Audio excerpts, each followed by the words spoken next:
Toby returned to the desert 2 days after we logged back into TB. During that time, we didn't have anything planned, so each one of us spent time as we pleased. Yuma and I did some preliminary investigation about how to go about doing agriculture. Rizu did some studying on crafting and stocked up materials. Celine-san focused on blacksmithing as usual. So, why is Yumadono collapsed over here? Toby, it would make me happy if you could guess what happened from the remains of that bottle lying close to her hand. Hind. Toby, in one of the rooms of the guild home, Yuma was lying face down, and close to her the remains of a bottle used for potions were scattered around. Ignoring that, Rizu was mixing medicinal herbs on the table at her own pace. I don't get why, but for some reason, Yuma suddenly asked what the taste of the medicinal herbs tasted like. Hind. Oh? I think I get it now thanks to that information. In other words, she drank it? Toby, you are correct. It seems like a normal potion was quite tasty. Hind. Because she liked the first one, she went on to immediately drink another one, and that led to this situation. She was only watching me and Rizu prepare the medicine, so I can see why she would feel bored. The first one? Yuma. Oh, she woke up. Toby, the first potion tasted like an energy drink. However, this antidote... Ugh. Yuma, don't you dare vomit. I don't even know if you can vomit in game, but don't you dare vomit. Hind. I'm fine. Yuma. While rubbing her back, I gave some of the scarce desert water to Yuma. With this, she should be able to wash away the bitter taste from her mouth. Good grief. She gets nauseous from riding camels and now from medicine. No one would think this is the person that won the tournament. Toby, this is quite the sorry state. Hind. What an idiot. Without any doubt. Rizu. What did you? Ugh. Yuma. Don't shout. Don't talk before it gets better unless you have to. Hind. It seems like the antidote had a bitter taste and smelled like Chinese medicine. Regarding the healing type potions, the effect doesn't change whether you drink them or pour them on your body. Those are facts that we already investigated before, so this was just curiosity from Yuma's part. Now that I see it, you sure bought a large quantity of materials. Toby, probably exhausted from his long journey, Toby sat down and rested his back on the chair while looking at the medicinal herbs placed on the table. Apart from the medicinal herbs, the table was full of tools used in compounding. We could say that this room was a crafting room, sort of like the blacksmith workshop. I wonder if it would be fine to call it the apothecary room. Apart from mixing, you could do things like smash, dry and heat. Well, at this point we have more than enough money. After all, for the time being, we should try making some and gain experience. Toby, even if you were to buy the materials from the trading BBS, it still ends up being cheaper than buying them from NPCs. We have just started crafting them, so the effect is quite lacking though. Hind. Oh, I see. In that case, what's this unfamiliar purple liquid in this bottle? It doesn't look like a potion. Toby. That's poison. Hind. The moment he heard the word poison, Toby withdrew his hand. Usually, most potions would have a clear blue color, however, this poison had a muddy purple color. Oh, Yumadono, under no circumstances you should make a mistake and drink this one. Toby. Even someone like me would be able to tell that something like that is dangerous. Yuma. Probably having recovered a bit, Yuma replied like that while having some trouble breathing. With poison being a status ailment I could probably heal it with, recover.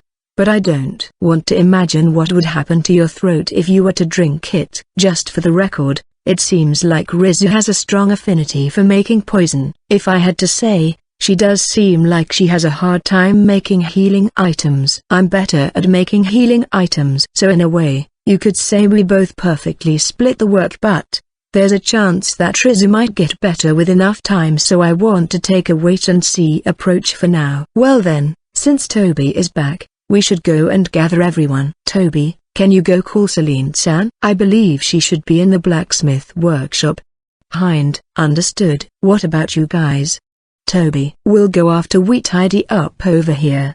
Rizu. When she heard that question, Rizu, who was concentrating on mixing the herbs, looked up and replied. The contents within the mortar in Rizu's hand were of a purple color.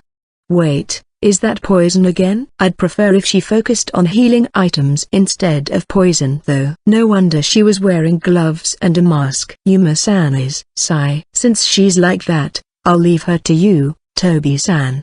Resume you. Yuma. With that being said, we are going to hold a simple guild meeting. Guess I'll prepare a snack so Yuma can remove that taste from her mouth. Our hunger meter has decreased quite a bit so it's perfect timing. Phew, ha ha ha. I'm revived. Yuma. Yeah. Now go and move on the meeting, Guildmaster. Hind, I'll leave it to you. Yuma. You are going to leave everything to me. Hind. Today's menu was a fruit sandwich made from fruits bought in the market today and bread with fresh cream. The freshness and smell of the fruit felt refreshing with each bite. Right after taking a bite, Yuma was back to being cheerful and she forced the meeting on me. The location was the lounge in our guild home. Everyone was relaxing on their chairs while talking and drinking herbal tea. Seems like there's no choice so I'll do it. Let's see. Today they announced the next event. Hind, you are talking about the item contest, right? I think this is such in time to shine. Yuma. Yes. I was thinking to go with some armor or weapon. What is everyone going to do? Shien. This was the information released in the website's announcement. After the overly serious fighting type event, it seems like they decided to go with an item contest event for the players that specialized in crafting to balance things out. The contest was divided in multiple divisions. The one that drew the most attention was the weapon, armor division that put emphasis on its performance. Other than that, there was one where it put emphasis on the appearance of the costume when worn. As for items, there were the healing type, crowd control type, buffing items, convenient items. They were divided into a lot of divisions. Our guild could be considered the jack of all trades. Right, Guildmaster? Hind. Let's just participate in events without thinking if we'll do well or not. Yuma. So she says. This time around, our focus will be on supporting Shien-san with her blacksmithing as our main priority. The other members will make something else based on their preferences. That's what I was thinking of doing. What do you guys think? Hind. Hearing our suggestion, Toby and Rizu nodded. It's a shame that this time around there's no cooking division, but I'll look forward to when one is held. So, we'll be focusing on the production side of the game for now. Mainly, we'll be needing to help Yuma with agriculture, so it would help a lot if you could help around whenever you find some free time. Hind. However, gathering materials for Shien Dono's blacksmithing takes priority, right? Toby. Something like that. While we are at it, I'd want to explore areas we haven't gone to yet with everyone. Hind. Thanks everyone. It would be nice if we managed to find something. Shien. There's the chance we might find some rare metal again. We might even be able to find some gems, which would make Shien-san's work so much easier. She has the skills to match after all. Depending on the materials she gets to choose from, I believe the results will have drastic differences. Anyway, that's the gist of it. Seems like no one is against it, so I want Toby, Rizu and Shien-san to make plans on the items we are going to bring to the exhibition. Hind. So that means that Hind Dono and Yuma Dono are going somewhere. Toby. We are going out for a bit to welcome some new residents of the desert. Hind. That's about it. Yuma. Once he heard what we said, even more question marks appeared on top of Toby's head. In order to explain it in detail, I opened my mouth again. I see, like Oristono and the rest are. Toby. That's right. Since they mentioned coming to the desert, we talked about going to welcome them. Hind. We'll run to get them with the Grado Turks. That's why, 1 evening, 2 days at the most should be more than enough. Yuma. I've only seen the horses that they showed during the award celebration. Would it be fine for me to tag along until we get to the stable? Toby. With that being said, the three of us headed towards the stable. Rizu and Shien-san remained in the guild home. Seems like they'll go back to blacksmithing and mixing. But, why are we not going to meet them with all the guild members? Toby, muttered Toby as we walked towards town after leaving home. On our way, multiple players waved and talked to us. It happened quite often since it was right after the tournament, but it'll probably settle down soon enough. Since we became the victors as representatives of Sala, The NPCs went as far as to reduce the price on goods for us, which was something to be thankful for. Other than that, there's an explanation as to why we are not going with all 5 of us like Toby asked. Let's think about it with the party member cap in mind. We'll have to raise their levels while beating the field bosses. Hind. So it's like that. Since the party limit is 5 members, there's no way we could go with everyone. Toby. To begin with, they are our friends. It makes sense for both of us to go, right? Hind. It would be weird in my case since they are friends of my friends. Celine Dono is bad with people and it seems like Rizu Dono has bad affinity with Siesta Dono after all. Toby. If only 2 of us can go, it should be both of us. While we were having that talk, we arrived at the stable. Toby looked inside and immediately spotted them. It should be these. These are huge. Toby. With a name like Fine Horse, you'd imagine they would be slender though. Hind. Since they are horses from where that emperor is from, you can somehow accept it though. Yuma. They stand out compared to the other horses and camels. Both Grado Turks were black-haired horses. Their splendid manes and solid bodies made for quite the striking sight. Like Yuma said, their image somehow overlapped with that emperor's heroic nature. Inside Waha's stable, which was full of camels, they were calmly eating grass as if they owned the place. Contrary to their current sluggish appearance, it goes without saying that with them being horses, they were frighteningly fast once they started running. From Waha to Maya, it would take approximately half the time it takes when riding camels. Well, with them being this big, they would fit Albert Aniki more, though it's not something we should be saying as the ones that stole the victory from him. Hind. You are right. If someone with heavy gear like Aniki rode them, he would look glorious. Though with these horses, if it were 2 lightly geared people. Actually, maybe even 3 of them could ride them? Toby. Now that you mentioned it, it might be fine for 2 males or 3 females to ride them. Hind. The Grado Turks had the size to make that possible. I'm not sure they would be able to run like that, but their bulky appearance made Toby say that once he saw them for the first time. Well then, shall we get going, Hind? Yuma. After finishing the procedures with the NPC managing the stable, Yuma placed a harness on the Grado Turk. I stopped talking to Toby and proceeded to do the same. Yeah, you are right. It would be bad if we were late to the appointed time. Hind. Have a safe trip. Toby. We are going.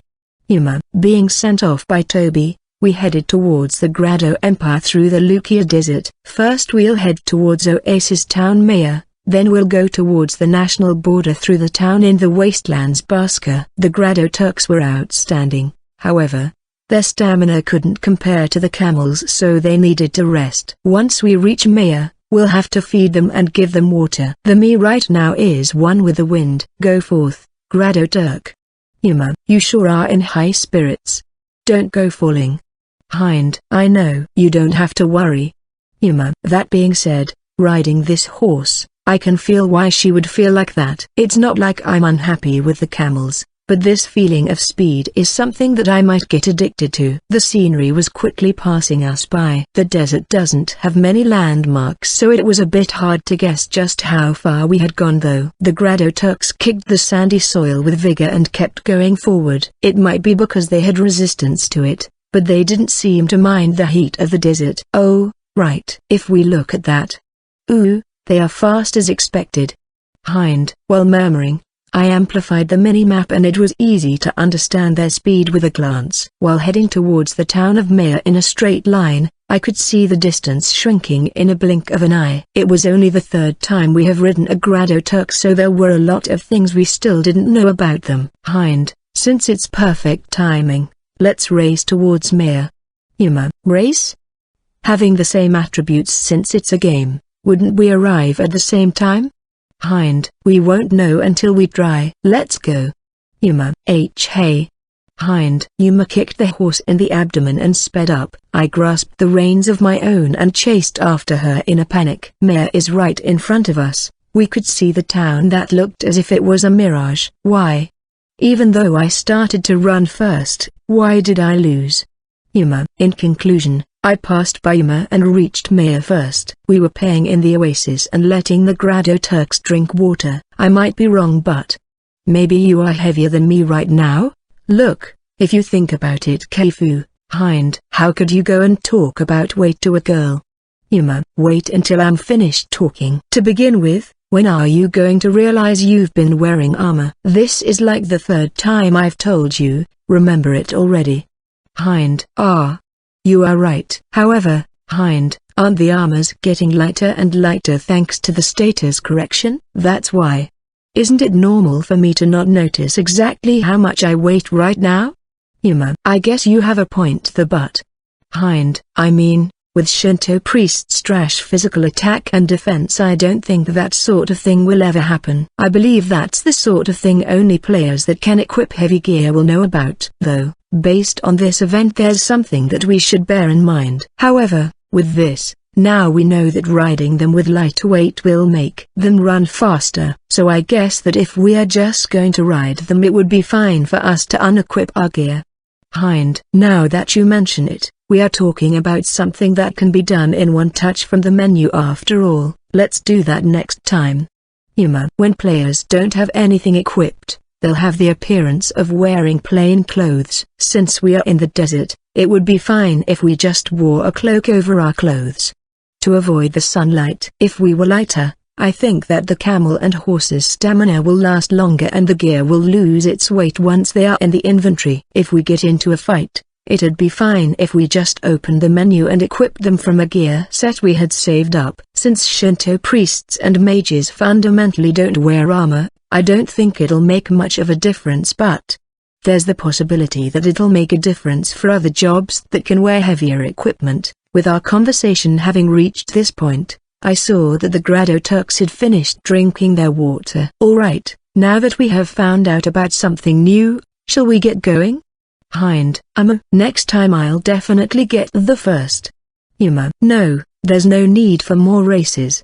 Hind, like Horus-chan and the rest had informed us that they were waiting for us at the national border. It's going to be a big distance to cross Yabilga Desert and the wastelands of Baska, but I think we'll reach it in no time with these two horses. With the national border as our destination, we proceeded further east on our Grado Turks.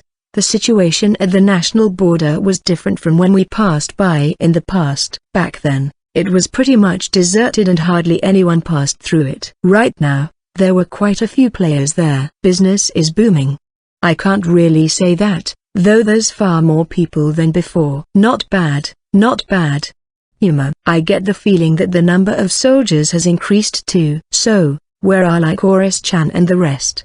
Hind, we descended from our horses and took them by their reins, and then we searched for the three of them on the Sala side of the border. I know I'm repeating myself too much at this point, but the Grado Turks' size is huge. They really stand out. It's not like players talk to us, but they did a double take once they saw the horses we brought with us, and after looking at us, every now and then they would acknowledge us while passing through. That being the case, it would be easier if they were able to find us instead. After walking for a bit, just when we arrived at the gate, and I was about to check on their position on the map menu.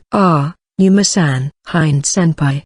Lycoris. A cheerful voice reverberated in the surroundings, and Lycoris rushed over as if she was jumping around while waving her hand. Following her was Cineraria with her beautiful posture, and Siesta-chan, who walked with her back hunched over. Good evening, we are counting on you today. Cineraria. Good evening, senpai. They sure stand out, those horses. Everyone is checking them out.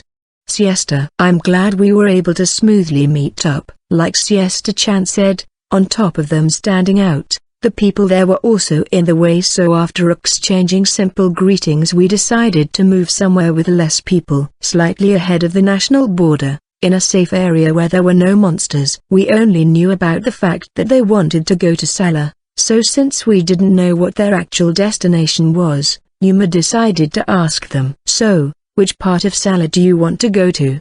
Yuma. Obviously the royal capital Waha. Furthermore, we want to make our home close to the guild migratory bird. Lycoris. Close to our guild?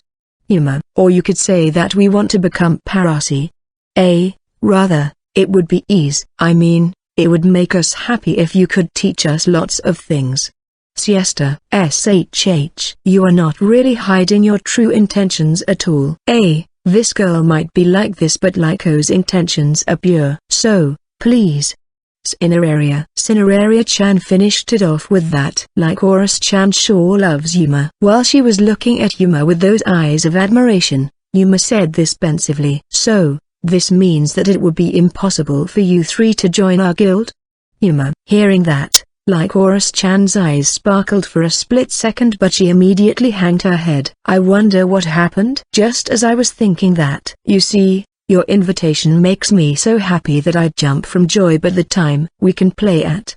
Lycoris. Today is a weekend day, so we have plenty of time to play this evening, but on weekdays we would only be able to log in at around 7 p.m. or thereabouts. So, Cineraria. Even if we joined, these two would feel bad if they couldn't help out and contribute to the guild, even though I told them that Senpai and the rest were kind and wouldn't mind it. Siesta. It's true that we wouldn't really care about their contributions to the guild, but isn't it a bit weird for Siesta-chan to say it? If that's the case, there's no point in forcing them to join. Yuma and I exchanged looks and nodded. However, I had a proposition for them. In that case, how about you make a guild and form an alliance with Migratory Bird? If we did it like that, it would be fine if we interacted with each other when our times matched. Ooh, that's nice. That's a good suggestion. Yuma. A guild alliance, as the name suggests, is where guilds form a relationship where they support each other when necessary. For example, dividing yourselves in production guilds and fighting guilds to progress in the game, or something like taking members from 2 or more guilds to tackle large-scale events. There are various ways to go about it. In the game, if you form an alliance, it's possible to use both guild homes' facilities. There's also an experience bonus for crafting and fighting. Once they heard my explanation, they made really surprised faces due to my unexpected suggestion. Right after, they said, would it be okay for us to consult each other? And when I told them that I didn't mind, they went to a spot a bit further away and squatted down, making a small circle. My bad, Yuma. Did I exceed my authority there? It might have appeared as if I was disregarding our guild master, which is you. I don't mind it at all. Your words are my words. Yuma. I can't but feel dread at the amount of trust you place in me. Oh well, it's fine if you are okay with it. If it's these girls, Celine-san should be able to open up even in meetings. There probably won't be any issues if they visit the guild regularly. The other 3 probably won't oppose the idea. Is what I think, but it might have been a bit impertinent on my part for Yuma and I to make such a big decision by ourselves. I feel as if it's too unfair to the other guild members. That being the case, I quickly sent an email to them and they gave their confirmations right away. Seems like no one is against the idea. It's not like I can go and just say that at this point, though I am glad. Next time, let's ask them what they think first. Anyhow, since everyone else agreed, it all depends on the girls in front of me. After a while, they stood up. Lycoris-chan acted as a representative and bowed her head to us. We arrived at a decision. We'll take on your offer. Please enter an alliance with the guild we are going to make. Lycoris. Looking forward to working with you. Cineraria. Looking forward to it. Siesta. Got it. We are also looking forward to it. Yuma. Looking forward to it, you 3. Since we already promised to make an alliance, it was finally time to depart towards Waha. Since they participated in the preliminaries of the PvP tournament, they were close to level 40 and there were no issues. We decided to just quickly head towards the royal capital, so we were going to split into groups to ride on the Grado Turks. But, Senpai, they are touching you. Would it be better if I said a standard line like that? Siesta. It would be better if you didn't. By the time I noticed, no one disagreed and we naturally split into groups. Over there, Yuma was riding with Lycoris-chan and Cineraria-chan. That meant that I was riding along with Siesta-chan. Mounting on top of the Grado Turk on my back was Siesta-chan, who was unnecessarily sticking too close to me. Furthermore, my body stiffened because of this sensation I hadn't felt since before the tournament. This was the second time I had this sense of dread. In an unusual act, Yuma was scowling while looking over here and being completely silent. Or is that just my imagination? This is going to be bad if it keeps going like this, is what my body's instincts were telling me. Won't you move in front of me, Siesta-chan? I would be taking the reins, but since you are not that tall, I believe you won't obstruct my view. Hind, I see. Senpai is more into asses, or maybe hair. Don't tell me that it's the nape or the back. Siesta, how did we reach this point? Are we talking about the same thing right now? I'm starting to lose confidence here. Hind, I managed to persuade Siesta-chan somehow and succeeded in making her sit in front of me. Right after we started moving, she started to look around at the view we got from the top of the horse with admiration. But eventually she seemed to lose interest and proceeded to completely relax and lean her back on me. After saying that she was leaving the rest to me, I started to hear the breathing sounds of someone sleeping. She sure falls asleep quickly. Hind, from Siesta-chan's hair, I smelled a sweet fragrance akin to that of confections. We did it on the way to the border too, but we looked at the changes in the places we passed through on our way back. First off was the wastelands of Baska. With the increase in the number of players, the amount of bandits had greatly decreased. Who we met on our way was something akin to the remnants of the bandits. Stop right there. So fast. What's with these stupidly big horses? Bandit. It's impossible for us on foot, boss. Bandit. They are unable to catch up to us no matter how much they try, so we ignored them. They are savage, vulgar, and on top of that they smell. They are beings the girls would prefer not to meet for a long time. Is it okay for us to ignore them, Hind-senpai? Inner area. It's fine, it's fine. More importantly, let's move on. Hind. Cineraria-chan, who was the one riding furthest in the back, asked me, and I just replied that she should just ignore them. It's possible to hand over the bandits to public security and get a reward for it, but that would take time. We'll hurry up as much as we can and only stop whenever it's absolutely needed. You wanted to arrive there by the end of the day, right? Hind. Yes. C-chan said to get our home as soon as possible and then start doing activities so that we don't waste any experience. Right, C-chan? Wait, she's sleeping? Lycoris-chan was shocked. The person that told them that they should hurry up to the royal capital was sleeping after all. Speaking of that, I wonder how it was possible for her to still be sleeping even when there's so many people speaking loudly around her. Hind, we are going to reach the town of Baska soon. Yuma. As expected, we arrived in no time after ignoring the bandits. Let's go. Hind. We should let the horses rest and at the very least, introduce the important locations to the three of them. This camel just looked over here and smiled. Lycoris. They are bigger than what I imagined. Scary. Inner area. I can feel some sort of sympathy for them when I look at their expressions. It seems like we'll get along. Siesta. That was their reaction when we reached the camel market. They said that it would be fine if they bought camels and we matched their pace, but we don't have enough gold. Three of them. Because of this simple reason, the idea was rejected. We decided to continue as we had done until now and travel on top of our Grado Turks. You are so high. We'd die if we fell from here. Lycoris. Following that was the suspension bridge. We got off the horses and passed through while walking behind each other, but Lyco. Don't shake the bridge that much. Inner area. Senpai. I'm tired from walking, so give me a piggyback ride. Carrying me on your arms would be fine too. Siesta. Hind. If you spoil her too much, I'll drop you both from the bridge, you know. Yuma. I'm not going to do that. Siesta-chan, you haven't walked enough to feel tired, right? Come on, do it properly. Hind. TSK. Siesta. We marched forward with this lively atmosphere. After passing through the bridge, we entered the desert where hot winds raged on fiercely. The three of them put on their cloaks and we got on the Grado Turks and started moving. Hoot, so hoot. I can't stand it. Even though it's a game. Lycoris. It's because you were frolicking all the time. Inner area. I'm dying.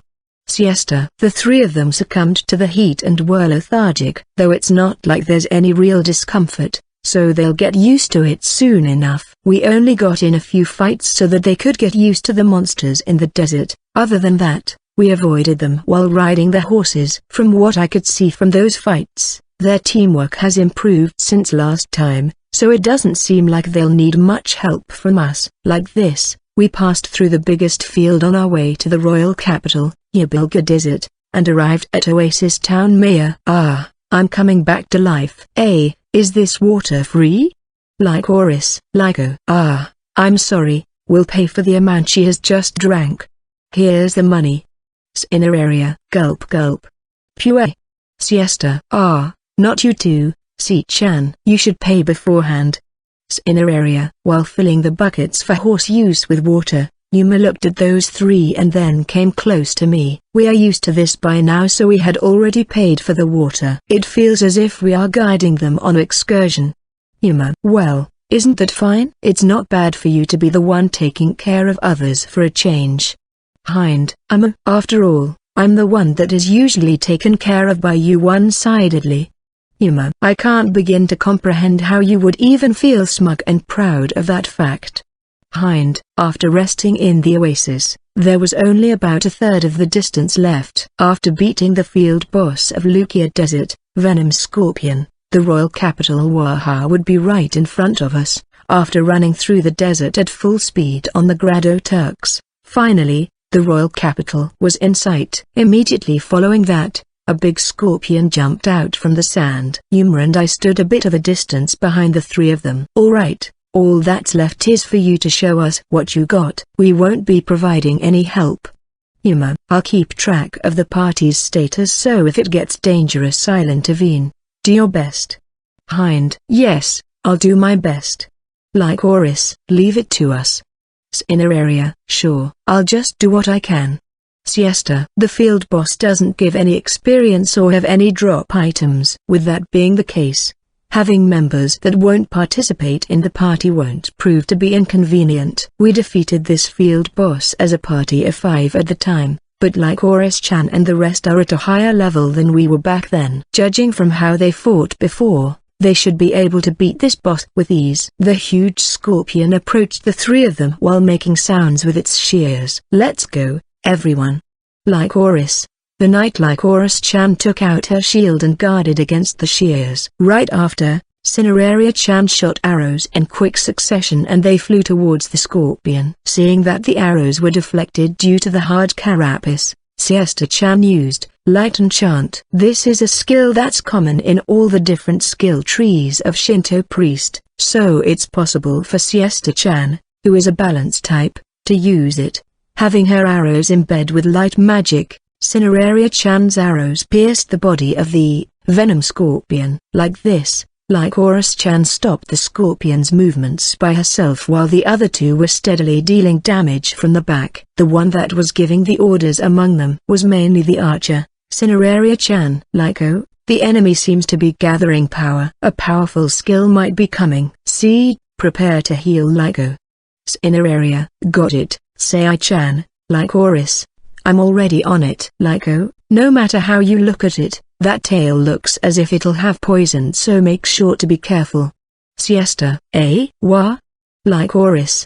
The scorpion's tail approached Lycoris-chan, who had used Provoke to gather aggro. With a carefree manner that wouldn't make you think she was in the middle of a fight, Siesta-chan gave a warning to Lycoris and she was able to defend with her shield just in the nick of time. After that she countered with the short sword on her right hand and slashed at the scorpion. Sei-chan, Si-chan, finish it off.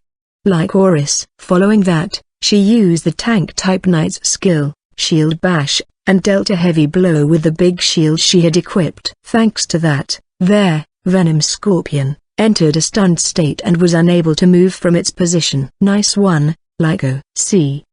Inner area. Sure thing. Siesta. Having used the stun time to chant a spell for a bit, Siesta-chan released the light element offensive spell, Heaven's Ray, at the same time as Arrow Rain. Just as its appearance suggested, the big scorpion had high physical defense but low magical resistance.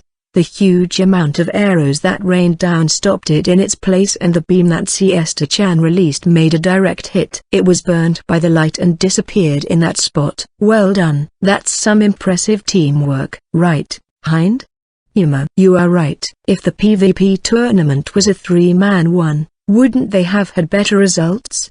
Hind, due to our compliments, Lycoris-chan and Cineraria-chan looked as if they felt embarrassed. Siesta-chan was the only one whose expression didn't change at all. I guess she wouldn't go as far as to approach me all happily and ask me to praise her more after all. Like this, Yuma and I were able to successfully return to the royal capital Waha along with those three in a single evening. We left the stable and started walking around town. The three of them were walking around and looking at how bustling the royal capital was with admiration. Let's decide on where we want our home right away. Sightseeing can be left for later.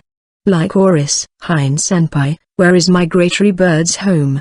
Cineraria. However, that didn't go on for long, and now they were both asking us where our home was while breathing heavily. Migratory Bird's home was in a neighborhood found if you descended a bit from the royal palace. It was in an high-end residential area where people like nobles would reside. But nobles didn't exist in Waha. Merchants were the ones that made their residences in this area. I'm not sure what their budget looks like considering they weren't able to buy camels. However, since they said it would be nice to get one close to ours, I had no objections in guiding them to ours for the time being. Sure, I'll guide you there now. Hind, follow us. Yuma. We skipped the market and came out of the residential area for the common people, which had decent public security, then ascended up the gentle slope that led to the royal palace. While walking in the opposite direction of the water from the irrigation channels, we arrived at a residence that would be accurate to call it a mansion. This is our home. Yuma. Please, that's a good joke. Lycoris. Even if Senpai and the rest are amazing, this would have to be a lie, right? Cineraria. Lyco, say I. Both senpais don't look as if they are joking around. On top of the entrance, home of the guild Migratory Bird is displayed too. Siesta. Lycoris and Cineraria. Lycoris-chan and Cineraria-chan were petrified. I see, so you beat the giant snake. Lycoris. Lyco, it's called basilisk. Cineraria. So you exterminated this basilisk and gained permission to buy a house in this area, and they even made it cheaper for you? Lycoris. I explained in detail how we managed to buy this house and they both seemed to finally understand. Since the majority of the guilds use an apartment-type house right now, I believe that it can't be helped that they were shocked at seeing this single house. That's the case. Even when we used all the money we got from exterminating that basilisk, it was barely enough. If you bought it normally, it would be tens of millions of G at the lowest and worst case scenario, maybe even hundreds of millions. Hind. Hundreds. Looking at how much the average player would have right now, that seems so far away. Just by thinking about it I'm getting sleepy. Siesta. No doubt about it. There are a lot of players that even struggle to buy a horse that costs a few millions. We were just lucky. Hind. We could say this is something like a privilege for being the first ones to reach the capital. We haven't heard about another basilisk appearing after that. However, wouldn't that make it hard for us to get a house around here? Lycoris. We have the money we got for betting on Yuma-senpai and Hein-senpai, but... Cineraria. Ah, you placed a bet on us? Thanks. Hind. Mew? Didn't you say that you didn't have enough money to buy a camel a while ago? Yuma. We meant that we didn't have money to spend on camels. We bet everything we owned, which amounted to 200k, that gave us 10 million. If you didn't invite us, we were planning on coming to Waha on foot. Obviously, I was against it. Cineraria. Walking. If they spent the entire weekend they might have got here, but it was pretty reckless. Right now, apart from the beginners, it seems like everyone has a donkey at the very least. 10 million, huh? With the exception of this area, I believe it would be enough to buy a house in a residential area. Hind. Given the occasion, we would prefer if it was close by, but would that be impossible? Lycoris. Seeing Lycoris-chan's dejected expression, my chest hurt. On top of that, Yuma came with a follow-up attack. Hind. Can't you do something about it?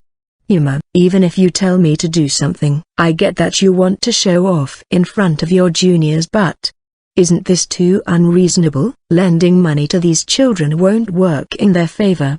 But we can't just abandon them after coming this far either. I've also been wondering this for a while, but why are they asking me? Hein-senpai. Inner area, senpai. Senpai's troubled expression, I love it. Mufafu. Siesta. All these people. Especially what Siesta-chan said at the end. You'd better remember this, enjoying the situation when someone else is in a difficult situation. Oh geez, I get it, Yuma.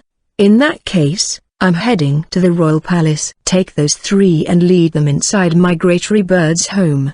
Hind. The royal palace. Ooh, there was that. Understood. Yuma. What are you going to do by going to the royal palace? Lycoris. I replied to Lycoris-chan, who was tilting her head. I'm going to use the additional reward from the tournament that I haven't used yet. Hind. Lycoris. We have various places in mind, so there probably won't be any issues. Leaving those four behind, I exercised a certain special privilege. I had him descended towards the royal palace. As promised, let's proceed with the reward for winning the tournament. This was something the Queen said to us 2 days before we logged in again. She told us that she was in a good mood and we could ask for anything, but since Yuma and I couldn't think of anything, we put it on hold. The Queen made a face as if she had found our reply to be incredibly boring, but since it was right after we won, it didn't put her in a bad mood. In that case, you can ask whenever you need something. Those unexpectedly tolerant words came from her. With that being the case, these are properties owned by the royal family. I got a list of properties they said it would be fine to buy for a cheap price. Hind. I announced the results of my negotiations in the royal palace to the girls, who were resting in the guild home's lounge. Toby, Rizu and Cillian-san had been talking to them here until a while ago, but they had now returned to their work. Thank you very much. We are really thankful. Hein-senpai, you are amazing. Lycoris. But is it really okay to use your reward for winning the tournament on people like us? Inner area. Contrary to Lycoris-chan, who was innocently jumping from joy, Cineraria-chan felt apologetic. However, we feel that this sort of consideration is unneeded. I mean, right, Yuma? Hind. We already got a reward from the Emperor and also those amazing horses. Furthermore, we also got a large amount of money from placing a bet on ourselves. We got so many things so suddenly that we honestly don't know what we should ask for. Besides, that Queen has that sort of personality, right? Yuma. Even if she said anything, her mood would have turned sour if we were to ask for something excessive. We were actually quite troubled by it. Since it seems like this request is fine, don't think about it and choose one from this list. Hind. The three of them looked at our conversation with admiration and let out an I see. But that Queen is seriously annoying. If you wished for something carelessly, your likability would definitely visibly decrease. That being the case, once I asked for the same reward as that time with the basilisk, she immediately gave the okay. This is a matter we were having trouble with within the guild, and I believe that it would be quite a waste to not do anything with it, so I believe this is a great opportunity to make use of it. However, if you are going to go that far, why not make it for siesta? Hey, see, that's rude. What are you even saying? Inner area. That's right. C-chan exclamation mark. These terms are already exceptional, even someone like me can tell. Lycoris. Seeing Siesta-chan try to take advantage of the situation, Yuma and I smiled wryly. Being free would be something incredible, but since this is a game, I wonder if that wouldn't give much sense of accomplishment. That being said, we went through the candidates for a guild home while the girls were looking at the list. First off, this is the one closest to our home. Hind. Isn't this part of Migratory Bird's home? Inner area. No. While they look similar based on their outward appearance, they are actually not. Formerly, this seems to have been a secondary residence of the previous owner. So, since the owner is gone, the purchase of the plot is being done separately. That's why this place is vacant right now. Hind. Is that so? I didn't know. Yuma. Hey. Hind. I wonder what Yuma thought this building was. Cineraria-chan nodded in understanding of my words. Now that you mention it, that would make that one the main building, right? This one looks quite compact. Siesta. I see. However, if we chose this one, wouldn't it make us match with migratory bird? It's quite smaller if we compare them, but if we looked at it by itself, it's more than big enough. Inner area. It would make us match. I felt as if those simple words made Lycoris-chan react once they got through her ears. Following that, her eyes started to sparkle. Ah, don't tell me this. Let's settle on this one. Sei-chan, Si-chan. I think this one is good. Lycoris. If you are fine with it, I don't really mind, but... Inner area. Are you really fine with this one? It's true that it has all the necessary facilities, but there are bigger buildings or buildings with spacious gardens. Hind. This one is fine. Lycoris. It's important to follow your instincts, Lycoris. Once you have set on an objective, you just have to run towards it. Yuma. Yes, Yuma-san. Lycoris. These two. Oh well, who cares? Being pressured by Lycoris-chan's vigor, it seems like we will settle on this one without looking at the other properties. Cineraria-chan approved with excitement, and when it came to Siesta-chan, this is the closest one, right, senpai? Siesta. Yup, this one is the only one that takes less than 30 seconds to get to ours, though that was obvious. Hind. Then I'm fine with this one too. If we were too far, it would be too tiresome whenever I felt like going there to play.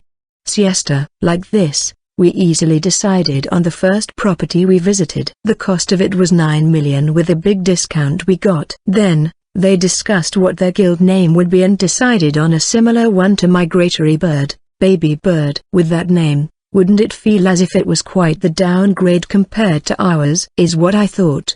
But since they looked satisfied with it, I didn't say anything. Like this, Migratory Bird, and the newly formed, Baby Bird, became sister guilds and entered an alliance with each other. In the kitchen, there was a stimulating aromatic smell drifting in the air. The bread that was being fried rose up while making a satisfying sound. Since they had turned golden brown, I proceeded to place them on top of a tray so that the oil could be drained. Vice President, is it okay for us to eat them already? Is it? I'm starving. Just wait a bit longer until the oil dries out.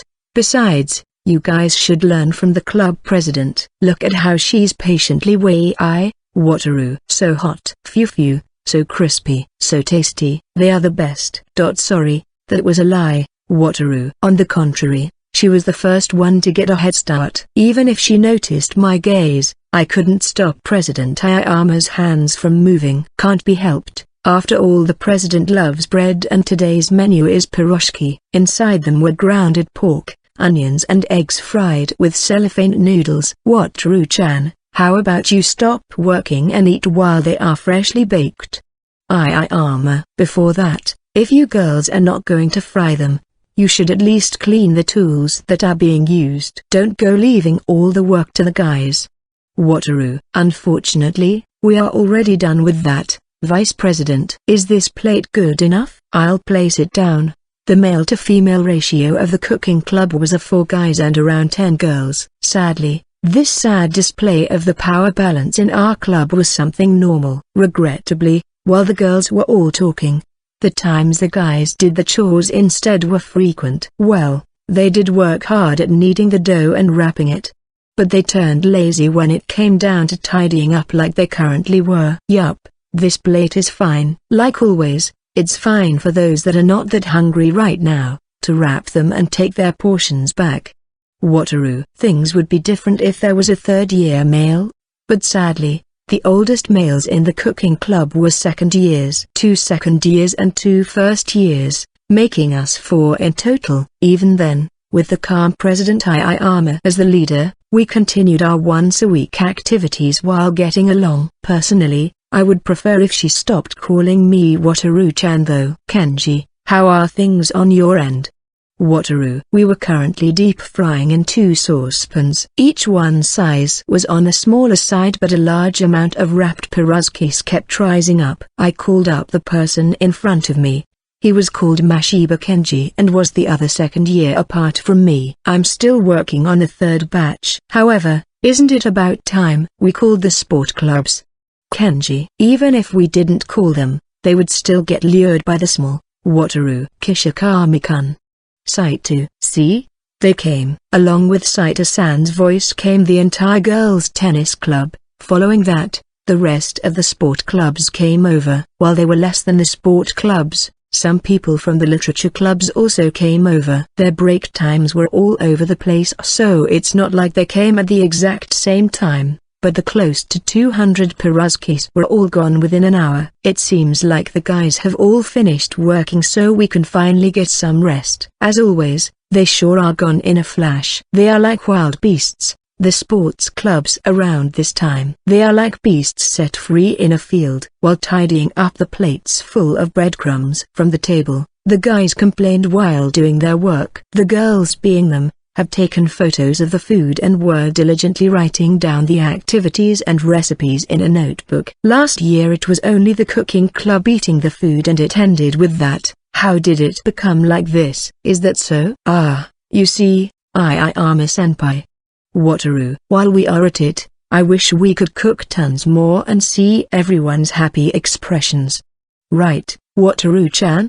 Having that kind of idea as you'd expect from the daughter of people that owned a bakery, I was dragged around and we negotiated with the teachers. Since Ayama-senpai was an honest student with good conduct, they supported her, and that's how it gave birth to the current special situation. There were things like asking local shops for their cooperation in order to get ingredients at a cheap price. Those are memories of a year where we were really busy doing a lot of stuff behind the scenes. Isn't that just the vice president being dragged around? I mean, would you be able to refuse if she asked you with that pure smile of hers? If you pushed her away half-heartedly after seeing that, she would end up coercing you, you know?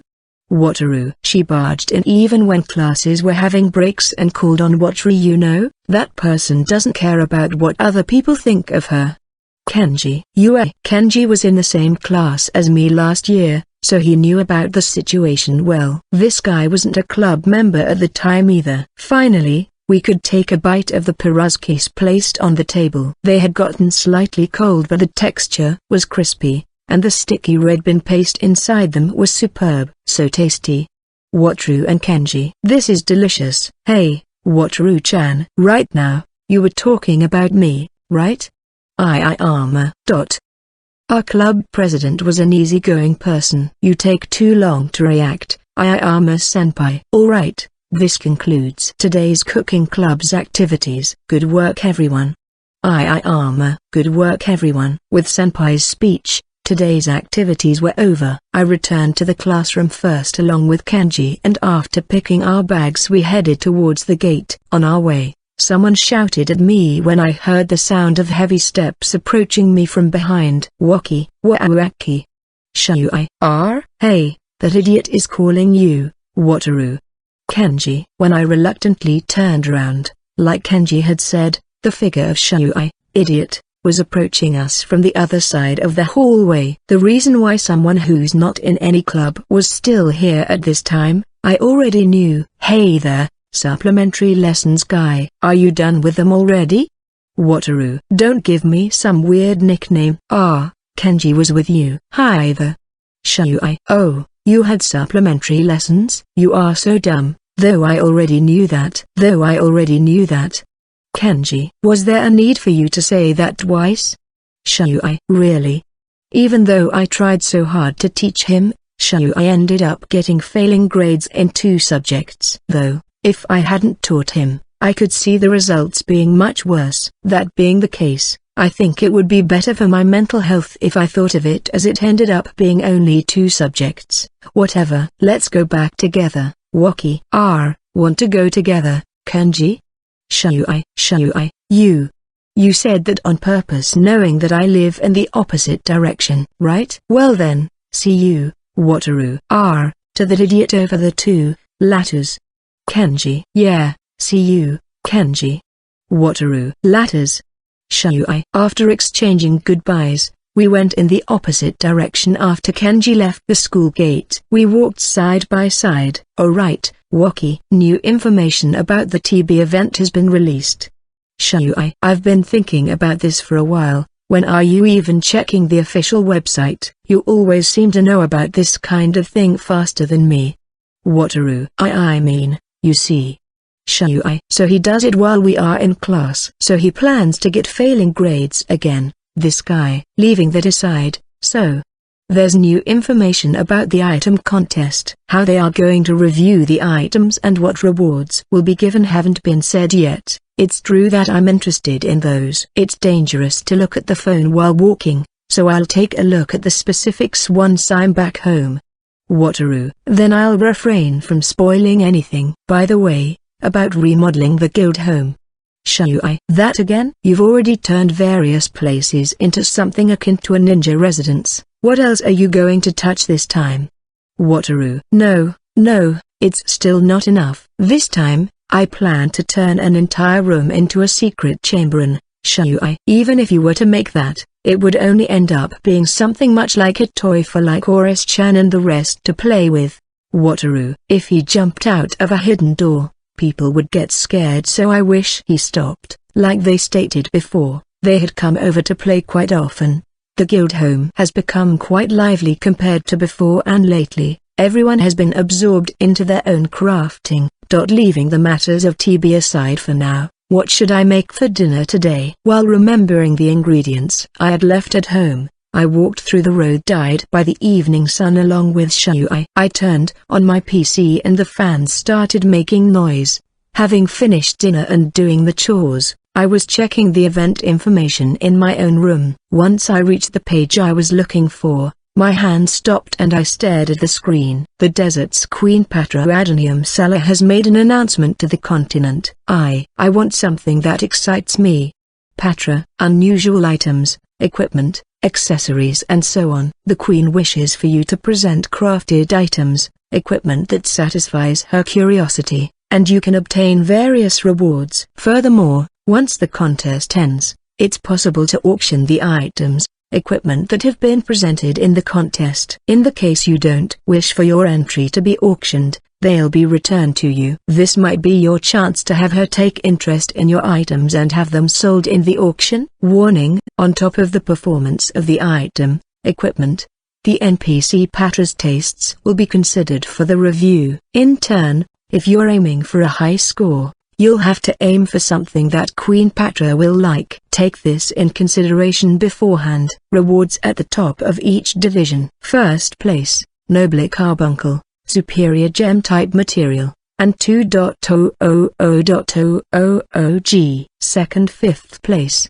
Carbuncle X5, Gem-type material, and 500.000G. 6th, 10th place, Carbuncle X3, Gem-type material, and 300.000G. Oh, the host of this time's event is our queen. I see. But, that queen's preferences, I more or less know what it'd be, but wouldn't this be disadvantageous for players in the other regions? Having thought that, I proceeded to go to the forums. I wonder if this thread would be good. This thread to talk about the item contest judge. This is a thread to talk about the item contest that's planned to be held in TB. Idle talk is allowed, as long as it's related to the event. Any topic is fine. Ignore the trolls and be well-mannered. The next thread will be made once we reach 950 comments. 573, Nameless Mage, ID, DTTD9RG. It's been decided that the judge will be the queen. What are we going to do? 574, Nameless Light Warrior, ID, PXWGQWB. I've barely crafted it all. I might not participate in this event. 575, Nameless Archer, ID, KTHIBK. I wonder if she'll get angry if we present a trash item. 576, Nameless Knight, ID, Ursukam. At 573, what do you mean? 577, Nameless Heavy Warrior, ID, and GJQ4SG. Even if she doesn't get angry, your likability with the queen would decrease. LOL. 578, Nameless Knight, ID, 33 FJPS. Likability with the NPCs is an important part of this game after all. A number of events change depending on your likability. 579, Nameless Mage, ID, DTTD9RG. At 576, has the queen's personality already been established, As far as I could see from the nobles' seats during the tournament, I could only guess that she had a strong personality. 580, Nameless Archer, ID, Kthibk. That does interest me. Like when there's a mysterious switch in front of me luring me in. LOL. 581, Nameless Knight, ID, Ursukam. Even if it ends up with you throwing your likability with her out of the window, how about you try giving her a trash item just to see how she reacts? At 579, she's also a beautiful woman, right? Besides that, when Hiro-chan and her partner won the tournament, she was incredibly happy. 582, Nameless Martial Artist, ID, M6WMTZZ. At 569, she's also someone that wears flashy outfits. That amount of exposure. Whoa. Equals 3. On the topic of her personality, it would be nice if players from the desert told us vertical bar apostrophe closing parenthesis. Wink wink. 583, Nameless Shinto Priest, ID, 6BP blatantly asking for information. LOL. 584, Nameless Light Warrior, ID, Kpumg3P. He doesn't plan to investigate by himself at all. LOL. It feels fair for me to share information here. It looks quite unfair for players outside Sala. Someone will eventually tell them, so I don't mind being the one that does it. I'll tell them something simple without giving away any private information. 590, Nameless Shinto Priest, ID, Fiagot. Regarding Patrasama's personality, in simple terms, her nature is the very image of an arrogant queen. She has collected all sorts of gems. Regarding other metals, it seems like she prefers gold to silver. Narcissist. Likes beautiful things. Opening parenthesis. As it's been said in the previous statement, that includes herself. Closing parenthesis. Takes pride in her appraisal, so it's possible that she can see the quality of an item at a glance. Something like this. This is just a rough estimate. If you have any doubts, feel free to go to other NPC threads and look at information given by other players and then verify the information and reach your own conclusions. 591, Nameless Heavy Warrior, ID, Chkas. Even if you felt motivated to go there, the fields in TB are really wide. Sala is really far. 592, Nameless Mage, ID, 72us5xq. It's also a pain to secure a means of transportation, though it would be another matter if you had a high-grade horse. 593, Nameless Martial Artist, ID, M6WMTZZ. At 590, thanks for the information. I never expected someone would really give information. It was worth asking. 594, Nameless Knight, ID, FHPPM. At 590, as far as I can see, she does really give the feeling of her being a queen. 595, Nameless Light Warrior, ID, DVHSGFS. Ah, I see. It would be fine if we just took a look at the NPC threads. 596, Nameless Shinto Priest, ID, BNT9KHJ. No, information about the queen is vastly smaller in quantity compared to the other rulers. Frankly, I really appreciate 590 for giving us that much information. 597, Nameless Archer, ID, FSVAJ. Gathering information from the NPC-related threads and organizing it would also be quite time-consuming. There's one of those fetish threads for the queen, so I guess it's just a matter of time. 598,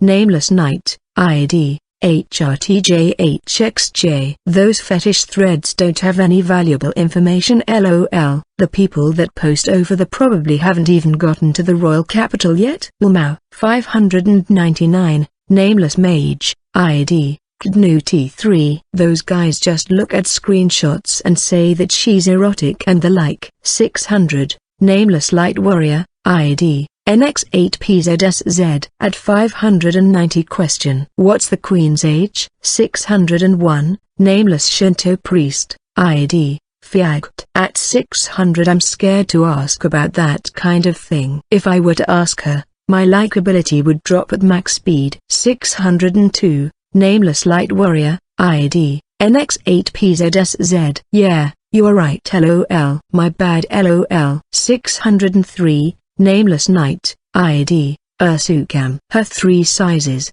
No, forget it. 604, Nameless Shinto Priest, ID, Fiagot. You are all asking stupid questions. 605, Nameless Martial Artist, ID, M6WMTZZ. No, we really appreciate it lol. At 590 the information in this comment is more than enough. 606, Nameless Archer, ID, Uvxt. So it's fine as long as they are items, equipment that are beautiful and luxurious. Okay, I know what to do. 607, Nameless Mage, ID, T4P7Age. The interior, inherent quality, seems to also be important according to the event information. I guess it won't be good if they only look good on the outside. 608, Nameless Shinto Priest, ID, 6MT5J. But that part in at 590 where it says that she likes beautiful things, including herself, is amazing lol. What about giving her an item that acts as cosmetic? 609, Nameless Heavy Warrior, ID, E2P Fuse. That's a good idea. 610, Nameless Archer, ID, ZNC7P. Ah, I see. I wonder if something like that would suit her tastes. 611, Nameless Light Warrior, ID, V7NL4HP. It's just that, if you were to focus too much on the Queen's preferences, those items wouldn't sell in the auction. 612, Nameless Knight, ID, 3V5. I can see that happening. If it was something like foundation, there would be no point in making your avatar's skin all glossy lol. Would it be something that could be sold to female players? Yeah, kinda doubtful lol. 613, Nameless Mage, ID, QGFGPZB. To satisfy both sides, I guess accessories would be a safe bet. 614, Nameless Shinto Priest, ID, ZakAD Riot. Maybe. 615, Nameless Archer, ID, 8Mood. Wouldn't it be fine to go for a weapon or armor type? It's not like the Queen will choose something to wear herself, right? 616, Nameless Heavy Warrior, ID, 45L8CHM. It's probably the case since they are going to return the items we present them. It'll only be judged based on what the Queen likes and dislikes on top of the quality of the item. 617, Nameless Martial Artist, ID, 8T7Ly. In that case, someone will definitely make a golden and shiny armor lol.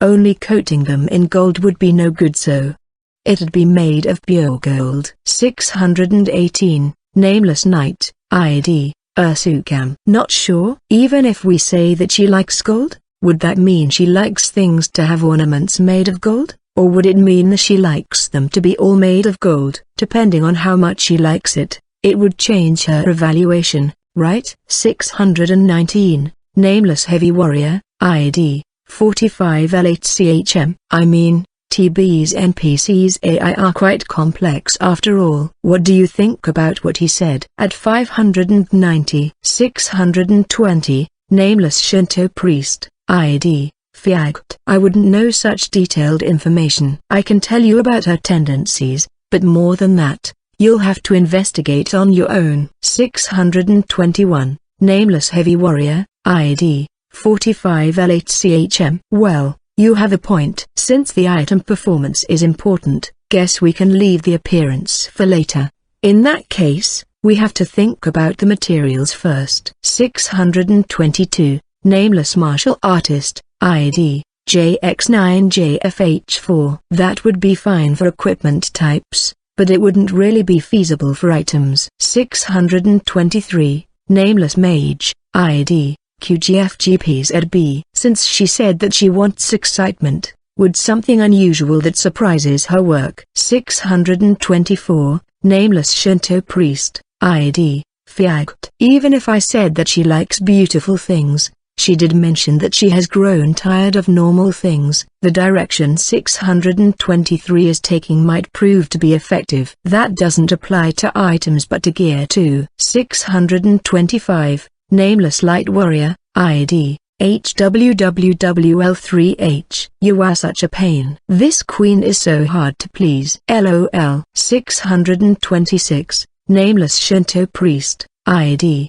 Fiagged. At 625 I can agree with that from the bottom of my heart. I'm not good with this type of person. 627, nameless heavy warrior, ID, PMSVNBN. In the end, this is a contest of ideas. I can't imagine how it'll go. 628, nameless Shinto priest, ID, A3MTR4A. If that's the case, I can't come up with anything for healing items. The topic of the conversation has changed, so I guess this is enough. In that case, guess I'll log in to TB. By taking the fact that the queen is the judge, we should think of ideas. There always will be an agricultural area regardless of if it's a city or a village. Since this is a game where you can set your guild home whenever you want, the main difference is the price of the plot of land. In urban areas, the price is high. Contrary to that, the price is cheap for rural areas. Even then, when you have set up your guild home in a city, taking into account traveling time and labor, even if it's more expensive, it's more convenient to buy an agricultural plot in the same city. That being said, we bought this splendid and vast plot of land with the reward from the tournament. First off, we'll start. Hind. Is it okay if I start sprinkling water? Can I do it? Yuma, why are you all here? Rezu, if the little sister says that, I'll immediately go back. I'll go back home and sleep in Senpai's room. Siesta, huh? Rezu, Si-chan, you can't go back. We have to help them to pay them back for the guild home. Like Oris. That's right. See, stand up properly. You can't go back alone. Come on, do it properly. Inner area. Hiya. It's time for farm walk. Celine Dono, what's wrong? Toby, I think Hind-kun is about to explode. Celine, Hind, if you are not going to reply, I'm going to do it. I'm going to do it. You hear me? Yuma, seems like I'll have to have a serious conversation with you. It seems like my observations have been lacking. It was my failure to have agreed to this guild alliance. Rezu, I don't have anything to talk about with the little sister. No matter what you say, I with Senpai. I'll play with Senpai. Siesta, shut you up. Listen when someone is talking to you. Hind, they seem to have been free, but it was my mistake to bring them here to help. I never thought it would be so hard to keep them under control, just by increasing the number of people from 5 to 8. After I shouted, they finally shifted their attention to me and were silent. I'm going to split you into groups. Baby Bird's members are to go with Celine-san and in charge of succulent plants. Celine-san, I'm leaving that part to you. Hind, yup, got it. Celine, you three, work while following Celine-san's instructions. I'm counting on you. Hind, yes. Lyko and Sei, sure thing. Siesta, I thought about working with everyone but it seems like it's going to be impossible. Let's split up. I've discussed what to do with Celine-san beforehand, so I'm leaving one side to her. We'll proceed with reforming the land here. We had planned to plant local desert plants over there, so there was no need to do anything complex. The rest of you, come over here. Yuma, forget about the water for now. Hind, we are not going to sprinkle it. I see.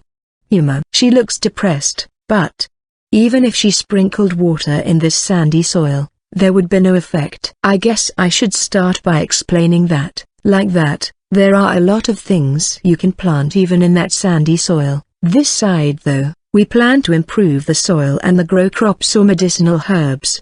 Hind, we can do something like that? Toby, when I said that we wouldn't know if we didn't try, Toby made a weird face. What? It can't be helped, right? It's not something anyone has already tried. To support that claim, in this agricultural area, there were no other players aside from us. In Waha, there's plenty of water compared to other places in the desert, if we compare them by the simple fact that it has irrigation channels. However, you can't just sprinkle water. Hind, by using the capillary motion, we are going to raise the underground water and have it increase the salt levels of the soil, right? Rezu, As expected of my sister. You are correct. Since this is a game, I'm not sure if that will actually happen, but I thought that it wasn't, as if the possibility was zero. Hind. Capillary. Yuma. Salt levels. Toby. Yuma and Toby tilted their heads. In other words, if we just soak this sandy soil with water and have it quickly go downwards, it's no good. It's fine as long as you understand that. Hind. In that case, water displacement of the soil would be difficult, so maybe bringing soil from another region? What are you going to do, Hind-san? Rezu. The two of them still looked as if they hadn't understood anything, but since we wouldn't make progress at this rate, I'll just keep going. I took a large amount of scrolls from my inventory and placed them on the ground. The scrolls were of a light brown color. We are going to use these. Hind. Magic scrolls. What are we using these for? Rezu. Ah, I understand this. Toby. I got it too. These are. Yuma. Right. These are earth magic scrolls. Hind.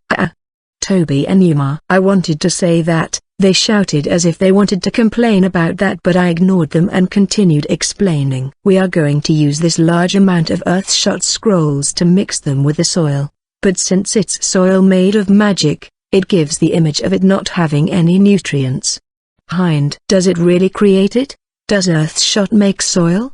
Toby. It does. Furthermore, it's perfect for water retention. By the way, there's another one for mud shot that releases mud.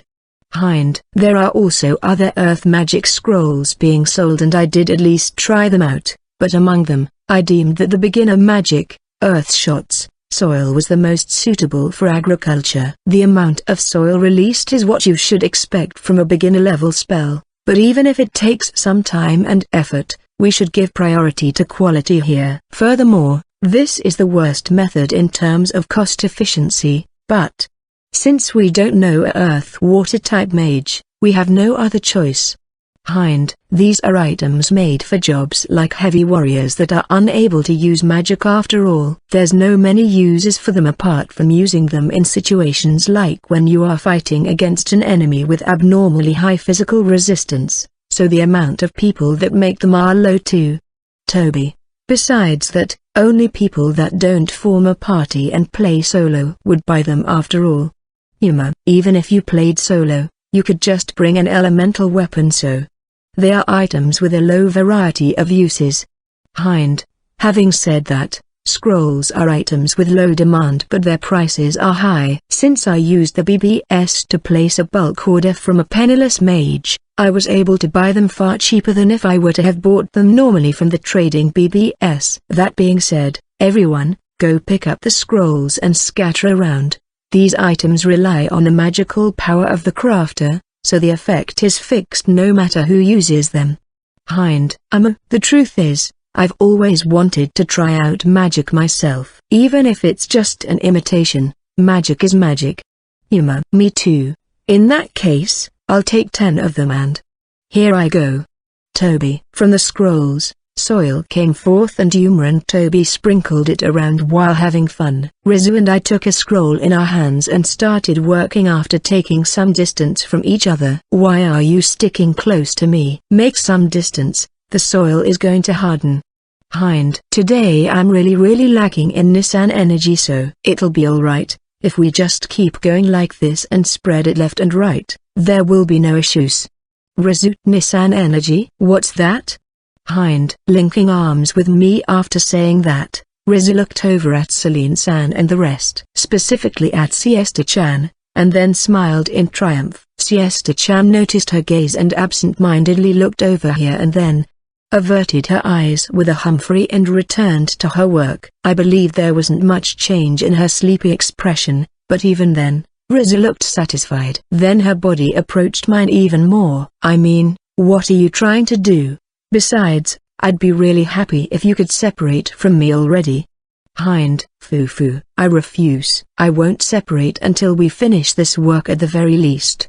Rezu denied my request and started sprinkling the soil with a scroll on one hand. It was embarrassing, so I tried to shake off the arm that was linked to mine, but I couldn't comprehend where she's getting all that strength from with that small body of hers. Besides, Didn't she just decide this on her own? Where did she learn this technique? I sighed and gave up. Then I took a scroll and started spreading the soil. A small magic circle showed up and a low amount of soil was vigorously shot. Ah, this is more fun than I expected. Once the soil we had scattered around solidified, we started plowing it, while we kept leveling the uneven portions of the land. Time passed by in a flash. While we were at it, once we finished with our part, we proceeded to go and help Shien-san and Lycoris and CO. Plooing through secret technique, other self-farming. Ha ha ha, with this, I'm twice as efficient.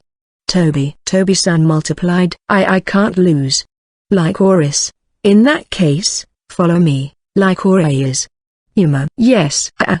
Lycoris. And Toby, Lycoris-chan too, was so loud from beginning to end. That being said, even though they were noisy, it was true that they were the ones doing the most work. The areas they worked on were done at a high pace, although quite messily. Since we need to mix oxygen into the soil, I can't really go and tell them that there's no point in plowing the soil so high. Hein-san, poor Sechin, she's politely following after them and leveling the plot. Rizu, if you really think that, Rizu, go help her. Ah, Cineraria-chan noticed. Thus, those two that did their work thoroughly followed behind those three, and they somehow split their work properly. Cineraria-chan is a good girl that has her act together. If Sei-chan wasn't there, us three would be all over the place so. She's something akin to Senpai in Migratory Bird, you know? Siesta-chan, don't go hiding your presence and stand up behind us. Furthermore, I know I said this before, but don't go reading what other people are thinking either. Evil spirit, begone. Rizu suddenly placed herself behind me and threw the soil she had on her hands at her. However, as if she had expected that action from Rizu, Siesta-chan dodged it beautifully with languid and smooth movements. You won't hit me with those. Siesta, I won't let you escape. Rizu, well, the agricultural area is a safe area, so even if she were to hit her with it, the damage would be nullified. It's also possible to use skills and attack, but if those hit players, there won't be any damage dealt. Before the introduction of safe areas, there was that time where Rizu kicked Yuma in the knee and it dealt a small amount of damage, right? That's sort of nostalgic. Like that, they kept getting further away from me while throwing soil at each other, so I ignored them. They both lack physical strength anyway, so they'll get tired soon enough.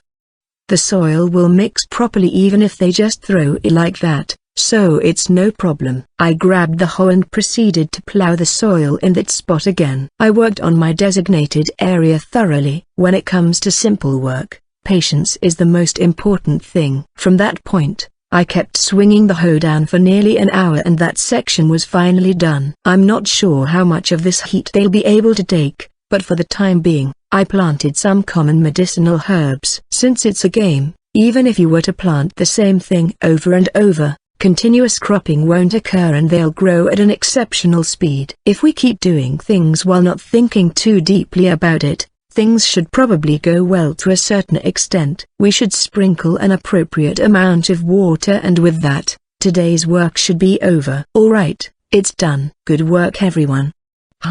Good work, everyone replied while covered in mud. Regarding when your avatar is covered in filth in this game, after some time passes, a cleaning button will appear in your status window. If you press it, it's possible for your avatar to return to its original state. However, it might have been because they were tired, but everyone was sitting down while still covered in dirt. It was hard work after all. Can't be helped. Though it's not as if your physical body inside the game builds fatigue but...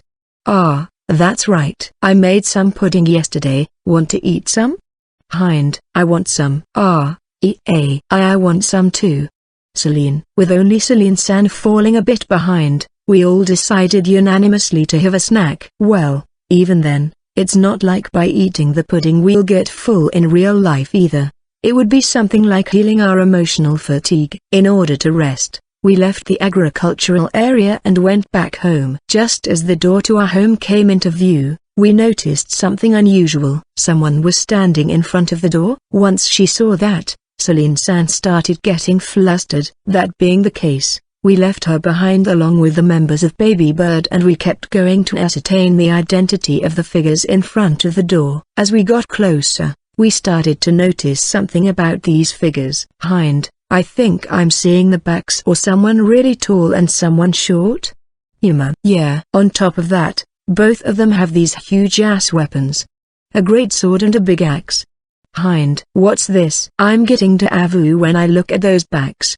Razu. Aniki.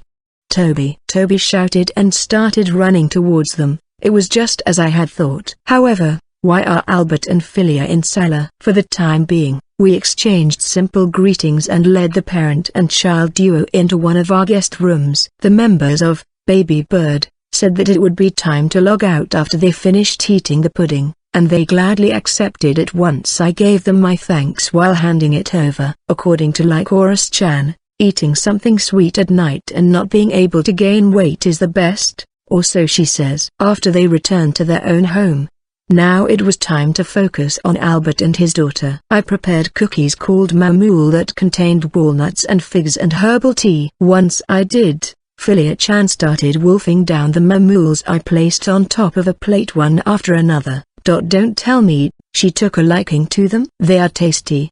Philia, is that so? Since it looked as if it wouldn't be enough, I took out a second serving, and that too did disappear into her mouth in an instant. Yup, it's just like Albert said before, this girl is definitely going to grow tall. She sure eats well. While I was serving the guests, all the members of Migratory Bird gathered. You have set up quite the splendid guild home, Hind, Yuma. Albert. Right? Though that was to be expected. Yuma. Having taken a sip of the herbal tea, Albert proceeded to say this after taking a look at the building. Leaving aside Yuma, I'm a bit taken aback by how frankly he gave that compliment. Yeah, all the members around us have been outstanding after all. So, what's your business here? Hind. Aniki, if you needed something, I wish you would have contacted me beforehand. Toby. I apologize, Toby. I should apologize to Hind and the rest of the members too, for suddenly coming unexpected. I just so happened to have mercenary work in cellar, so I was in a hurry. The truth is, I came here with a request for you. Albert. Request? Hind. This person sure asks for a lot of favors whenever he starts talking to us.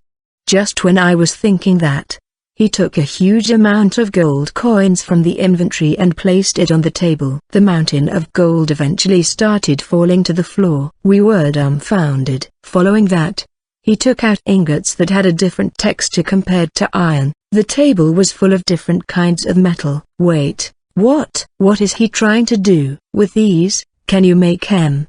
No, I want you to make new weapons for both of us. Hind. And that person over there, Miss Celine. Albert. Celine-san, who was looking at the situation from a distance, jumped in surprise once Albert directed his gaze at her. You see, I requested blacksmiths from various places to craft me a great sword, however, none of them seemed to feel right to me. Albert. Having said that, Albert proceeded to line up one great sword after another on top of the table. He sure is doing whatever he wants in other people's guild home.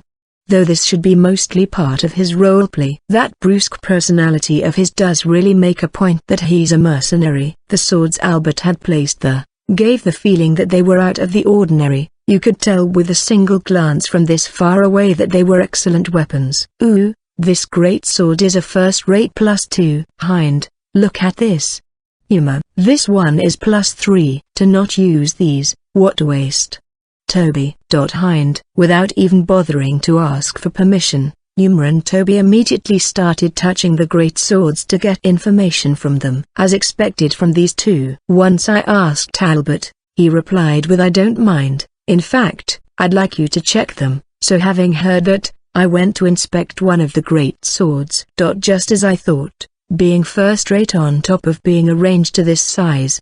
They have quite the attack power. If we were talking about the value of its attack power, it's higher than the great sword we sold Albert back then, so What exactly is he dissatisfied with? I even went as far as to use the great sword you sold me to adjust the center of balance, but it doesn't seem like that was the issue. Albert. So, is it something like his intuition making him say that? Even if we are inside a game? However, the person that is using them is the one considered to be the strongest player, so there's merit to his words. And over there, it was Celine-san accompanied by Rizu timidly inspecting the swords that were lined up. It seems like rather than her fear of strangers, it was her curiosity as a master blacksmith that won over. This one? Don't tell me. Is this the work of Brandon-san? Celine-san looked at the first sword with amazement. Having completely forgotten about her fear, she approached the gigantic Albert and talked to him. Yeah, Brandon also resides in the Bully Confederation, so he was the first one we made a request to. Unfortunately, he was only able to make a single sword for us. Albert. This one is made by Vales-san and this other one by Maddox-san. Aren't all these great swords made by famous crafters? Celine. Vales is from the Rust Kingdom and Maddox is from the Mill Republic. I dropped by their stores while doing mercenary work. Albert. Albert said it as if it was nothing but. The players Celine-san mentioned were people even I knew about. The reason for that is because those players were all lined up at the top. When you sorted the weapon category by attack power in the trading BBS, they really stand out. You mean that our sword is better than the ones made by these famous master blacksmiths? Celine. That's right. I want a sword made by you. First off, I believe that Miss Celine would also be counted among those master blacksmiths. There's no need to be so modest. Albert. You? I get the feeling there's something wrong with the way they worded things. That means you are counting me too? The one that named the weapon was Celine-san though? Hind. Isn't that a given? This great sword is a joint work between you both after all. Albert. Hind-kun. In order for it to have the same weird feeling Albert mentioned again, as I thought, we might have to craft it in a similar situation as before. Celine. I don't think I'm good enough of a master blacksmith. Hind. I believe I'm quite mediocre, is what I told them. It's not a problem that has to do with your skill as a master blacksmith. He thoroughly emphasized that point. Furthermore, Celine-san looked at me as if she wanted to take this request. As you'd expect, she would be really happy, being requested this as a master blacksmith. For her to decide to do something on her own was quite unusual, so I should respect her wishes here. I'll leave the decision to Celine-san. If she decides to take the request, I'll do my best to help her out. Hind. Thank you, Hind-kun. Albert-san, the request to craft a great sword and an axe, I'll take it. Celine. I owe you one.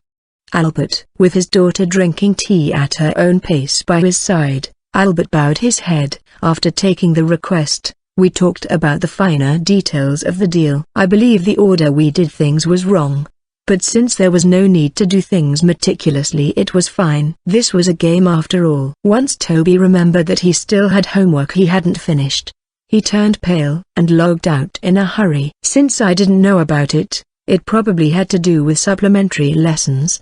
Don't forget those. And then, Yuma and Rizu were bored, so they took Philia-chan with them and went to hunt some monsters in a nearby area. In the guest room, only the three of us remained. If it would be possible, I would like for both of you to keep making my weapons as long as you keep playing this game. Albert. You mean you want to make a long-term contract? However, there's the possibility of you not liking our weapons at some point. Also, there's the possibility that an even more impressive blacksmith will appear in the future, so it's something I would recommend. Hind. I also want to hear a proper evaluation of each sword I make. In order for you to be able to tell me that the weapon is not good when you are not satisfied with them, there's a need for us not to be bound by a contract. Celine. Albert. Hearing what we had to say, Albert started to think. Wanting a long-term contract was something that a government worker, who would prefer stability like him, would ask for, and I could empathize with him. This being an online game that receives updates after a set time, there's only things like gear and consumable items to take into account. Wanting to acquire a supplier for those things, is something that I can understand. Before we go into details, let's exchange friend codes first. It'll make it easier to communicate.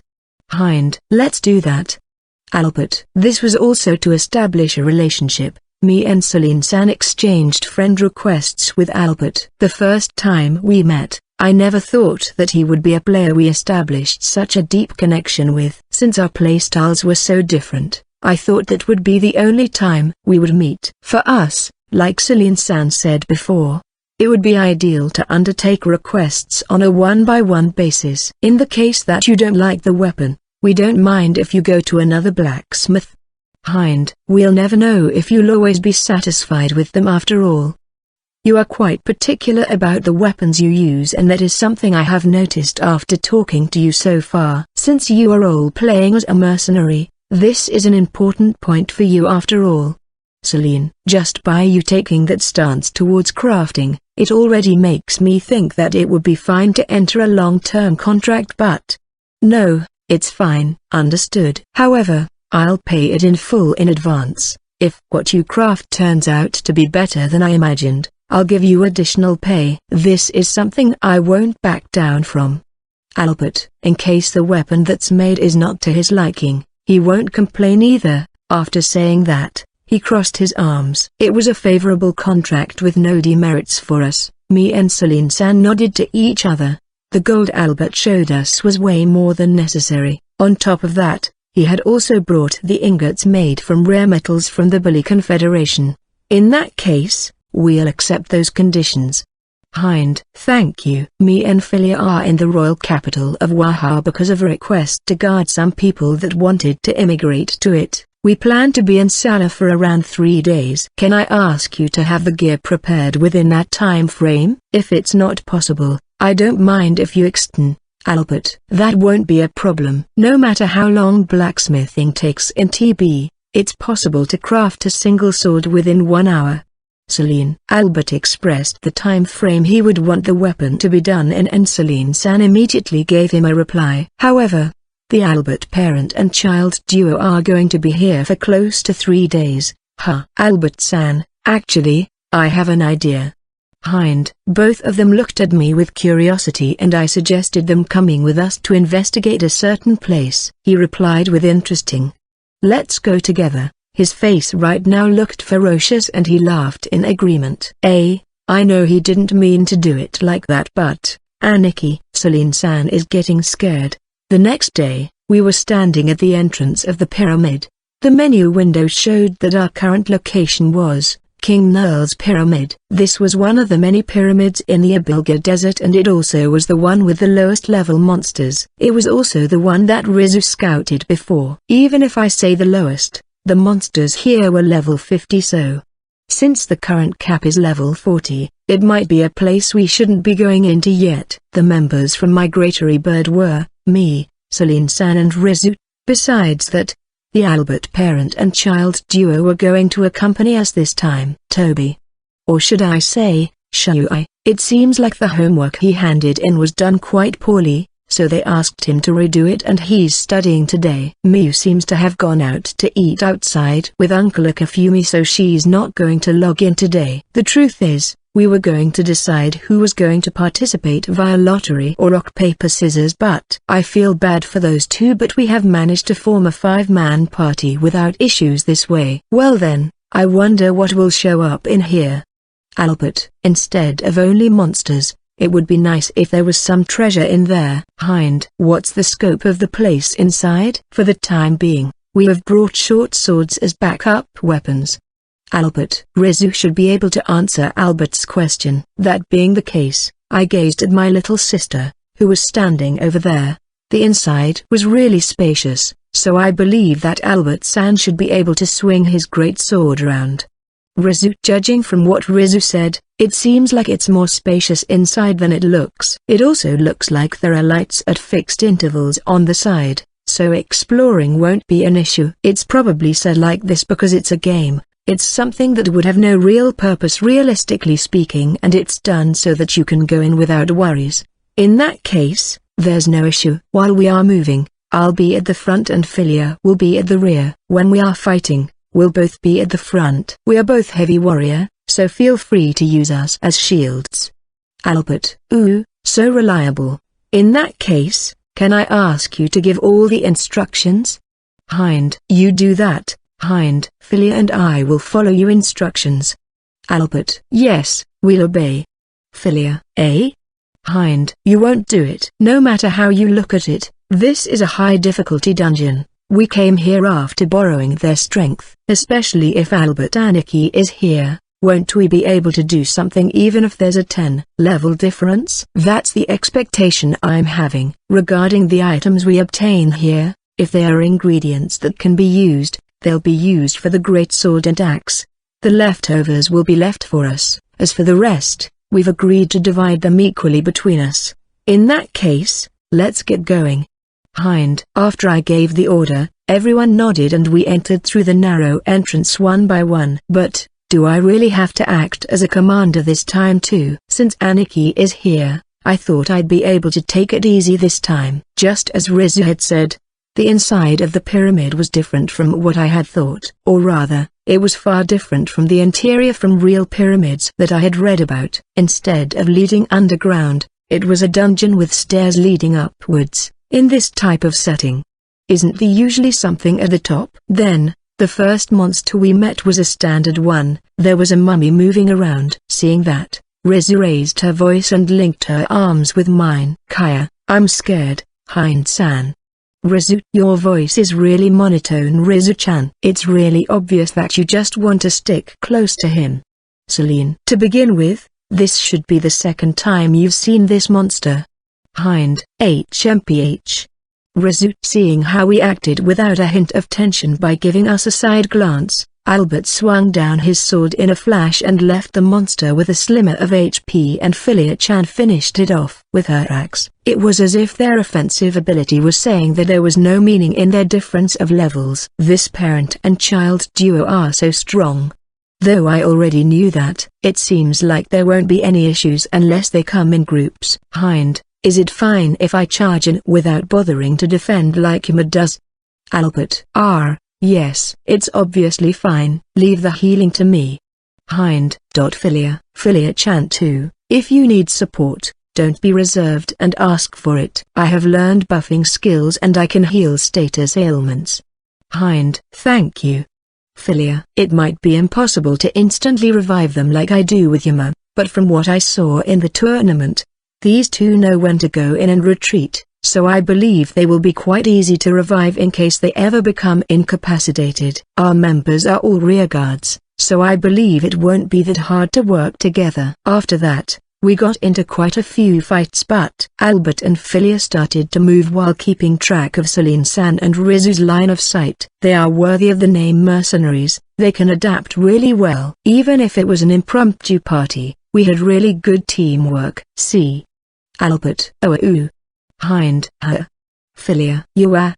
Hind: That being the case, for quite some now, we haven't had the chance to do anything. On the way, Albert found the weak point of the male mummies, who were the most common enemies here, so as long as they didn't come in groups, we finished the battles before they could even attack. Once we reached the 5th floor, apart from the male mummies, mimics that acted as treasure chest, will-o-wisps etc. appeared. You could say that a large number of undead-type living beings appeared there. They were the type that made you doubt if they were really alive or not. As we climbed floors, the levels of the monsters slowly increased. By the time we reached the 9th floor, their levels were at 55. By the way, regarding the treasure chests we found on our way, the way we found out if they were a mimic was Mew.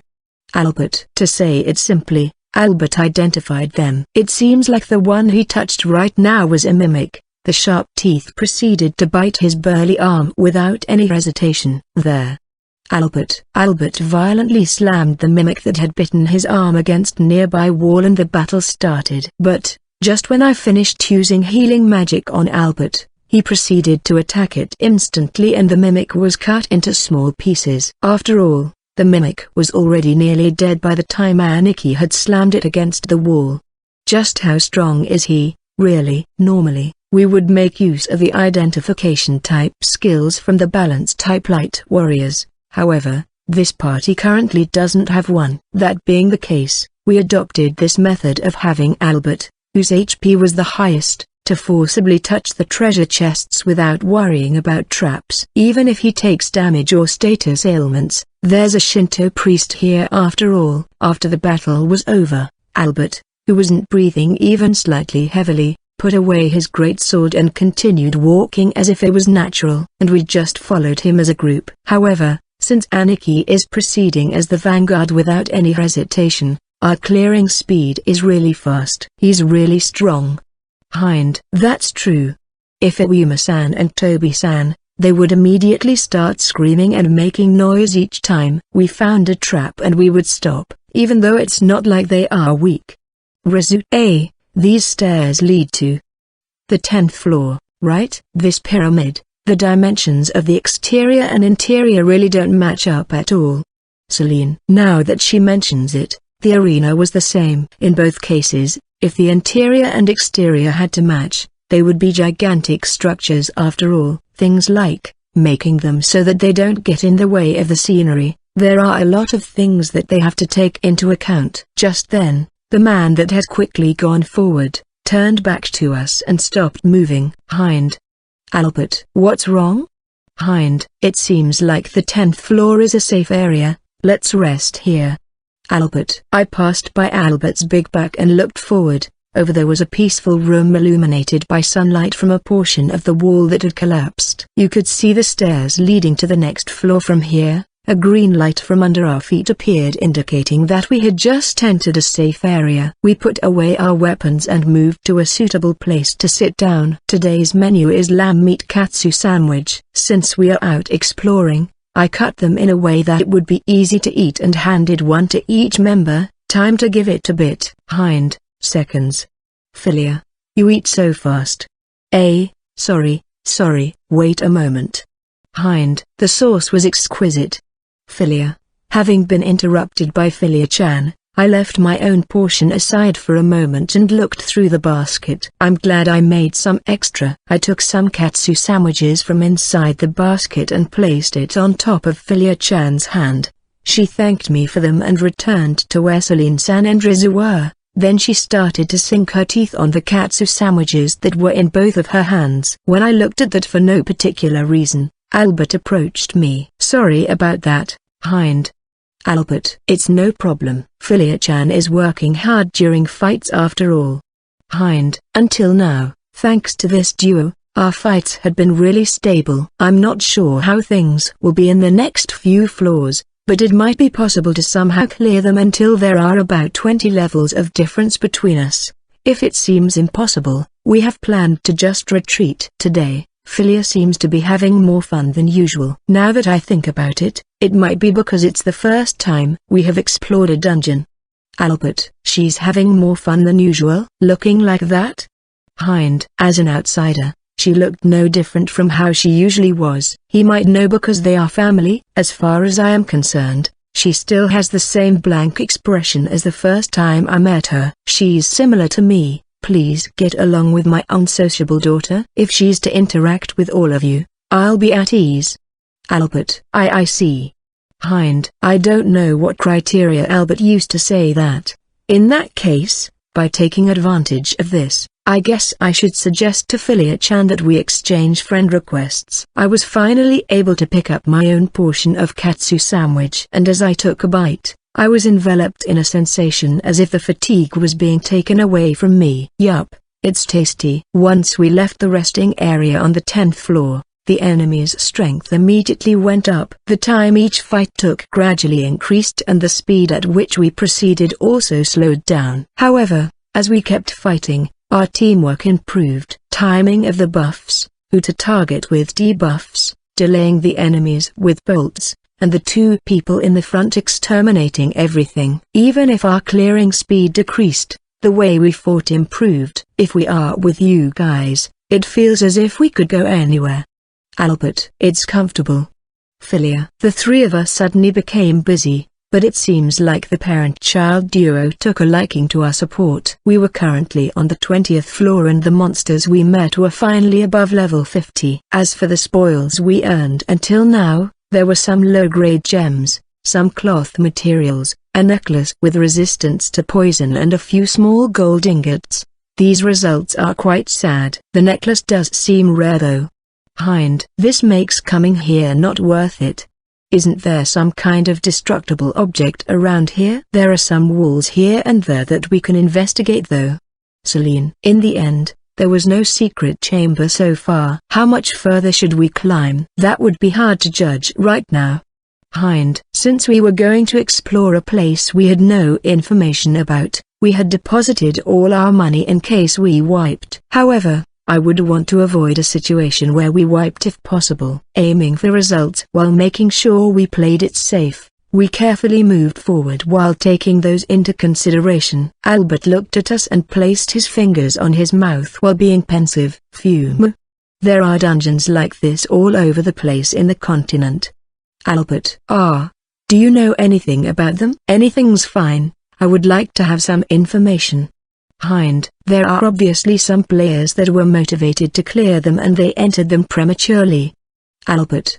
The parent and child duo had already bought horses and had gone to a lot of places to take requests. Due to that fact, they had obtained more information than us. Since they had collected what they had heard from a high amount of real players, the chances that they obtain credible information faster than the forum people can, is high. What he meant by prematurely is, in other words, those that wanted to clear the dungeons before anyone else. Didn't those players ask you to cooperate with them to clear the dungeons? Hind. Those types of players usually want to clear the dungeons with their own efforts. Since they are aiming to be the first ones, they monopolize the information and won't tell other players. Even if they were to request our help, that would be as a last resort. Albert. It's the type of situation you would only arrive at if you cared about appearances. They wouldn't want to clear by borrowing the strength of a mercenary, or something like that. Hind. That's why I only know that on the 20th floor there will be a boss-class monster. This is something that I didn't hear from the players themselves, but you could say it was from hearsay. Albert. So you mean that there will be a boss monster here? Hind. Though it is unknown if this boss will be a mid-boss or the real boss of the dungeon. However, if those people that aim to clear dungeons first had already done so, there would be more people talking about it. So most likely there's no player that has cleared the 20th floor. Or something like that. Most likely. Shien-san seems to have had the same line of thought as me. If there hasn't been an increase in the amount of information released, it would mean something like that. The exception to that would be, as long as there's not any strong players aiming for the top that don't mind releasing that information, it will be like this. Hind. To begin with, wouldn't it be announced inside the game if someone cleared them, like when you first beat the field boss of an area? Rizu. After hearing those words from Rizu, I remembered. Now that I think about it, when we defeated their Venom Scorpion, our names weren't announced. Field bosses and area bosses are gatekeepers that reside in multiple places throughout the continent. So I guess they are not that of a big deal to be a topic people talked about all the time. Among the names of players that are mentioned often, are the players we fought in the semi-finals of the tournament, the Party of Licht. Now that you mention it, I haven't seen the completion of a dungeon being announced even a single time. Hind. It not like we are always logged in, so there's the chance that we might have missed it. Shien. But since it's a topic that hasn't been talked about in the BBS at all, wouldn't that mean that it hasn't happened yet? Even if it happened during the day when there's fewer players, it would have been impossible for no one to have seen it. Rizu. Do you guys like to discuss that sort of thing? I stopped and noticed I had lost sight of you. Albert. After listening to Albert's voice, we went to where he was. It's true that even if we talked about it right now, there would be no real meaning. When Yuma and Toby are not here and it's only us three rearguards, it tends to become like this quite often. Normally, Hind. Yes. Yuma-san would say something like, I don't get it, so is it fine if I just go ahead? She would say something like that and keep going alone. Right, Sechin? Rizu. Yes. It's true that it would be like that. Yup. I feel like Toby-kun would do something similar. Shien. I see. Albert. But it balances things out? Philia, muttered Philia-chan as she tilted her head. The passage suddenly came to an end and we came out to a dimly lit hall. The first thing we noticed after entering that hall was that the temperature was far higher and it was sort of hard to breathe. Everyone stop, there's something further in the back. Albert signaled us to stop by raising one hand and we stopped in place. The thing that appeared from within the darkness gave off a sense of presence that we could feel at a single glance even from this distance, because that thing's body its body is burning. I think it would be more accurate to say that the fire is taking the form of a human. It seems like this is the boss of this area. Albert replied so to my murmurs. He took out his great sword and took a stance aimed at the fire avatar. In reaction to that, the monster's fire burned violently. It was unreservedly showing that it held hostility towards us. The displayed level was 55. The name of the monster was Vestiges of King Noel. We had already taken a stance with our weapons and followed after Albert, who slashed at the monster. Albert, the fire demon, Vestiges of King Noel, howled as his HP was shaved off by Albert's strong attack. Seeing that made us think that this boss might be easier than we thought. But reality was different. This monster always has a continuous slow HP regeneration, so if we leave it alone, it'll slowly recover its HP. But the problem wasn't that, it was its high attack power. Albert! Philia. The fire demon released a heat wave without any preemptive movements and Albert took damage. Avoiding it was hard. Furthermore, it was an attack with both physical and magical properties, so since our front line was made of two heavy warriors, if they took a direct hit, they would be on the verge of dying. Because of that, we were forced to attack carefully. To my astonishment, Philia-chan showed beast-like movements and dodged them. On top of that, it had a fixed probability to inflict the status ailment burn. It was really annoying. Result. Yes. Result. I casted Healing Plus, and in addition to that, Rezu used Darkness Ball to stop the monster in place. While praying that a long-range attack didn't come, I took some distance along with Rezu, who had used the spell to cover me, and released the Healing Plus on Albert. Then, as soon as the fire demon turned towards us, Shien released her blast arrow. While blowing the fire away, the bolt released along with a gust of wind and penetrated the demon's chest.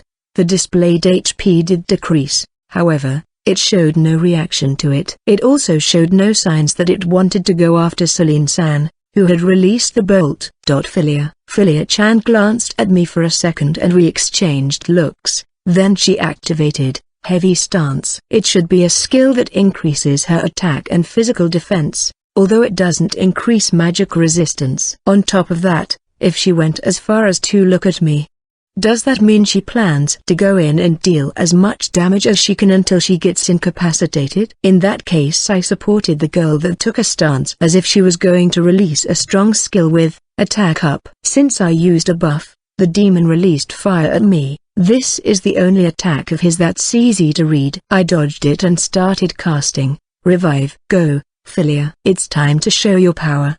Albert. Yes. Philia. Hearing those words from Albert, Philia-chan lowered the axe to the altitude of her hips and took a stance. Then she took a big breath. Next, she rushed at it. The little girl became a tornado once she was in front of the fire demon.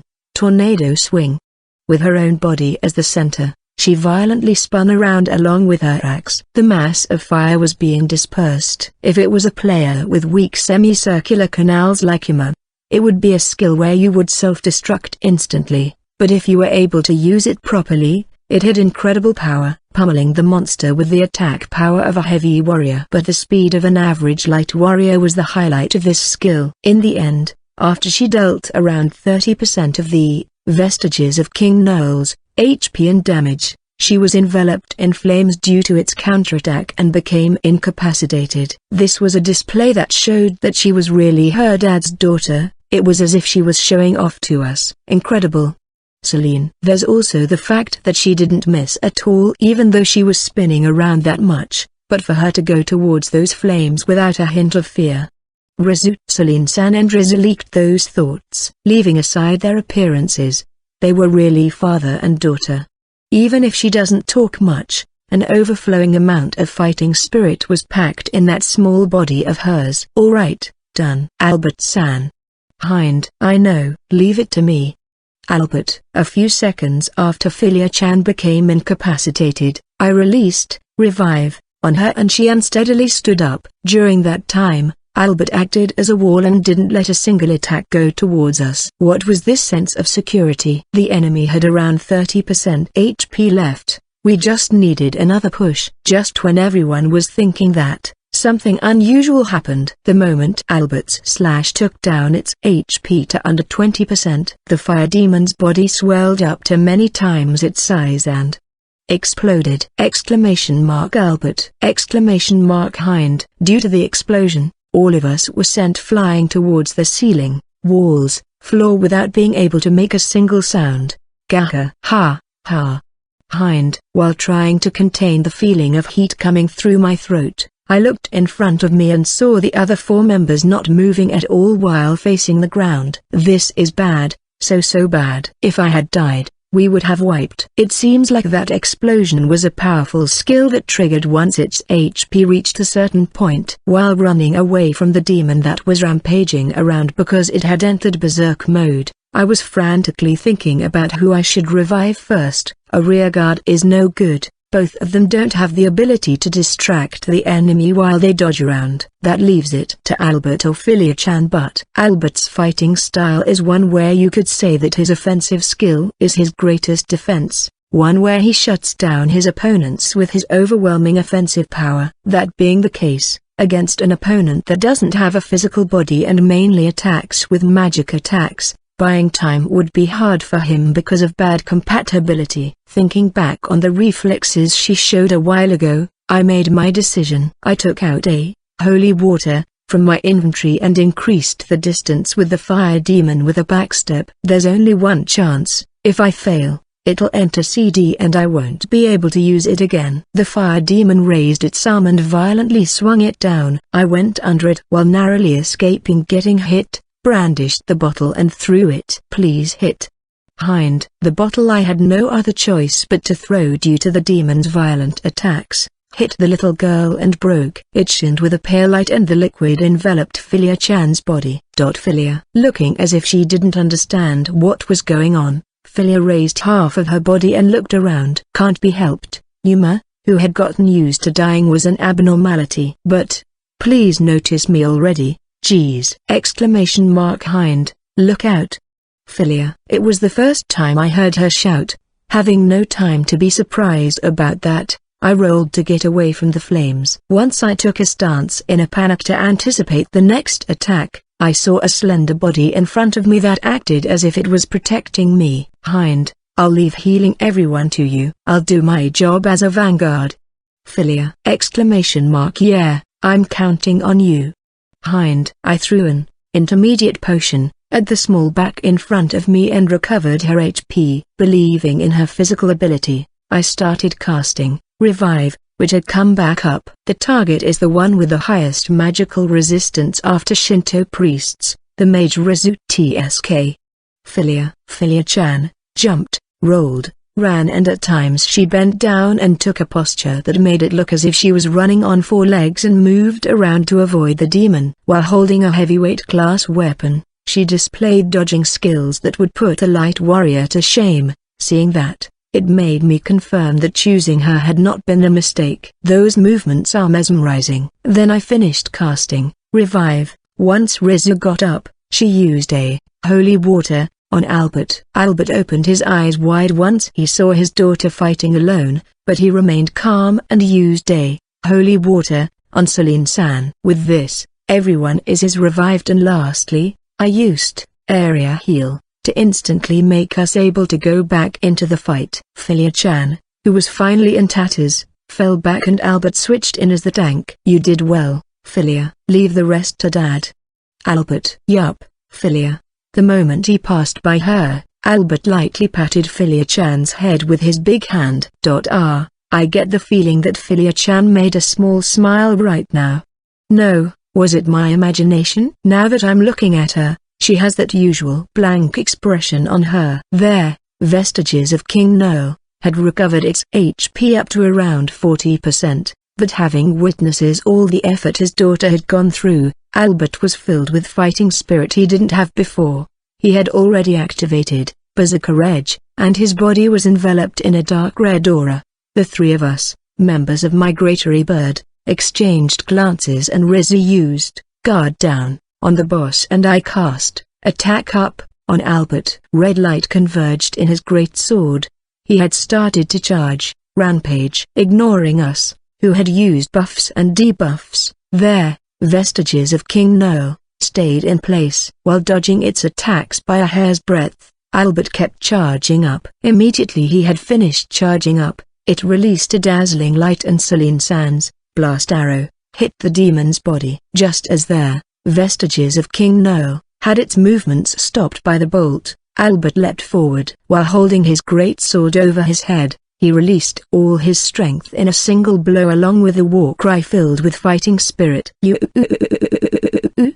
Albert, a thunderous roar. The 40% of HP remaining on the enemy magnificently vanished and the flames dispersed. Goodness gracious, that's a boss monster 15 levels ahead of us, you know. To have it be defeated like that in a single blow is a bit. Holding a weapon, which weight had been pushed to its utmost limit, throwing away his defense and completely charging up his attack while dodging, making his motion of attack as big as possible. Furthermore, aiming at its weak point, which was the head, with pinpoint accuracy. In theory, if a heavy warrior can do it, anyone else can do it, but actually doing it is another story. As expected from someone whose strength was from another dimension. Having discerned that the battle was over, Albert calmly put away his weapon on his back. We all took a big breath and exchanged smiles. That was dangerous. I'm glad we managed to win. Like that, the unnatural high temperature of the room was gone. When we turned around because we heard the sound of something falling, we found a treasure chest placed there. I guess I should say this was to be expected. A stream of words appeared in our field of view regarding the dungeon, Pyramid of King Noel, the party of Mercenary Albert Sama, Philia Sama, Celine Sama, Rizu Sama and Hein Sama has conquered the 20th floor. Congratulations. We had become tired after this last fight, so we decided that stopping at floor 20 was a good idea. There were stairs leading to further floors, but in everyone's eyes it was reflected that continuing would prove to be difficult. If a boss came out here, it was expected that it would become harder from now on. Therefore, no one was against retreating here. Furthermore, there were 5 treasure chests in front of us. It's the same number as the number of people here, so would it be okay for each one of us to pick one? Good work everyone. Well then, shall we open these treasure? Hind, I'm hungry. Philia. Hind. Immediately after I placed a hand on a treasure chest, Philia-chan's vigor plummeted. Our hunger gauges haven't decreased that much though. Is it a matter of her mood? I rummaged through my inventory and took out the last remaining pudding. Here you go. Hind. When I handed it to her along with a wooden spoon, the little girl thanked me and immediately started eating. Even Albert, who was always calm, started to show an embarrassed expression on his face. Sorry that this is happening so often, Hind. However, it seems like my daughter has taken a liking to you. It's rare for her to show this amount of selfishness to other people. Albert. I get the feeling that she has taken a liking to the food rather than me though. Hind. That's not true, I was happy that you revived me first. Philia. Eating while wearing a blank expression, she denied my words. Behind Philia-chan, Celine-san was trying to keep Rizu, who was raising her eyebrows, in check by wrapping her arms around her from behind. It's not like I revive people to gain likability points though. When I told her that, as you'd expect, Philia-chan tilted her head. I guess it's like that. You're recognizing me as a player. To be recognized by someone like you, makes me happy. Philia. With that, as if she had gotten tired of speaking, Philia-chan shut her mouth. Oh. That's wrong. She only opened her mouth to eat the pudding. Albert nodded at her daughter's words in agreement. To be honest, I was a bit shaken by the fact that they held me in that high regard. Wait. That's right. The treasure chests. Let's get rid of this delicate and tepid atmosphere by moving things forward. Yeah, that will be fine. In that case, shall we check the contents of these treasure chests? I doubt these ones will have any traps placed on them after all. Hind. Once we simultaneously opened the chests, the contents inside all of them were the same. They felt warm when we picked them up. They were fist-sized clear red stones. It seems like they are called rubrum stones. They are classified as elemental stones and others. Others? While shaking on the back of the camel, I inspected the gems. When it comes to elemental stones usage, you could place them in the grip of a weapon, and in the case of a staff, you could place them on one end of it. Leaving aside the fact that this stone is clearly of the fire element, I wonder what the other usage for it is? Hind. When we touched them, a pop-up saying "Do you want to use it?" appeared, but it would be scary to use them here. Shien. It would be troublesome if they started blowing fire. Let's do it once we get back home. Leaving that aside, Hind. Rizzo was glaring at me. Though it's true that I was currently riding a camel with Philia-chan. Why are you not riding one with your father? When he came here you did that, right?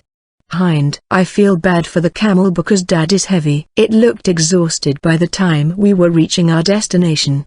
Philia. He should weigh around 150 kilograms if you add the armor and the great sword after all. I wonder if it's his policy. He refuses to unequip his gear. Philia-chan is light, but even if she removed all her gear, she should weigh between 30–40 kilograms. If we count that as the reason, I guess it's not that odd that she moved over here. By the way, the reason Philia-chan doesn't have her own camel is because it's scary to ride one alone. Or so she says. Even when they ride a horse, it seems like they usually ride one together too. When it comes to fights, he positively seeks them out and acts as some sort of barbarian. I actually don't get Albert's standards and the way he acts. Isn't he just too overprotective? Albert looked over here in sadness as if he was saying, Philia-chan, come over here. I don't think I can consider this action of hers as one of being independent of one's parents though. If you hate it that much, take off your armor and put away that sword. I would honestly prefer it if she rode a camel with you. In that case, wouldn't it be fine if you rode one with me or Sechin? We are lighter than Hind-san. Rizzo seems like the type of person that's quick to anger, so number. Celine becomes frightened if I get close to her. Philia. I'm sorry for still not being able to get used to you. Celine. Rizzo. We'll arrive in Waha shortly, so it's not something you should be that bothered by? Hind. She has grown strangely attached to me, but she's not one to pull pranks like Siesta-chan and remain silent. In reality, it was as if I was holding a slightly heavier doll, so it was not as if I was against it. It was as if I was looking after a relative's child. A feeling akin to babysitting. I've rode along with quite a few girls by now, so my feelings have gone numb in a sense. Whatever. I'll go to your room once we log out. You better prepare yourself, Nissan. Rizzo. What should I be prepared for? I exchanged glances with Philia-chan and we both tilted our heads. Once we returned to the guild home, we moved close to a source of water and placed the rubrum stone on top of a metal plate and used it. We were curious about what kind of item it was, so even if it was quite late, everyone remained without logging out. Once we used it. So hot. Hind. I retracted my finger in reflex. It didn't blow fire, but it released heat high enough that it warped the air around it. Are you okay, Hind-kun? Celine. It didn't really happen immediately after using it, but that's some terrifying heat. Actually, look. Albert, the iron plate started to turn bright red and smoke came out of it. The liquid that was once a plate started to spread on the ground, like that. The surroundings started to melt and the gem proceeded to start sinking. Wait, this is bad, Hind-san. How are we going to stop this? Rizzo. Water. For now use water. Hind. Leave it to me. Everyone, step back. Albert. Using the buckets we had prepared beforehand, Albert drew water from the canal and threw it on top of the stone. A large amount of vapor was produced and when it seemed as if it had settled down we cautiously came closer. There, rubrum stone had stopped emitting heat and was laying there. These are so hard to use. It seems like they are the type of items that don't get consumed on use, but on top of taking a bit of time to increase its temperature, it seems like it'll be impossible to throw them and use them as a way to attack. Watching these chains of events, Albert finished it with this. As an item, it is hard to use. However, there's the fact that it's possible that you'd be able to deal high-rank fire element attacks if you attached them to a weapon. Albert, what do you want to do? If you leave it to us, we could use them for your great sword and axe.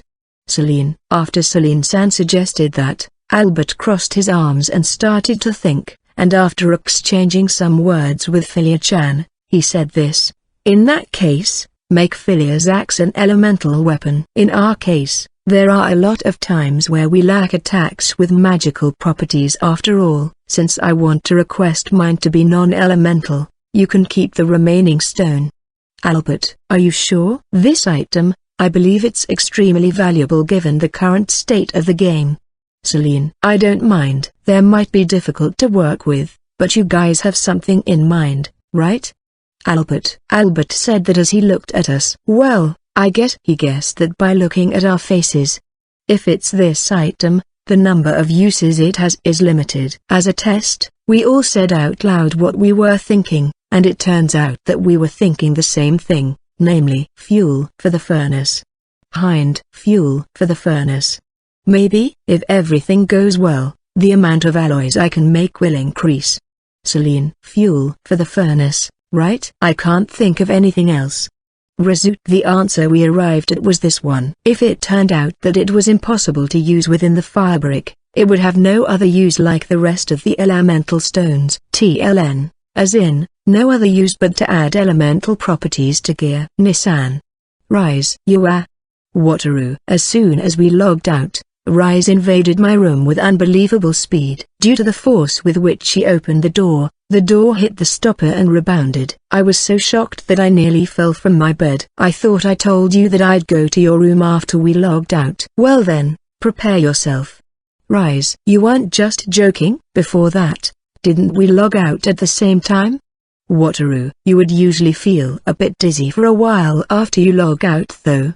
Fast. She was too fast. While we exchanged those words between us, from the first floor we heard our mom tell us you both are being too loud. Finally realizing we were making a scene, we toned down our voices and closed the door. Rise sat down on the chair and I returned to my bed and sat down facing her. Nissan, what you did was no good. Girls mature earlier. Even if it's fine now, you won't know when Filia-chan will start seeing you as a member of the opposite sex, you know. From now on, abstain from making physical contact with her. Rise. Is that so? I didn't feel like it was going anywhere in that direction though. Wataru. If it reaches that point, Nissan, you'll have to start calling Albert-san father-in-law, you know. Are you fine with that? To have that macho man as a father-in-law. Rise. You sure skipped quite a few steps in there. You are jumping into conclusions here. Wataru. From acknowledging someone as a member of the opposite sex to directly getting married, what's with her train of thought? However, I can't deny that we've acted quite over-familiar there. Well, if you say so, I'll be careful. Even if she's young, a girl is a girl. You mean that I should keep things in moderation and deal with things properly? And that for someone that we just met, we are too close. Wataru. That's right. Years of experience and a sense of distance are important. They are important. Rise. Why did you say that twice? Wataru. Just so we are clear, it's the same for other girls, okay? Like Siesta-san, Rise. Sure.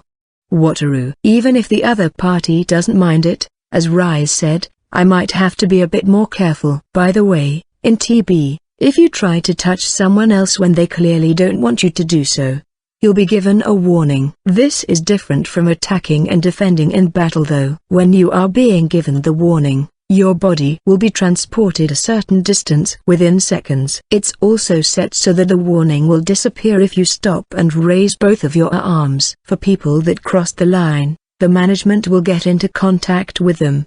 If it comes down to that, you'll be forcibly logged out after a few seconds. Even if you say that, I believe that's just her genuinely getting attached to me though. I don't think it'd change that easily to liking another person as a member of the opposite sex. To begin with, since we were kids, The only girls that paid me any attention were you and Miyu. I don't have that kind of manly charm. Wataru. Nissan doesn't know a thing. She's not the type that goes for who is popular. Girls with unusual personalities are the most dangerous. If she was going for the popular types, based on looks alone, she would have gone for Shuai from the start. Rise. Dangerous you say? I mean, right. For the time being, I got it. Even I wouldn't want Albert to glare at me more. Besides, the conversation we had just now had nothing to do with Shuai, right? Wataru. After that, the three of us had exchanged friend codes with Philia-chan, and after doing some discussions about the balance of Albert's weapon, we split up. I believe the next time we'll see the parent and daughter duo will be when the weapon is finished. Afterwards, even if it was close to bedtime, Rise sat down in my room and didn't go back to hers. It couldn't be helped, so I cleaned Rise's ears. Once I started doing so, she looked as if she was in bliss. Like that, I took her into her room and put her to sleep. This is when her being so simple helps.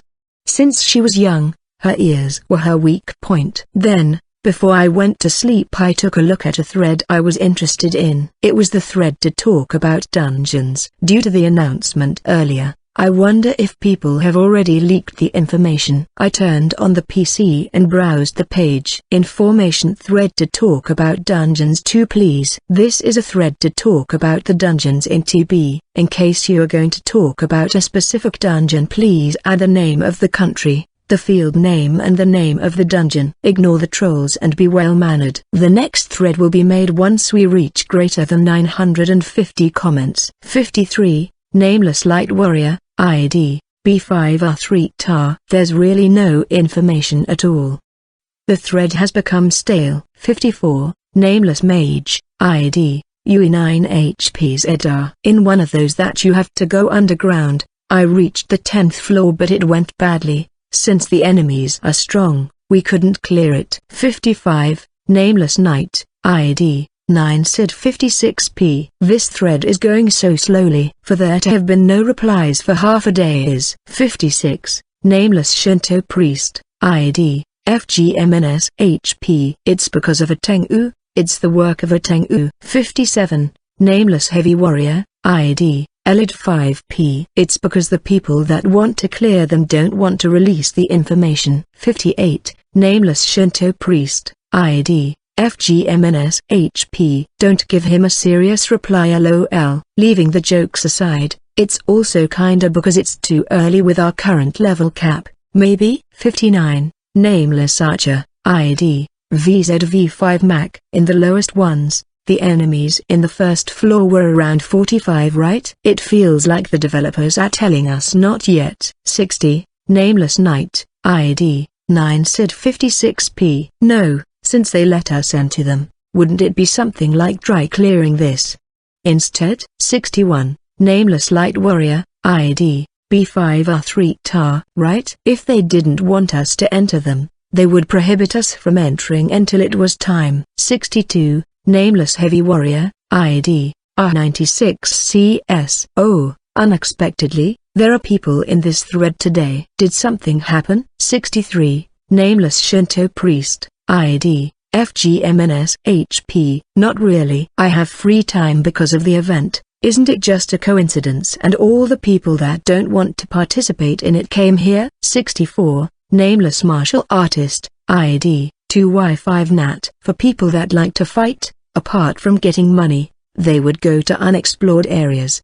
They would also avoid going into dungeons. 65, Nameless Heavy Warrior, ID, R96CS. I see. Well, I'm also one of those though. 66, Nameless Archer, ID, VZV5MAC. Even if there are people here, we are just chilling here. _tilde. Here have some tea. What was the time we cleared floor 20 again? There's no doubt that it would be when the thread was really active though. I kept scrolling through the replies and there was a portion where there were many replies within a short time frame in this desolated thread. Should be around here. 113, Nameless Mage, ID, In says 7. Is there anyone logged in right now? Unless I saw it wrong. I get the feeling I saw captions saying someone reached floor 20. 114, Nameless Archer, ID, E8ZJMS9. I saw it, even though I was aiming to clear a floor 20 boss. 115, Nameless Knight, ID, U43G6. At 114 you were aiming for it, huh? How should I say this? Good job LOL. 116, Nameless Shinto Priest, ID, and NNPRR9. The ones that cleared it showed up? Did the names appear too? 117, Nameless Mage, ID, DGXPW7. I saw it too. The one that cleared it was that guy. 118, Nameless Light Warrior, ID, WSBW. Don't tell me. It was Alb something. 119, Nameless Mage, ID, DGXPW7. Yup, it was Mercenary Albert LOL. It's gotten to the point where you'd expect his name to appear LOL. 120, Nameless Knight, ID, WSBW. Why are you AGAIN? 121, Nameless Mage, ID, DGXPW7. True Self 2. Hero-chan was not in for some reason, but it was a 5-man party. 122, Nameless Knight, ID, WSBW. Why are you TOO? 123, Nameless Martial Artist, ID, P6GGFK5. In a way, it's a combination that I can sort of understand. Aren't they the winners and the runner-up of the tournament? 124, Nameless Archer, ID, E8ZJMS9. I thought that if it was PV I wouldn't lose to them. My pride is in shambles. 125, Nameless Shinto Priest, ID, UU Kate. Albert and Philia. I also know about True Self. But who are the other two? 126, Nameless Heavy Warrior, ID, 6QNHBez. To begin with, Philia-chan was Albert's partner, right? The other two should be people one of them knows. 127, Nameless Light Warrior, ID, KX8HNHM. At 125 Rizu is someone from True Self's side, right? She fought alongside True Self at that time with the Turtle Replay. 128, Nameless Knight, ID, RHMHGPJ. I get the feeling I saw the name Celine somewhere. 129, Nameless Archer, ID, Kseek. Me too, but I can't remember where. 130, Nameless Mage, ID, SZ86JHM. At 128 at 129. Wasn't it in the trading BBS? She's a top-ranked blacksmith. Judging from the name she should be a girl. But since there are not many people that have seen her, I think no one knows the gender. 131, Nameless Heavy Warrior, ID, Yug9Gtek. Wouldn't that make it a legit, serious party? Did the True Self hire him? Albert. 132, Nameless Knight, ID, 3C4X2. Even though he has Hero-chan as a vanguard, would he need to do that? 133, Nameless Shinto Priest, ID, E34HJ. Aren't they friends? They have participated in events together twice after all. 134, Nameless Light Warrior, ID, PBs at W7ZA.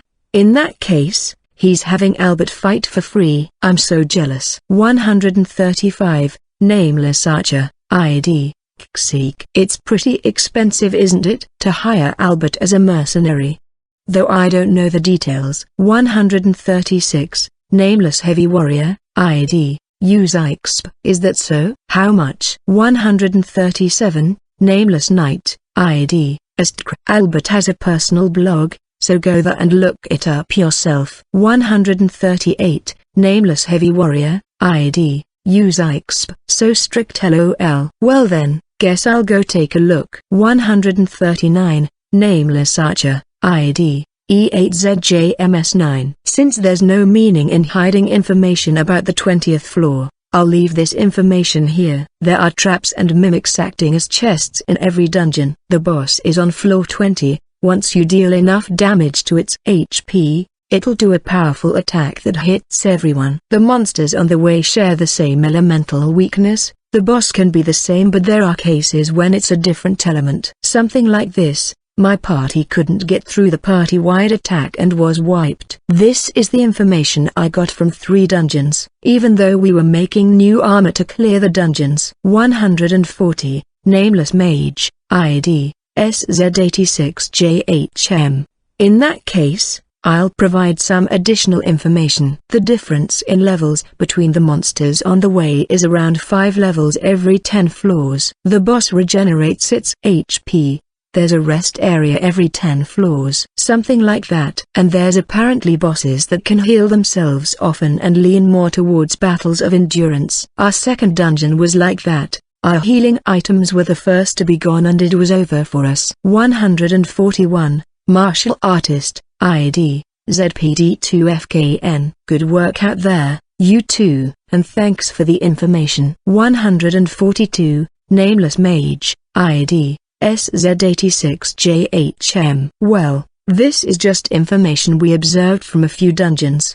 The information in at 139 and 140 is not much of a secret, so there's nothing wrong with saying it. Even if the names of the people that clear it are announced now, the value of it will decrease. Judging from how the announcement went, there should be something higher than floor 20. Next time, I'll aim to be the first to clear floor 40. 143, Nameless Archer, ID, E8ZJMS9. It's so sad. There it is, just as I expected. There's information about other dungeons here and there. So endurance-based bosses also exist, huh?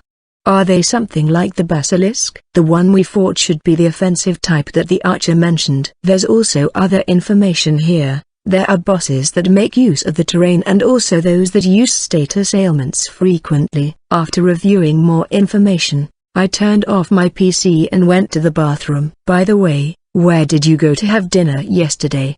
Hind. Sushi not served in conveyor belts. They were tasty.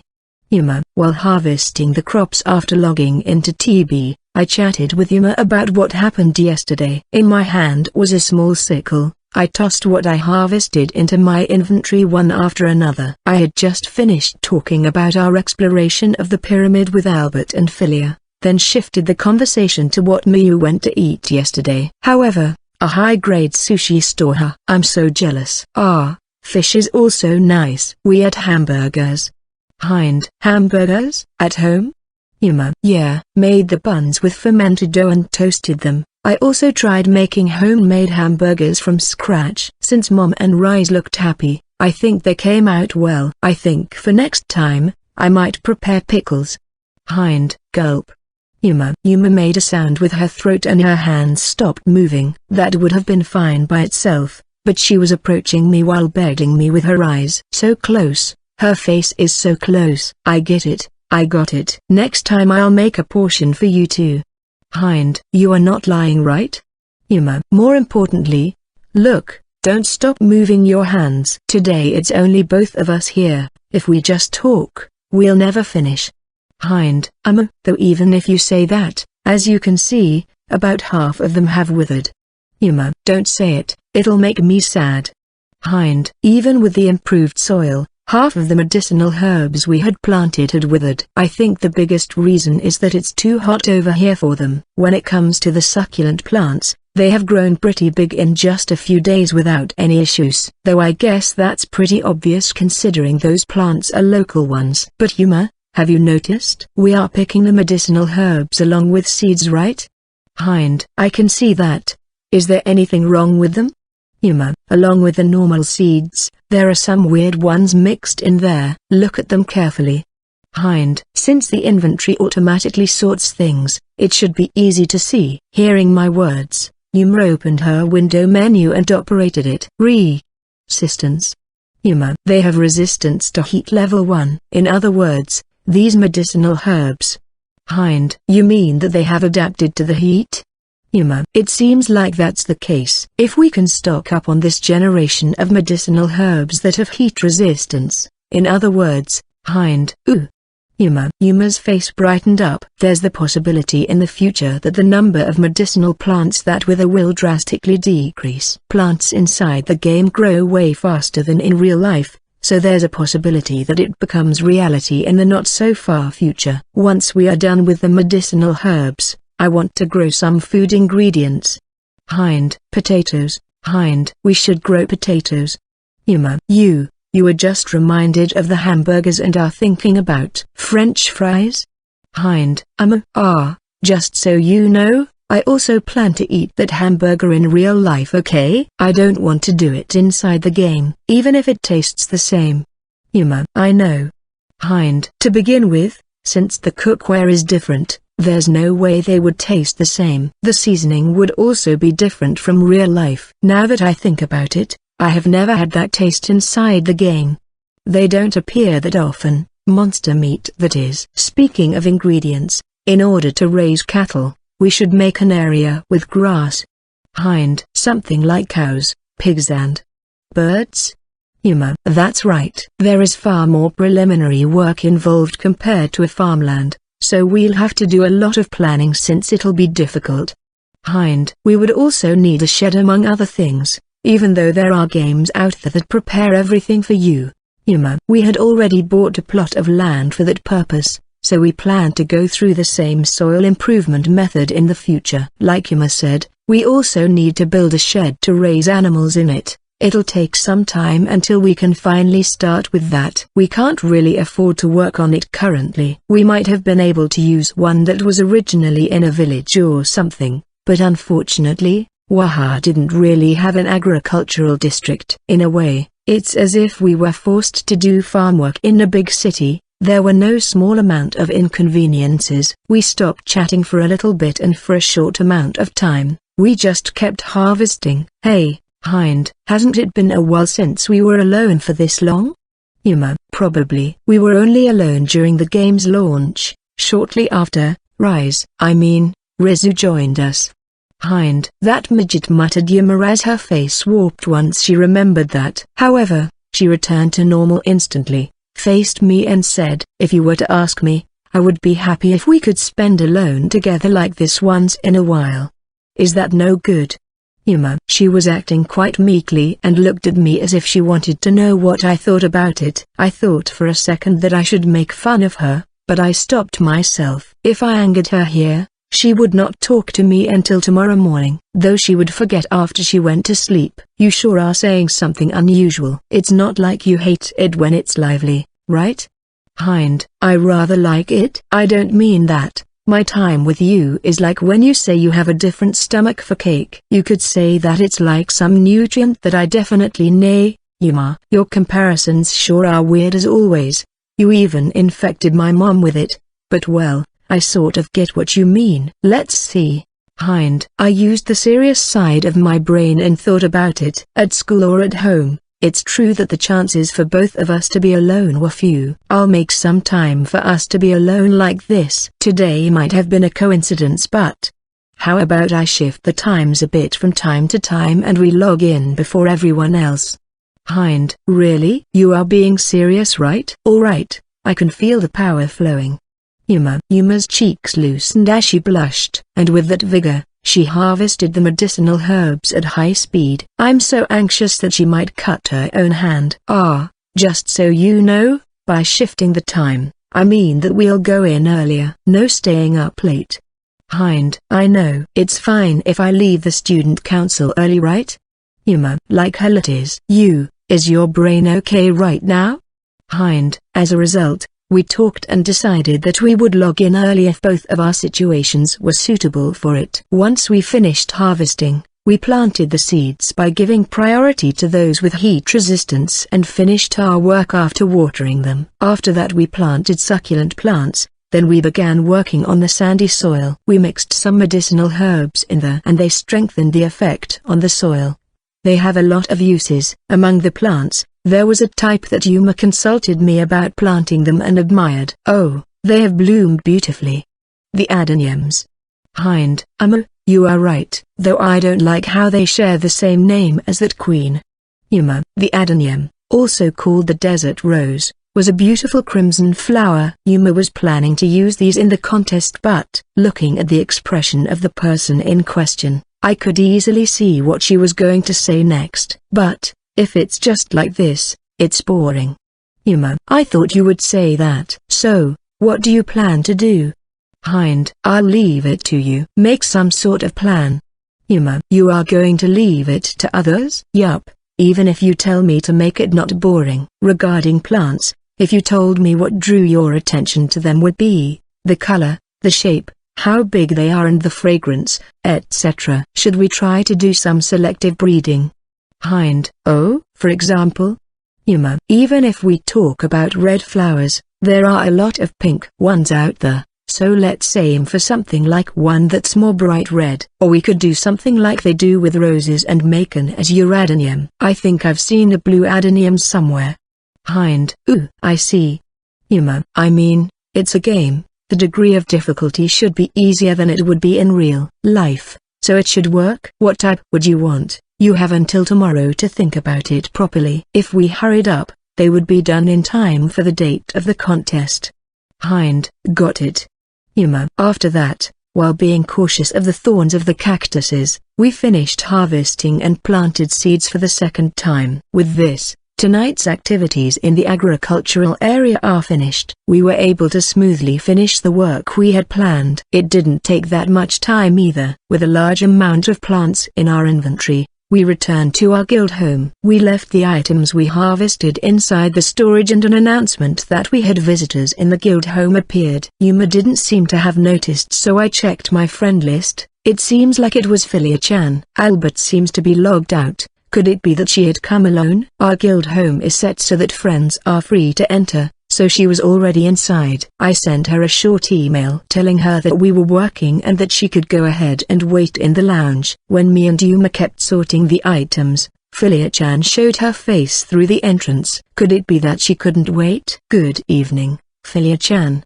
Hind, new, Philia. When did you get there?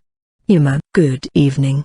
Philia. After giving a bow, she calmly entered the storage, then she just stayed silent as we placed the items from our inventories into the boxes. Are those medicinal herbs? Philia, they are the first batch from our field. Oh right, Hind. Can we share some with Philia? Yuma, of course. If you use them as is, they would only have the effect of a beginner potion, but it's not like it hurts having them. Hind, it's not like medicinal herbs can only be used as ingredients. It's also possible to use them as low-grade restorative items. Yuma took a bunch of medicinal herbs from the box and placed them on Philia-chan's hand. Thank you. However, I haven't done any compounding. Philia will teach you that. Hind will, that is. Yuma, hey. Hind, isn't that fine? We don't have anything else to do today, right? Yuma, I mean, it's true that since Celine-san is not here, we won't make progress on our blacksmithing. Rizu is not here, so we can't make progress in making healing items, and since Toby is not here either, we don't have enough people to do anything. Well, if Philia-chan is not against it, I'll take. Hind, please do. Philia, she didn't even let him finish talking? You sure are eager, Philia. Yuma. After that, we made Philia-chan wait until we had sorted out the items. We planted several adeniums in pots and placed them down in the hallways and the lounge. Philia-chan looked at the plants and murmured, so beautiful. It seems like she has taken a liking to them. The places we placed flowers on looked a bit more lively. Since this was supposed to be a residence for nobles, the rooms had splendid ornaments and the flowers matched them well. Then, we arrived at our long-awaited compounding room. Mortar, pestle, beaker, bottle for when we finished the product and the medicinal herbs we were going to use. I finished preparing these things. Well, while we are at it, Yuma can also give it a try. Hind, I'll give it a try. Yuma, Philia-chan too, are you ready? Hind. When she heard my question, Philia-chan, who was holding the pestle, started nodding. Fundamentally, to refine a HP potion, you need medicinal herbs, nourishing plants and some other things. In reality, these nourishing plants have many uses in TB. These yellow ones are. Philia. Yeah, these nourishing plants that look like leaves of a yellow Indian lotus.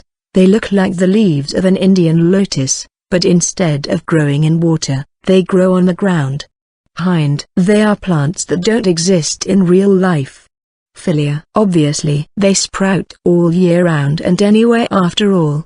Hind. Unlike the medicinal herbs, they can endure the heat of Waha, and we harvested them without any issue. They are an all-purpose ingredient that can be used in compounding without much trouble. Apart from HP potions, they are a must when it comes to MP potions and status ailment ones. So, we'll start with a normal potion. You just mash the medicinal herbs and nourishing plants together and add water on top.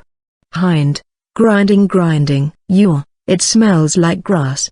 Philia. Right after they grinded the medicinal herbs, their smell started to permeate the room. However, after they grinded the nourishing plants, something weird happened. Oh. The smell disappeared. It not only disappeared. There's a sweet smell? Philia. That's right. Furthermore, if they are separate, Hind, so bitter. It's not sweet. Disregarding my explanation, Yuma took a bite of the nourishing plants and had a wry expression on her face. Silently, Philia-chan saw that and she looked a bit exasperated. Hear me out until the end. Nourishing plants are bitter by themselves, but they turn sweet if you mix them with medicinal herbs. If you mix detoxification ones, they increase in bitterness. You should know about that, right, Yuma? Hind. Yuma. As a result, if you drink a HP potion, they taste good. Though I have already said before that there's no need to directly drink them. So, after you grind them sufficiently, it's fine if you just add water directly. Hind. There's no need to filter them? Yuma. In that regard, it's a game. It's simplified. Hind. I see. In that case, here we go. Yuma. Once you add water, in an unusual way, the paste made from herbs disappears and only a blue liquid remains. All that was left to do was to use a funnel to pour the liquid into the bottle. There, congratulations on finishing one. As you already know, HP potions are blue, MP potions are green. Make sure to not mistake one for the other. Hind. Ooh. It's easier than I thought. Yuma. Yes, but it makes me a bit happy that I made one myself. It feels special. Philia. Yup, I get what she means. The potions sold in stores are the mass-produced types, so you can see that the ones you make yourself are different. The two of them observed the liquid inside the bottles. Well, these are normal potions after all. They start getting annoying from intermediate onwards. There are a lot of additional ingredients after all. With traditional Chinese medicine types, there's information that says you have to add things like honey, garlic and even soft-shelled turtle's blood and the like. Once it gets to intermediate and higher, the effects are all over the place and it depends on the crafter. Hind. A while ago, we bought some intermediate potions from the trading BBS and their healing effects were only a bit higher than normal potions. Philia. That's because you bought failures then. You have to choose if you want to buy them from NPCs since those have a fixed effect, or buy them from a crafter you deem trustworthy. Though, the best option would be to craft them yourself since that's the safest.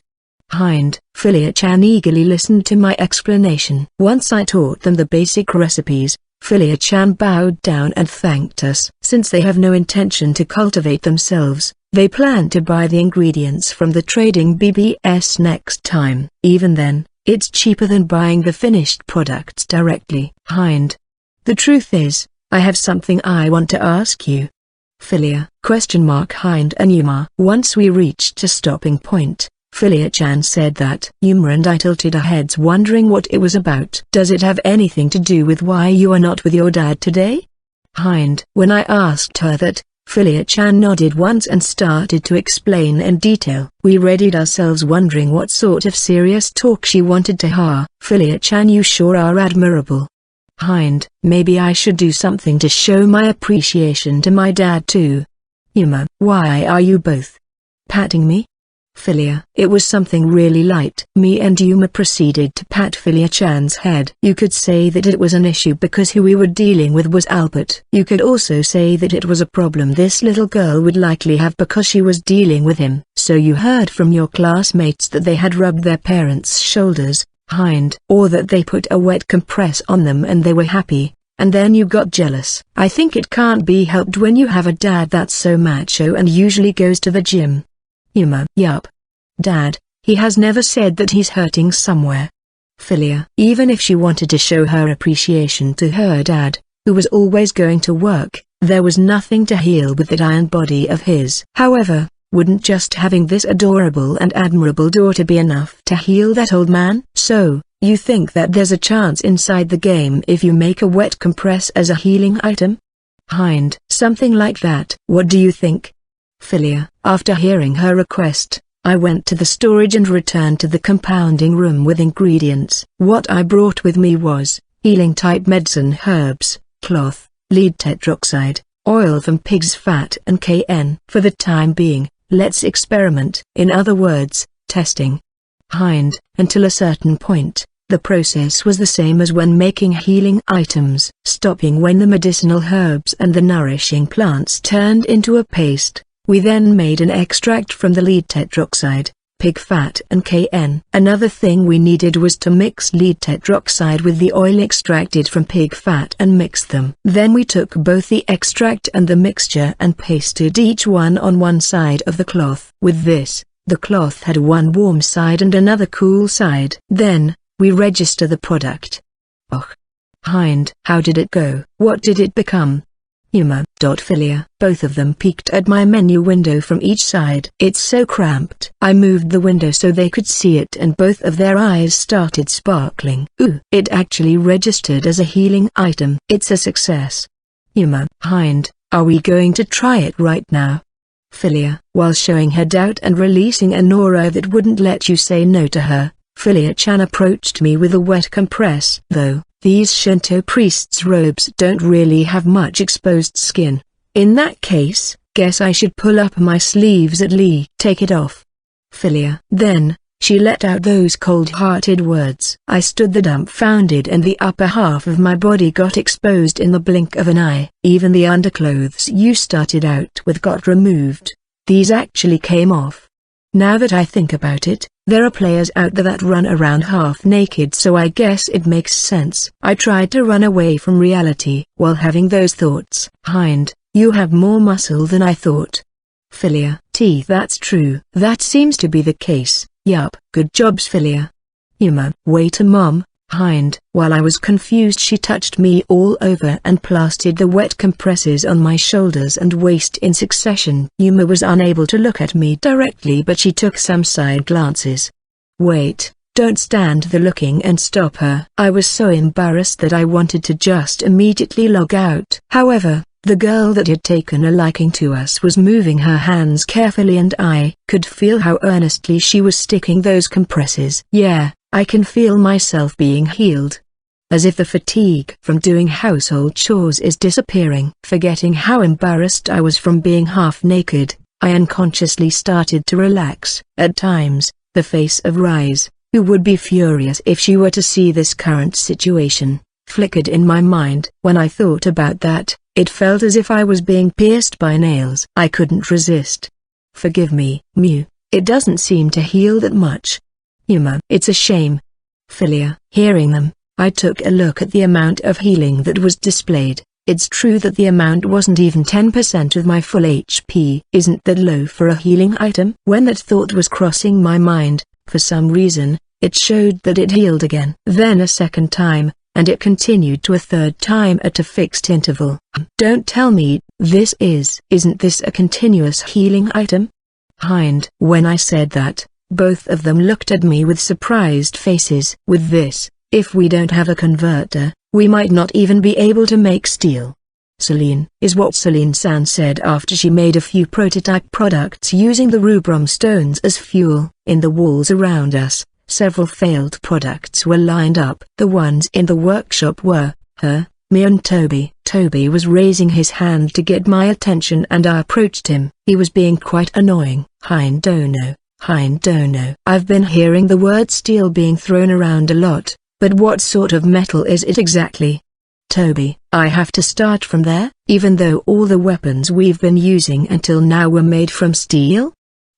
Fine, I got it. I'll explain properly, so don't go around making that face. Steels is a type of iron that, Hind. While explaining, I glanced at Celine-san and sent her a wry smile as if to say just continue working, though she would be more knowledgeable about this. Oh well, if I get something wrong, let's get her to correct me.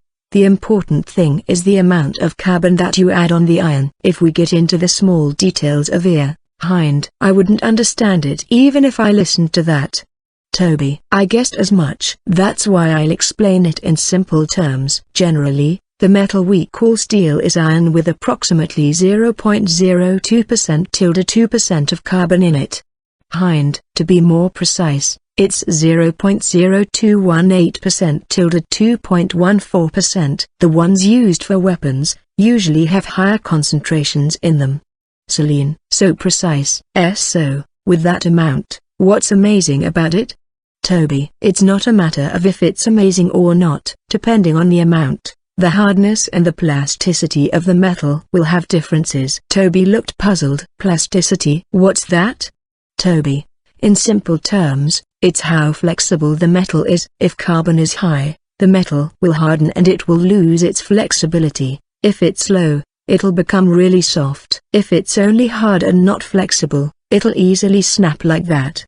Hind. When I said that, I pointed at a big axe resting on the wall. It was one of the failed products. Its durability was 10. Something that wouldn't last throughout a fight. It doesn't matter how high the attack power of the weapon was. So that means that the weapons had low durability until now is because... Toby. Yup, Toby-kun, you've started to understand. The temperature in the furnace was too high, so a big amount of carbon got into it.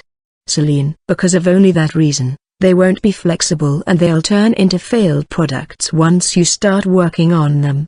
Toby. Celine-san exchanged words with us while feeling like the one she was working on right now was no good either. Since this is a game, it should be pretty lax with its judgment. That time with the type where we added sand, it was as simple as adding it. It seems like the game is judging it to be pig iron, and that's the reason it's become like that. It's not really all that bad. Since the fuel is from a magic stone, there are no other impurities apart from charcoal. Celine. It's just that we need to control the firepower. If we use one, it'll have less firepower than using charcoal. If we use 2 or more, it'll be higher than using coal. It's pretty extreme. Hind. If we use more than 2, there'll be a chain reaction and the firepower will increase. Since they are magic stones, it's hard to calculate the firepower. Celine. This is quite difficult. Toby. It's just that, for the axe with a rubrum stone attached to it, we have decided to use 2 of them to craft it. Albert did say that he was giving it to us, but we decided to use 2 for it. Regarding the size of a weapon with an elemental stone, as long as the elements don't conflict with each other, it's possible to equip 2 of them. Obviously, it's possible to put 2 of the same element into it, though normally, the effect of the second one is reduced by half. That being the case, there's a converter that manipulates the air and controls the amount of carbon. If I remember correctly, I think there was one if you brought the facility level up to 8. Hind. By the way, what century is this technique from? From what I've heard, it doesn't sound like something from the Middle Ages. Toby. If I remember correctly, it should be from the 19th century. It's pretty recent. Hind. I think that's excessively advanced for a world based in the Middle Ages. Toby. Leaving that aside, let's take getting to level 8 as a necessary expense. Given the circumstances, it's fine to raise it up to that level. Hind. Right now, the facility's at level 6, at level 7, the materials of the furnace should become more durable. In other words, we also have to take into consideration how the furnace has to endure these high temperatures. The furnace also has durability after all. We've had to repair it a lot of times and I thought that it was quite a pain. The cost for that was 5,000,000 Well, it's reasonable. Then, the capital needed for the important level 8 is Hind. What's wrong, Hind-kun? Celine. 50,000,000. Hind. Oh God. Did I hear it wrong? Did you just say? Toby. So it's going to cost 55,000,000 in total. The atmosphere in the workshop froze over. Thinking about it, starting from level 8, it would be a facility for guilds that focus on crafting. Shien, if you had such a facility, you would be able to craft a good weapon just by having a template. It's designed to craft in big quantities. Am I the only one that thinks if you are not hitting stuff with a hammer it doesn't look very blacksmithish? Toby, I also thought that. And Shien, if we talk about Middle Ages blacksmithing, it has to be forging. The strong point of crafting something from just a mold is that the quality is the same all the time, but if we talk about the individuality of each product, the big sword Albert-san wants is definitely not that kind of weapon. Shien, you are right. In that case, should we use one rubrum stone and supplement it with charcoal? Sounds good. Doing it that way, we'll also save on fuel. Impurities will also decrease. Shien, instead of doing that, how about we just smash a rubrum stone in pieces? If we do it precisely, we can just adjust it however we want. Just kidding. Toby. When we heard those words from Toby, which he tried to dress up as a joke, I exchanged looks with Shien as our mouths were wide open. What's wrong, you two? Did I say something weird, Toby? Shien-san. For both of us to not be able to reach such a simple conclusion, it means we are really stupid, right? You are right. I might have thought too hard about it. Why didn't I realize? Shien, for some reason, we were too into the idea that this was an item that you can't adjust. I see. Even if we smashed them, it would be fine as long as they still retained the ability to produce heat. I hit Toby in the back and took up the hammer on top of the table along with the rubrum stone we weren't using. I covered it in cloth so that the fragments wouldn't fly around and looked at Shien-san for a final confirmation. It might lose its properties as an elemental stone regardless if we succeed or not. You don't mind, right? Yup, give it a try. If it doesn't work, let's think of another way. Shien, you two, aren't you guys deciding too soon? Are you really fine with making use of such a thoughtless remark I made? Toby, here I go. Toby, with a vigorous dull sound, I felt in my hand that something had been smashed. Then I kept hitting it over and over until they were of a suitable size. It seems like elemental stones inserted in weapons will definitely not break, but as expected, it's different when they are still materials. I slowly removed the cloth and took a small piece of rubrum stone. How is it, Hind-kun? Shien, try grabbing one. Me too. Toby, I placed a small piece of the stone slowly so as to not drop them on top of Shien-san and Toby's hand. Toby made a face as if he had found a bug on the other side of the stone, but Shien-san was smiling. What's with this number of windows? Toby, it's quite inconvenient when it treats every small piece as an individual piece, right? However, if these windows are popping up, it means that they still have the ability to produce heat. When we are going to use these, do we have to press yes on all of them? Toby, no, I said that they produce a chain reaction before, right? If there's another stone close by when they are being used, the others will activate on their own. There won't be any problems as long as we activate one and throw the rest in. In that case, let's try a small one as an experiment. If it looks fine, let's pick up their stone from the furnace and break it into pieces. This looks like it'll work out. Thank you, Toby-kun. Shien, thanks, Toby. Having you here helped us. No problem. I'm just glad to have been able to help for a chang, Toby. After that, it took us a while to get the hang of it. After about 2 hours, we finally managed to set the furnace in the condition we wanted. All that was left was to think how we would forge it properly. We took turns swinging down the hammer down onto the iron ingot. Heat enveloped the workshop and Shien-san was in front me, fully concentrated in her work.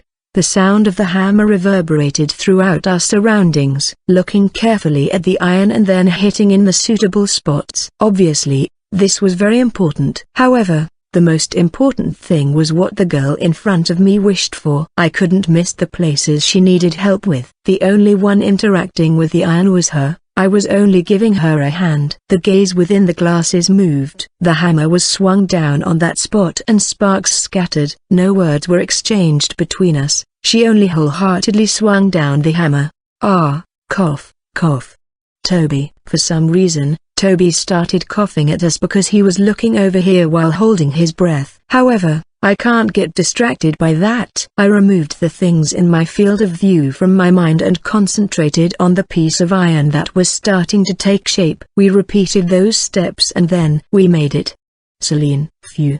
Hind. Hearing Celine-san's words, I took a big breath. Tension left my body and a sense of accomplishment and exhaustion enveloped my body at the same time. I could tell from one look at her expression that the results were good. Built from that lump of iron, a great sword with a massive presence stood in front of us. Phew. Toby. No, Toby. That just happened because you strained yourself too much as if you were working with us. Hind. I just got too engrossed in the atmosphere. Toby. Strength left Toby's body and he lifelessly fell on top of the chair. Celine-san placed the tools down and held out her hand towards me and I grasped it. Both of our expressions were bright and we exchanged smiles. Good work, Hind-kun. Toby-kun too, thanks for helping us. Celine. You did great too, Celine-san. Hind. Good work. Yup, I get the feeling I just saw something great. It was actually fun. Toby. Celine-san had already started making the final touches on the great sword. All that was left was the small details. It's the part of the process she said she likes the most. Me and Toby started to tidy up the tools we had used. However, I feel like my body stiffens when I tense up.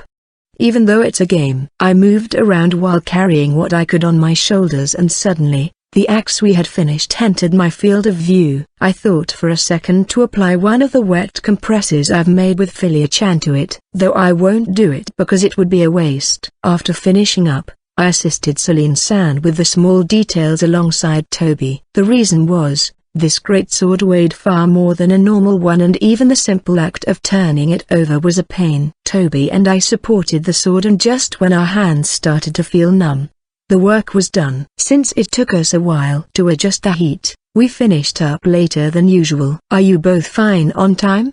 Celine. I'm fine. I stay up late all the time. Toby. Don't act all proud. Get some proper sleep. Geez. In my case Riz might get a bit mad with me. I wonder if she went to sleep already? Hind. Like this. We had finished making the weapons that Albert had requested. All that was left was to deliver the weapons to them. I'm curious about what their reactions will be. The next day, Albert and Philia-chan came to the guild home to receive the weapons. Since they were going to leave Sala after receiving them, all of us had gathered here to welcome them. The place was the workshop. On top of the table, two big thick weapons released a dull glow. They were made primarily by Hind and me. Toby-kun assisted us with the job. Please accept them. Celine. I appreciate it. I was looking forward to this day. Albert. Thanks. Philia. First off was Philia-chan, who received the great axe with two elemental stones inserted in it from Celine-san and brandished it. She changed the angle and grasped it in different ways to get a feel of it and then, can I try it out?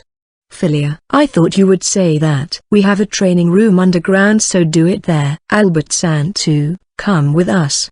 Hind. Hearing the words I expected from her, I prompted them to come with me. If it's no matter how wild they go, it won't be a problem. With the help of Toby, I picked up the great sword and tried to hand it to Albert but he raised his hand and stopped us. What's wrong? I'm sorry. Could you hold on to the sword until we go underground? I can't stop my hands from shaking. Albert. Eh? Hind. Aniki. Toby. Now that I look at it, the hand that he raised to stop us was shaking. He placed his left hand on top of it to bring it down and I could see his mouth loosening. It was an expression we haven't seen coming from him. It was a reaction as if he was a child in front of a present he had always wanted. Me and Toby nodded to each other, put on gloves and put strength into our arms to carry the great sword. We are going in first. Yuma. Yeah, please lead the way. There we go. Nua. I thought about this yesterday but with the strength of a Shinto priest and the light warrior it's heavy, too heavy. Hind. See can't be helped. This is for Aniki. He looks quite pleased, so we can only just bear with it. Toby, we can't have the girls carry it after all. Q. Hind, with Toby trailing behind me, we whispered so the others couldn't hear us. Within Migratory Bird, the ones with the highest strength are Yuma in first place and Shien-san in second place, but if we made those two carry it without doing anything ourselves, we would feel guilty. Furthermore, even with the strength correction, real-life strength is needed too, so either of us would have trouble carrying it in the end. That being the case, in that case we'll do it. It felt like it inevitably fell on that kind of thought. For the record, Toby held the grip and I the edge, so I was feeling really nervous. Ah, they are already starting. Toby, it's burning, it's burning. Elemental weapons sure are flashy. Hind. Once we entered the training area, flames rose up. A little girl was swinging a great axe of approximately her own stature towards the scarecrow. She then changed the stance she was holding the axe with and stood still, gathering strength. That stance is the one she showed us in the pyramid. Immediately following that, Philia-chan started spinning wildly and activated Tornado Swing. She transformed into a blazing tornado and fried up the scarecrow. As she cut it into pieces, the displayed damage along with the elemental damage was something else. The scarecrow is said to have zero defense, but even while taking that into account, there's a big difference compared to the previous weapon. Philia-chan stopped in place after swinging the axe, headed towards us while carrying it on her back and gave us a thumbs up while not saying a word. She was expressionless, however, those movements felt like she was saying I'm really satisfied. To us. Alright, I'll go next. Albert. Once he said that, Albert finally took the great sword from our hands and carried it on his shoulder with one arm. He advanced towards the scarecrow as if he was switching places with Philia-chan and then placed his leg forward while placing his free hand on the handle of the sword. Clomp. After making a loud sound that would make you think he had made a hole on the floor with that step, he took a swing with the great sword with speed that left our eyes wide open. That probably did like 10,000 damage, is what I was thinking, but I unconsciously asked this question. Did you guys see that? Hind. All of them started shaking their heads left and right in unison. Albert looked at his own palm while looking surprised and then closed his hand tightly. Then he smiled like a predator and released a gust of wind by grasping the sword again. The display of damage of 5 digits kept dancing in the air and the scarecrow was mowed down left and right as if it was going to get stuck in the ground. The only thing we could hear was the violent dan-dan sound of his footsteps and the wind. Then, there was also this ominous laughter. Phew, ha ha ha ha. It was this. I was waiting for this. Wished for it. Ha ha ha ha ha ha. More, faster. Even faster. Albert. Watching Albert, who kept cutting the scarecrow in pieces while laughing as if he had gone insane, Yuma started to back down unconsciously. So scary. Philia, is he okay? Yuma. Dad. Looks like he's having fun. Philia. Is that really what he's feeling at the moment? Rizu. It was weird to the point that even Rizu interjected with that comment. Philia-chan, are you not going to stop him? Hind. Impossible. Once he gets like that, you can only leave him alone until he calms down. Philia. It looks like he's satisfied with it, but what is this? Hind. Aniki, you are so cool. Toby. Me, Yuma and Rizu looked at Toby, who could make such a comment when seeing someone go crazy like that, with cold eyes. Just how much blind faith do you have in him? We left Albert in the training room and waited for him in the lounge. He returned about 10 minutes later with steam coming off his body. I'm sorry.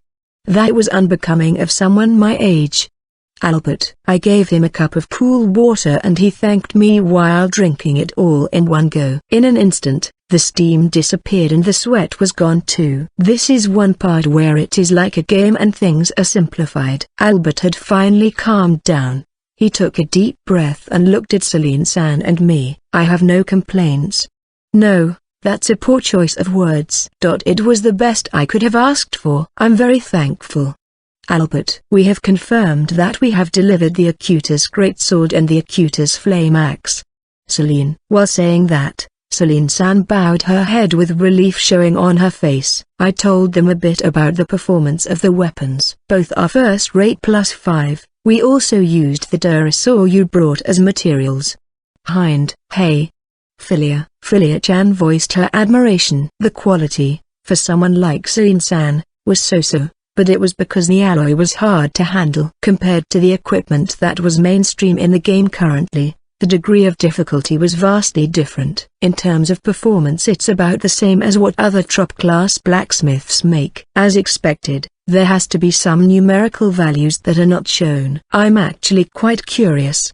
Albert, taking out the sword from his back, Albert whispered that as he took it in his hand and looked at it. It's still unknown what's the difference between our weapon and what others craft. However, I'm glad that he is satisfied with it. It feels as if we have been rewarded for our troubles. Then, we chatted for a while having a snack and some tea. Finally, the Albert and daughter duo left Sala. Hind. Next time, I'll send you an email. Philia. Sure thing, I'll be waiting.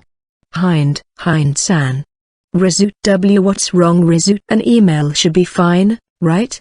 Hind.Philia. Though I have no idea what the contents of the email from Philia-chan will be. The members that still hadn't exchanged friend codes with them did so, and we tagged along with them until we reached the entrance of Sala, even though it couldn't be compared to the Grado Turks. The parent and child duo came out of the stable carrying a rather big horse. It seems like they will be leaving the camel they bought here. Looks like they will be riding a horse together like they mentioned before. However, will it be able to support Albert's weight in a long-distance trip? Not only with our weapon, we've been in your care throughout our stay. Albert, not at all. We have had a great experience too. You've saved us in the pyramid exploration and it was fun going together. Hind. Having such words between us, we said our goodbyes. Being inconvenient for players to travel around could be said to be one of the flaws of TB, though you could also say that it was their intent. Though, things would definitely change if they released some means of transportation in the air. Well then, let us meet again, people of Migratory Bird. Hind. Albert. Yes, you are. Hind. After I heard my name called at the end, it looked as if he had thrown something like a bag from the top of the horse. Catching it, I felt its weight and from within, the sound of metal jingling could be heard. When I raised my head, the horse had left behind a cloud of dust and was already at a distance where my voice wouldn't be able to reach them. Wondering what was going on, the others peeked at what I had in my hands. I opened it and took the contents in my hand. Looks like they are gold coins. And a large amount at that. Hind. There's a letter inside. Let's see. It's the additional reward I promised. I won't accept any returns. I'll be counting on you next time. Also it says, Nanu. Toby. I see, I got it. It's because there'd be an high possibility that Sechin and Hind would feel bad taking it. Yuma. That's probably the case. Quite the sharp deduction coming from Yuma-san. Considering how messy the writing is, he probably wrote it in a hurry while he was in the training room. Result. Most likely, he really gave us 1.000.000G as a bonus. Hind. This is twice as much as what we agreed at the start. It's certainly true that if he had given us this much directly, we wouldn't have taken it. Celine. Even if it was an order for fully arranged equipment, the initial price we had agreed on of 1.000.000G was already quite high. On top of that, Albert had given us another 1.000.000G. In total, we had received 2.000.000G. It goes without saying that this was quite the amount. Honestly speaking, we had received way too much. Aniki is so cool. Toby. Is that the only thing you can say? However, this time I have to agree with you. Albert is so cool. Hind. Everyone nodded in agreement. It was probably because the fees for his mercenary work was high, though from what was posted in the BBS it gave the image that he was stingy. After finishing sending them off, we returned to the guild home and returned to each one's work. The deadline for the item contest is close. First off are Yuma's adeniums. Regarding these, it'll be close. We had quite a few adeniums that ranged from red to violet. However, It's hard to say if we'll make it in time. Regarding the selective breeding method, it's by crossbreeding using the magical soil found in the many forests of the Rust Kingdom. We then use that soil to plant 2 different types of plants in a single pot. Doing so, the magical soil will choose characteristics from both plants during the hereditary process. Or something like that. It's a fantastically convenient soil as you'd expect from a game. The pot I'm looking at right now is the one where we planted the adenium with another flower called lobelia. What generation is this one again? Hind, 4th. Maybe? The color is questionable, but it'll be fine by the time of the contest. Probably. You sure are optimistic. Though it's true that we can pick from many, wonder which ones will be done. Hind, apart from the lobelia ones, we have other flowers in the middle of crossbreeding after all. The speed at which they change color differs from one to another. Within those, there are also cases where the adeniums disregard color and turn into poisonous plants or medicinal herbs. Why they react like that is still unknown, and it would be hard to find those naturally in the wilderness. Yuma says that it's fun to think about how each one will turn out. However, it feels as if we are drawing the lottery here. Hind, look. Yuma. Hind, inside the pot that Yuma presented to me, there was a red flower the color of a normal adenium. What is she trying to show me with this? Just when I was thinking that, I observed it and noticed that a bug akin to a honeybee was lured by the flower's nectar and stopped inside it. In order to not be stung by it, I took some distance from it and observed it. To my surprise, the petal the bee was on slowly closed. The bee noticed the strange occurrence and it started to struggle, but it looked like its leg was stuck to something and it couldn't get away. The petal closed like that and the bee was unable to escape for eternity. What did you plant this adenium with? Hind, an insectivore plant, though I have no idea what to use it for. Yuma. Hind, it can only be used as an insecticide inside our home. Even I could not think of any other use for it. Not like we could show this at the contest and there's not much time left. When I told her that, Yuma looked upset and she said this. But this adenium, doesn't it look just like the queen? I'm going to eat you. It gives that sort of feeling. Honestly, I'm quite satisfied with the result. Let's show this one in the contest. Yuma. She'll get mad. If she realizes what you mean by it, she'll definitely get mad. Something like this is a no-go. Hind. Yuma. I'm going to eat you. Yuma, who had raised both of her hands when saying that part, returned to her original position looking quite displeased. After that, we took out the ones that didn't turn out well. Then, we planted the ones that showed promise in pairs again. I noted down the results of each combination with the memo function inside the game, and all that was left was the simple work of watering the plants. Well then, Yuma, I'm taking the medicinal herbs and the poisonous ones. I'll be leaving the rest to you. Hind. Leave it to me. There, be bathed in plenty of water, you guys. Yuma. With that, I left Yuma, who had started to water the plants, and headed towards the compounding room where Rizu was currently working. In the compounding room, sunlight was blocked due to a curtain which made the room quite dim. Rizu looked like a witch straight out of a book when she was stirring the boiling liquids inside a pot. Wait a moment. Rizu, didn't you say you were going to enter healing medicine in the contest? Hind. Rizu, who heard my voice, stopped and looked at me. She was completely protected by wearing gloves and a mask. If you got closer to the pot, your eyes and nose would start to hurt. This is definitely not healing medicine. What are you saying, Hind-san? This is healing medicine, poison, you know? Yufufu. Rizu, even though you clearly said healing medicine, I get the feeling I heard something quite disturbing from your inner voice. Hind. Are my ears defective? Besides, have you turned crazy because we were not making any progress with healing items? For the time being, I opened the curtains to air out the room, and just as I had expected, the liquid was of a muddy violet color and you couldn't see the bottom of the pot. No matter how you look at it, isn't this poison? Wouldn't it be fine for you to consider just focusing on poison? Hind. Are you saying that even though Filia-chan can make them, I can't make healing medicine? Rizu. Like me being unable to go to the front as a vanguard, There are things people are just not suited for. Poison also has its uses. Is there even any need to become so pessimistic? Hind. But Hind-san, you said last time that you'd be happier with healing medicine. Rezu. Hind. Now that I think about it, I did say that. In that regard, I was in the wrong because of my poor choice of words. My own role within the party is that of the healer, so thinking from that point of view, I had decided to focus on healing items. I definitely didn't mean that poison didn't have any use. But even when I told Rezu that, her expression didn't brighten up. What should I do? Poison is poison. Celine-san could use it to make poisoned bolts or the like. Obviously, you could use it normally and just throw it at the enemies. There's quite a lot of uses for it. It's not like I'm saying that healing items are superior. Don't mind it.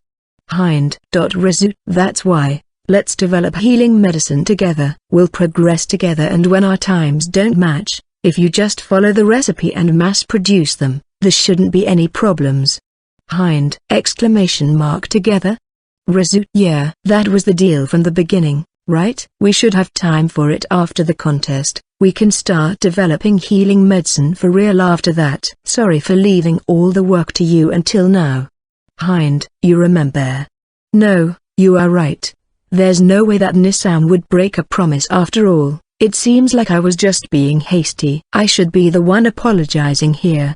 Rezu. It was not something Rezu should lower her head for. For the time being, I had been focusing on the agricultural side and blacksmithing with Toby assisting me, so it turned out that I had left compounding to Rezu alone. Leaving aside the product we'll display in this contest, we agreed that we'll take it easy and make healing medicine once the contest ends. There's no need to force her to do it if her aptitude for it is low, especially if it would get in the way of her enjoyment of the game. I thought Rezu would have understood that even if I didn't say anything. It's my responsibility because I didn't voice it out. I'm reflecting on that. In that case, I'll tackle the contest with something that is not healing medicine. Rezu. Right. There are a lot of categories for status ailments after all. Poison, paralysis, burn, sleep, etc. Hind. I'll think of something. By the way, Hind-san, regarding the adeniums that you have brought here. Rezu. You mean the failed products that had their colors changed? There were quite a few that turned into medicinal herbs and poisonous herbs. I thought they would be useful to you, so I brought them here. Hind. Really? Thank you very much. These adeniums, instead of the petals, the vivid green parts are poisonous. I see. Rezu. Having returned to normal, Rezu was now looking at the adeniums I had brought and thinking about something. I'm starting to get a bad feeling about this though. For the time being, I placed the materials on top of the table and lined them up. After that, I started cleaning the tools while Rezu was working. After I'm done here, I'll go somewhere else again. Rezu, can I take some status ailment medicine? Hind. Yes, it's fine.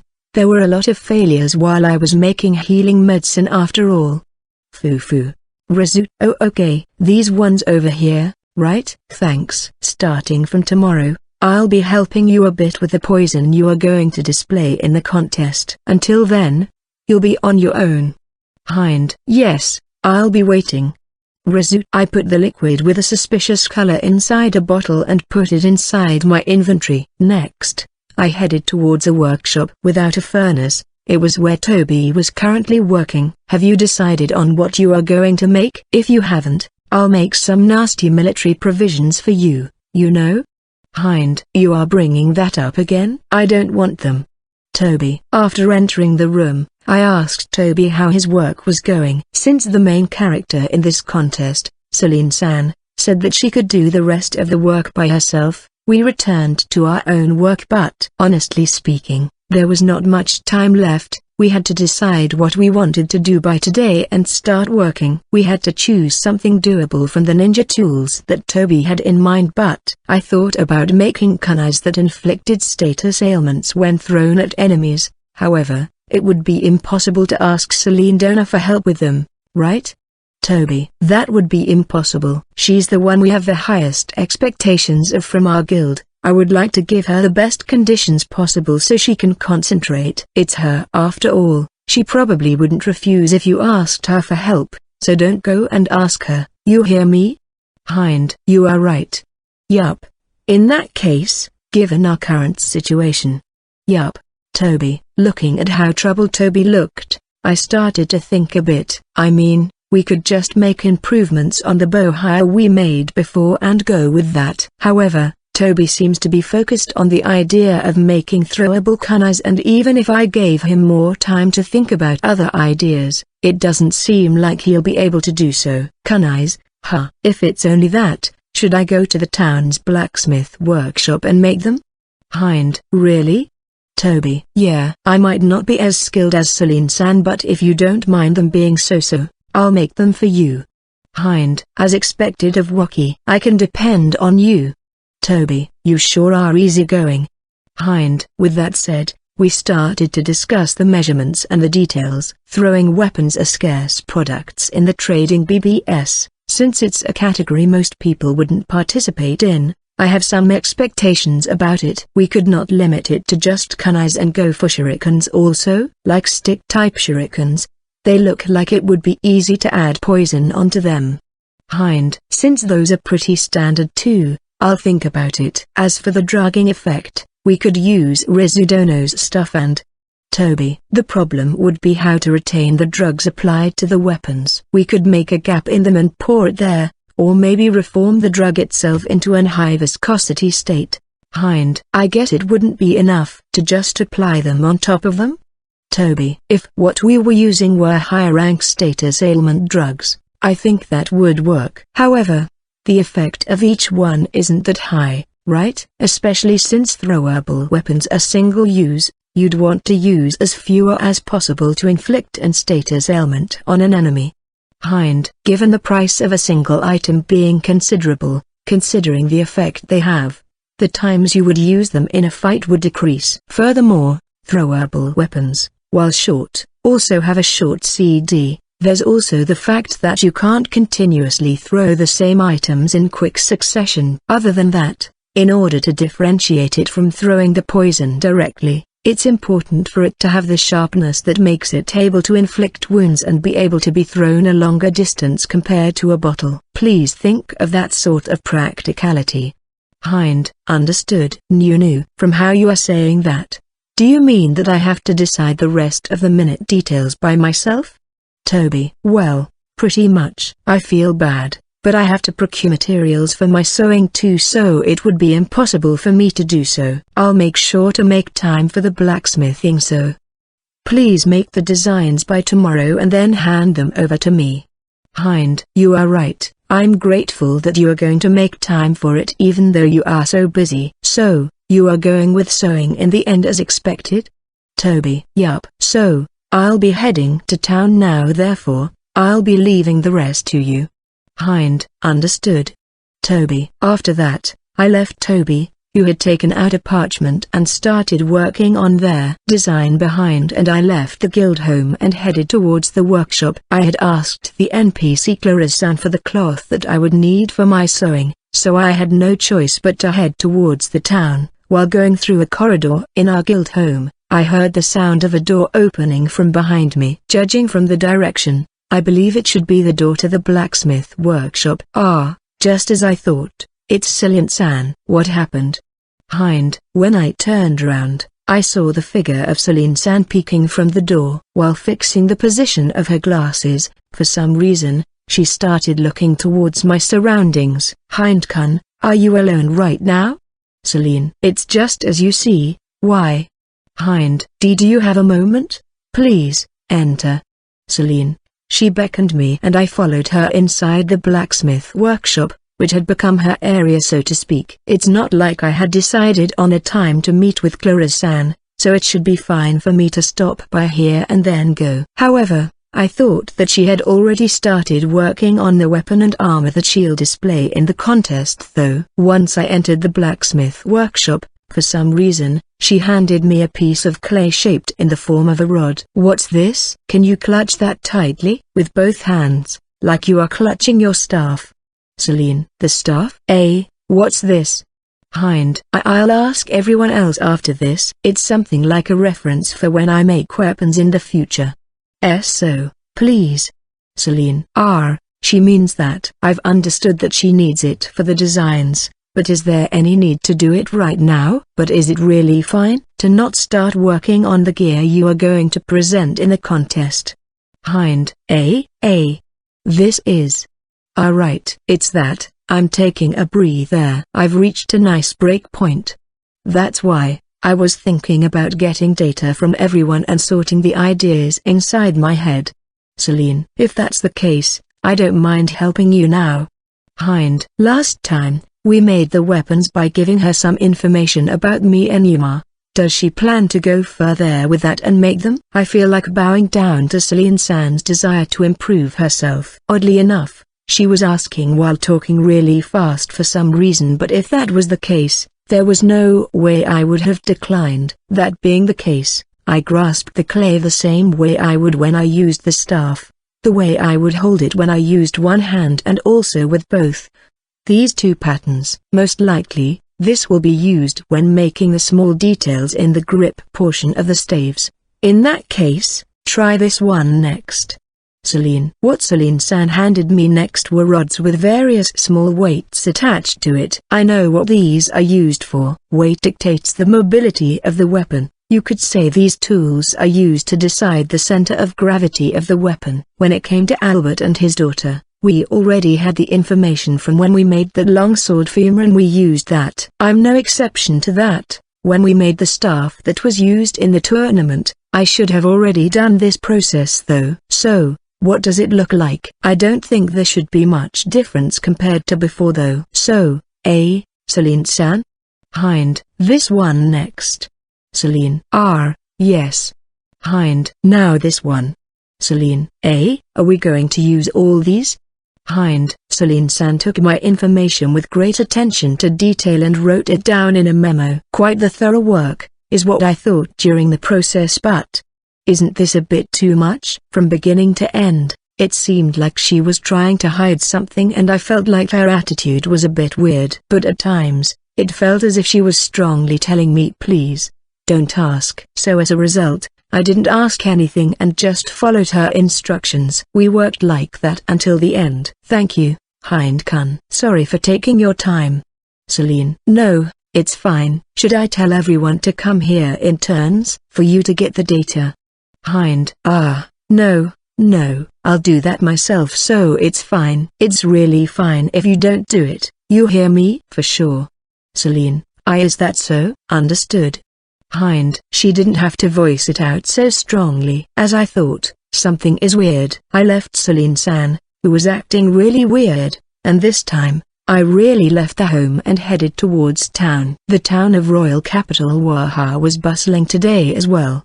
The number of players kept increasing each day. Right now, you could see blue names mixed in along with the white ones often. However, I get the impression that there are many people that don't really intend to set up a guild here and also players that don't belong to any region yet. Hey, it's the Shinto priest lad. I got some nice broadbeans today. They are fresh. How about it? I'll stop by on my way back. I'll be buying a lot, so I'll be counting on you then. Hind. They'll be gone if you don't hurry up. Gahaha. Oh, isn't that Hind? Won't you buy some fish? Auntie will throw in some extras. I'll buy them on my way back, so reserve some for me. Please. Auntie, you are looking youthful today too. Hind. Oh, I'll throw in a couple more extras. I'll be waiting. It hurts. I'm happy about the extras but my back hurts. Hind. I had already gotten used to it, but the ones that talked to me were all shop NPCs related to food ingredients. My likability had just kept increasing because I kept coming to buy ingredients. On top of that, having won the tournament has made them give me a discount. Regarding players, unless I'm not with Yuma, they rarely talk to me. On the contrary, when I'm with her, players would just keep coming to the point that you would think they are really persistent. Since I'm alone this time, I can just move around smoothly. This is the first time I've come here. Yeah, the atmosphere in this area is really different. Each shop is really big after all. Hind. Once you got through the part of the shopping district full of stalls, the high-class stores with big signboards would suddenly increase. In this area, you could find shops for work of arts, imported goods, handicrafts and the like. It was also quite quiet and the NPCs walking through this street looked more tidy and proper. In simple words, this was the high-class shopping district for those that had money. Right, the map, let's see. Following the mark I had placed on the map, soon enough, it came into view. The store appeared brand new from the outside. The outside was of a refined white color and the words, Clara's Company, were written on a signboard. She really did it. When I heard about it, I thought I had heard wrong. I opened the slightly heavy wooden door and went inside, and the first thing that came into view were full-length mirrors with beautiful ornaments and hand mirrors. Apart from that, there were cosmetics and showy clothes. The products were carefully displayed and they reflected light. Having noticed I had entered the store, a female employee quickly approached me. "Welcome. What would you like today? If there's a particular gift you wish for, I'd glad." Within the salesman's speech he gave, the word gift stood out to me. But after looking at the interior of the store, I understood the meaning of her words. After all, I was the only male inside the store. By the time I noticed, I was met with inquisitive gazes from the people inside wanting to know why I had even come to the store. Considering the products they deal with, I guess it can't be helped. Just when I had this sense of déjà vu, I remembered how bad it felt when I entered a store aimed at girls along with Rise. "Ah. Is Clara's-san here?" "What? Forgive me if I'm being rude. May I ask for your name?" When I announced my name, the employee told me to wait inside the store and she went further inside in a hurry. Seems like she's going to act as an intermediary. It's a relief. For some time, the awkwardness of being stared at didn't really alleviate, but I passed time by looking at the mirrors. These are mirrors made by the silver mirror reaction I taught her. I always wondered how they would turn out, but I never had the time to check them out until now. While admiring the level of detail of the ornaments, I observed the mirrors on display one by one. From what I've seen, the mirrors themselves are done really well. It seems like she has managed to set a good production line. While being absorbed into the mirrors of various sizes, I heard the sound of someone's footsteps getting closer to me while in a hurry. Wondering what it was, I turned around and something touched my cheek. "Clara's-san?" While putting one hand on my shoulder and her index finger on my cheek, Clara's-san was there, as if she had successfully done a prank like that of an elementary schooler. Once I called her name, she let go and bowed down to me with a gentle smile. "It's been a while, Hein-sama. Welcome to the Clara's Company."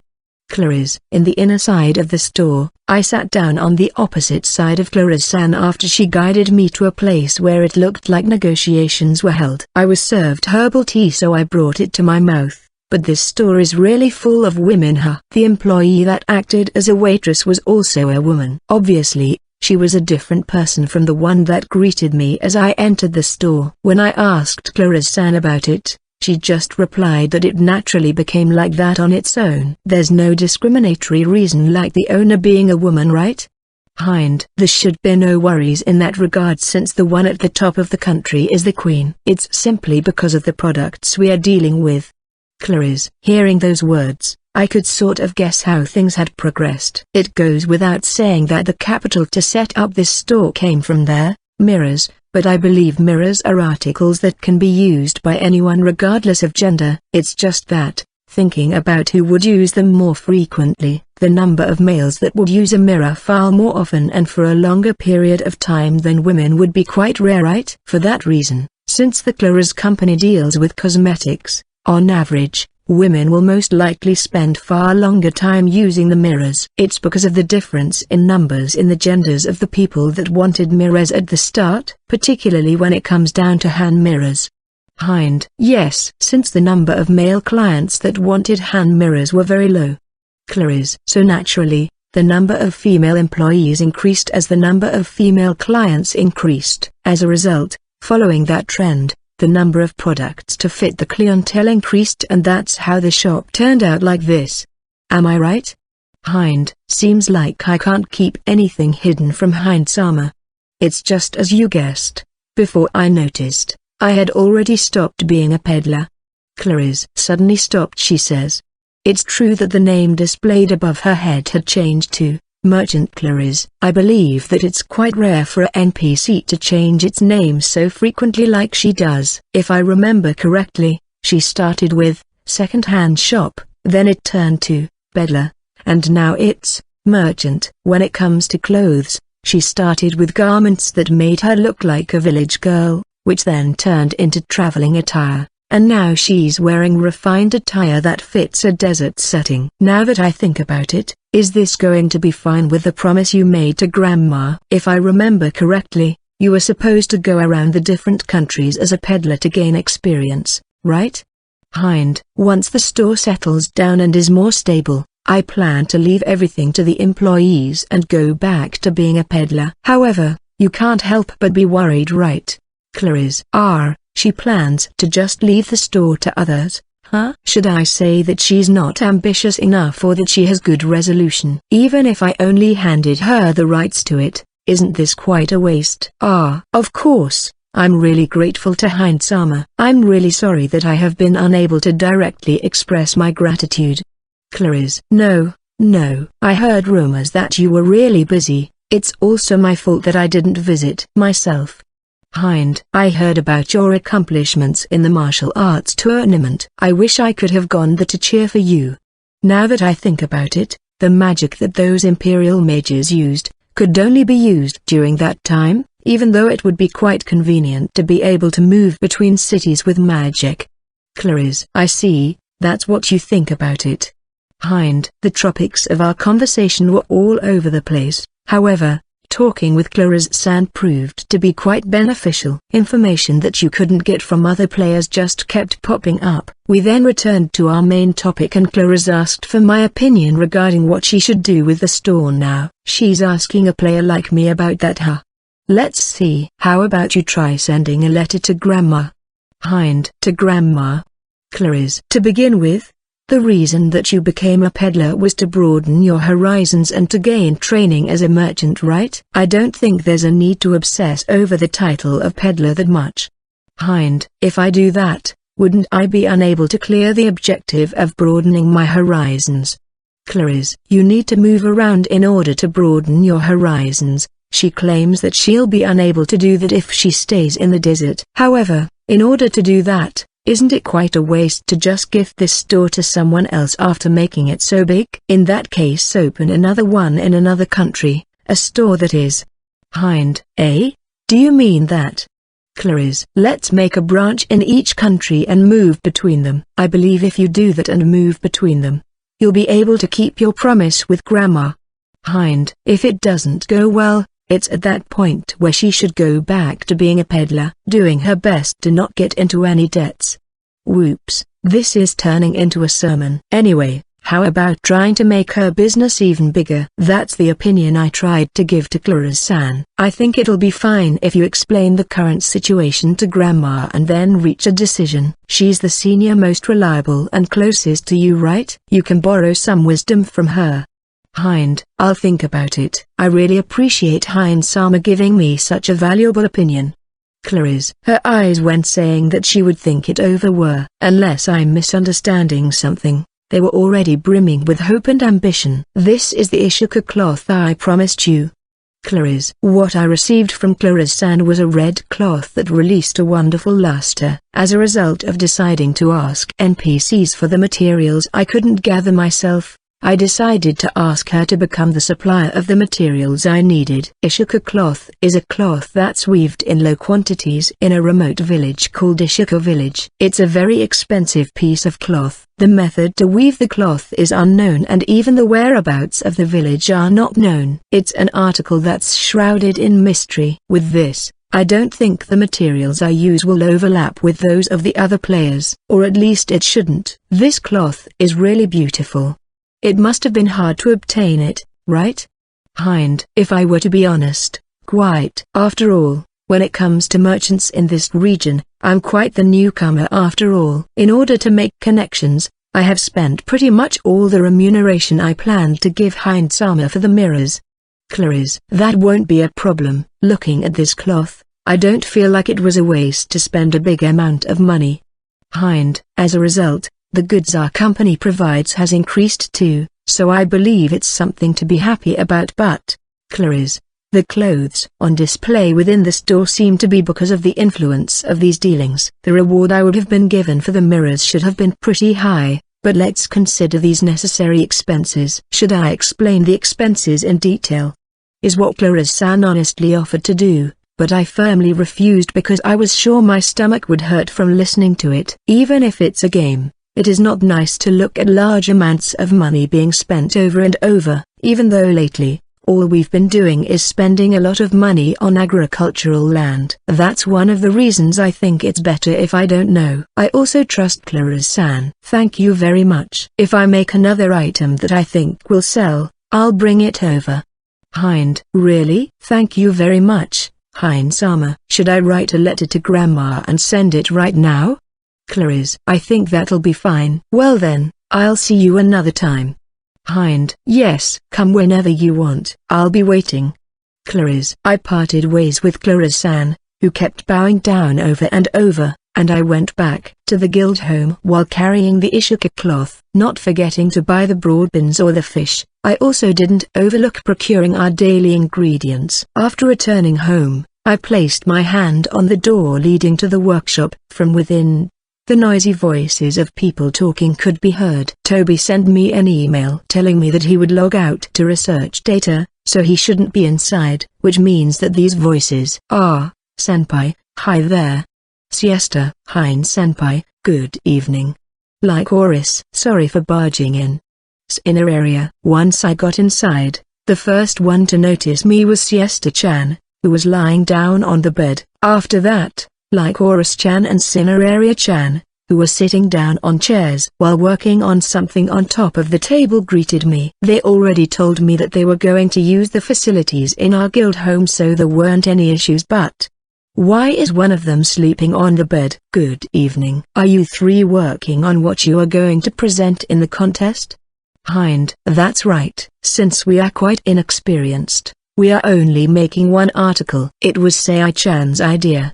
Like Oris. Like, oh, even if it's the truth, don't go saying that we are inexperienced cheerfully. Hein-senpai is giving us a wry smile. Inner area. Fewer. Ah. I'm genuinely getting sleepy. Siesta. Looking at what they have on hand, are they making a pillow? There's only one table, so I placed the Ishika cloth a bit apart from them and started taking out my tools. Oh, that cloth has quite a lovely red color. Hein-senpai, are you also going to display something in the sewing category? Like Oris. Yup. Ah, like Oris-chan, that part is getting frayed. Isn't your sewing a bit sloppy? Hind. What? Ah, it's true. Like Oris. Other than that, since it seems like you are using thick cloth, don't do the final stitching from the marking pin. It'll end up better if you do it after you finish the embroidery.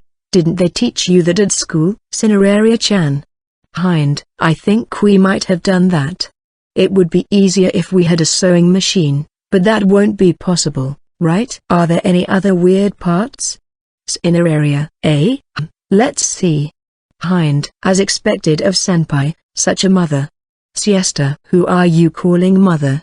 Hind. As a result, I pointed out a lot of things and it ended up mostly being a group work with us putting in a lot of cotton and finishing the sewing. This is cotton that the three of them planted in a plot of land we lent them. In other words, it's 100% natural cotton. It was carefully sewed, so it was fine in that regard, and it was far fluffier than the prototype that Siesta-chan was using until a while ago. By the way, Siesta-chan, what are you doing by not helping with the work? Hind. My job is to make sure that the pillow feels good. I'm a pro at sleeping after all. Siesta. Ah, right. Hind. What the heck is a pro at sleeping? I probably wouldn't understand it even if I asked her, so I won't. You are so tired. Wataru. This is quite unusual. To see Waki burnt out. Shui. During school break, I was lying down on the desk without moving. I would have to get up by the time classes started, so I was resting now while I could. Therefore, I couldn't really afford to deal with Shui, who had approached me during break time. That's why, stop poking me on my sides. I don't even have the will to retaliate. Hey, Wataru. Thanks for the dictionary. What's wrong? Why are you lying down on the desk? That's unusual. Kenji. This voice, is it Kenji? I don't feel like lifting up my face, but it seems like he came over to return the dictionary I lent him. In response to me just extending one hand, he placed the dictionary on top and I could feel its weight. After placing it inside my desk, I returned my hand to its original position. Sorry, Kenji, even though it's quite pathetic, I'm like this because I played a game for too long. Wataru. Huh? You did? A game at that? You are not like this idiot over here. Are arrows going to rain down today? Kenji. Kenji, you bastard. Shui. From within the vicinity of my desk I could feel the vibrations made by people wrestling. Stop.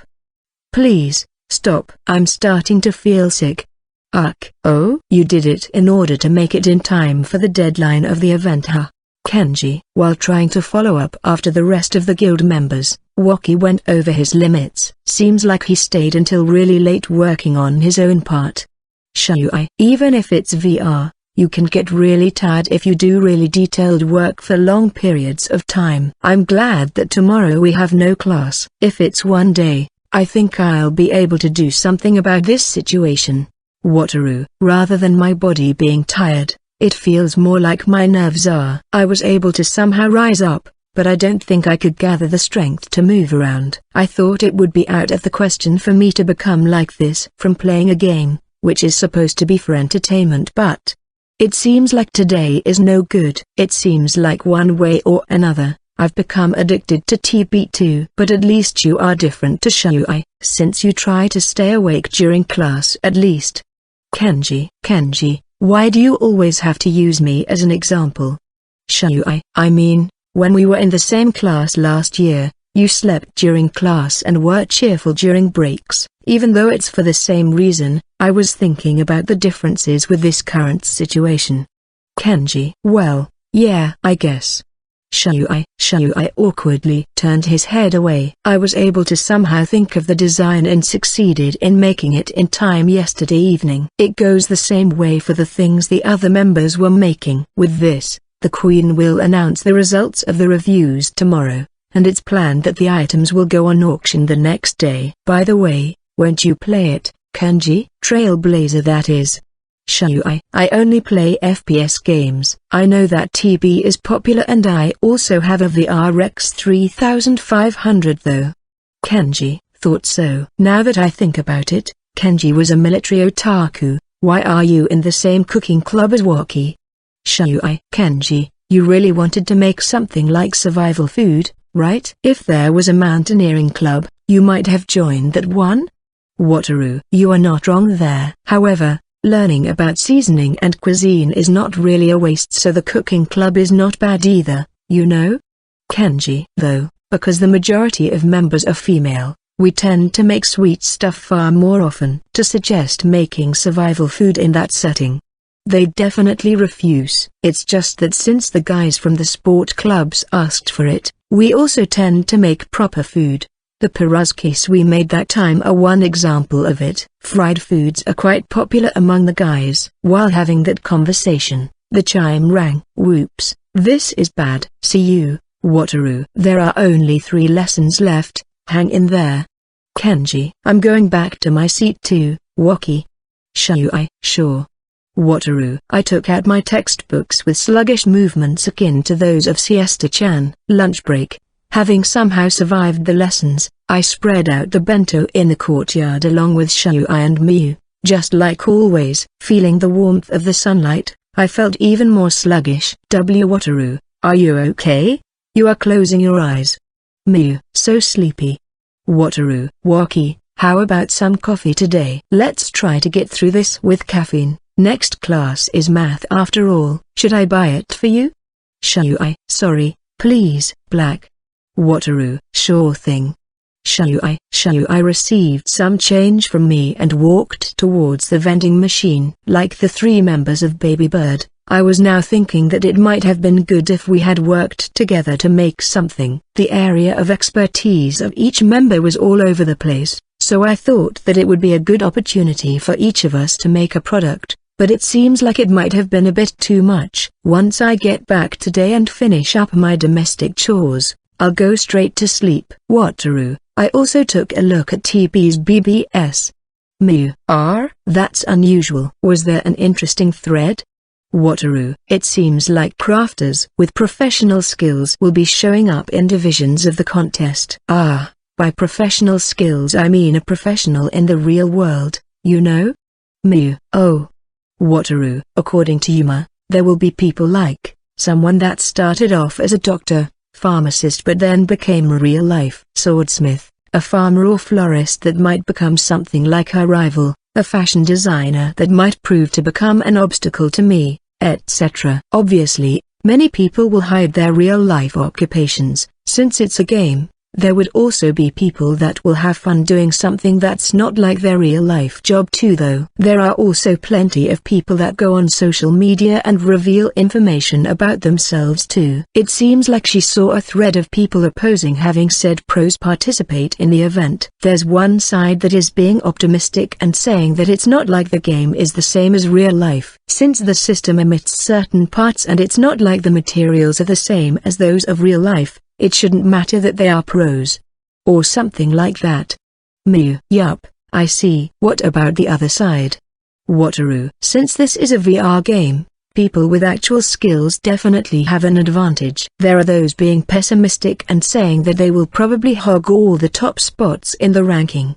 Mew. I see. So the amateurs are trying to see how far they can bring those pros down, but you know, there were a fair amount of people with experience in kendo and martial arts during the tournament, right? Though that's only a similar situation. Wataru. The catalog of the entries in the contest have started to be uploaded onto the website. It seems like the threads are talking about it while looking at that right now. Shui was back with the drinks. He handed me a can of coffee and after operating his smartphone, he showed me the screen. Judging from how fast he did it, it seems like he had already bookmarked the website. They seem to made quite well. Wonder if they'll get into the auction as they are? I think so, apart from those that don't want to present them in the auction. Wataru. What is this back scratcher thing used for? Mew. To scratch your back. Doesn't seem like it. It's in the weapons category. Wataru. It's classified as a staff. There were many pieces of gear with unique appearances. It was pretty fun looking at them. I held Shui's smartphone while both of them looked at it from each side. But, is this back scratcher strong? Mew. Well, there are RPGs where weapons like this are stronger, right, Waki? Shui. Like using a deck brush instead of a spear? Something like using a frying pan as a weapon too. Wataru. That's it. Shui. There are both of those in the catalog as weapons. Wataru. You serious? Shui and Mew. They are usually weapons that you wouldn't be able to obtain if you progressed normally. They tend to be really strong. Regarding the stats of the ones in the catalog, there are no mentions of it so I don't know. Though showing the numerical values of the gear in the auction should be a requirement when they exhibit them. It's all a mess on the defensive gear side. There's a lot of costumes.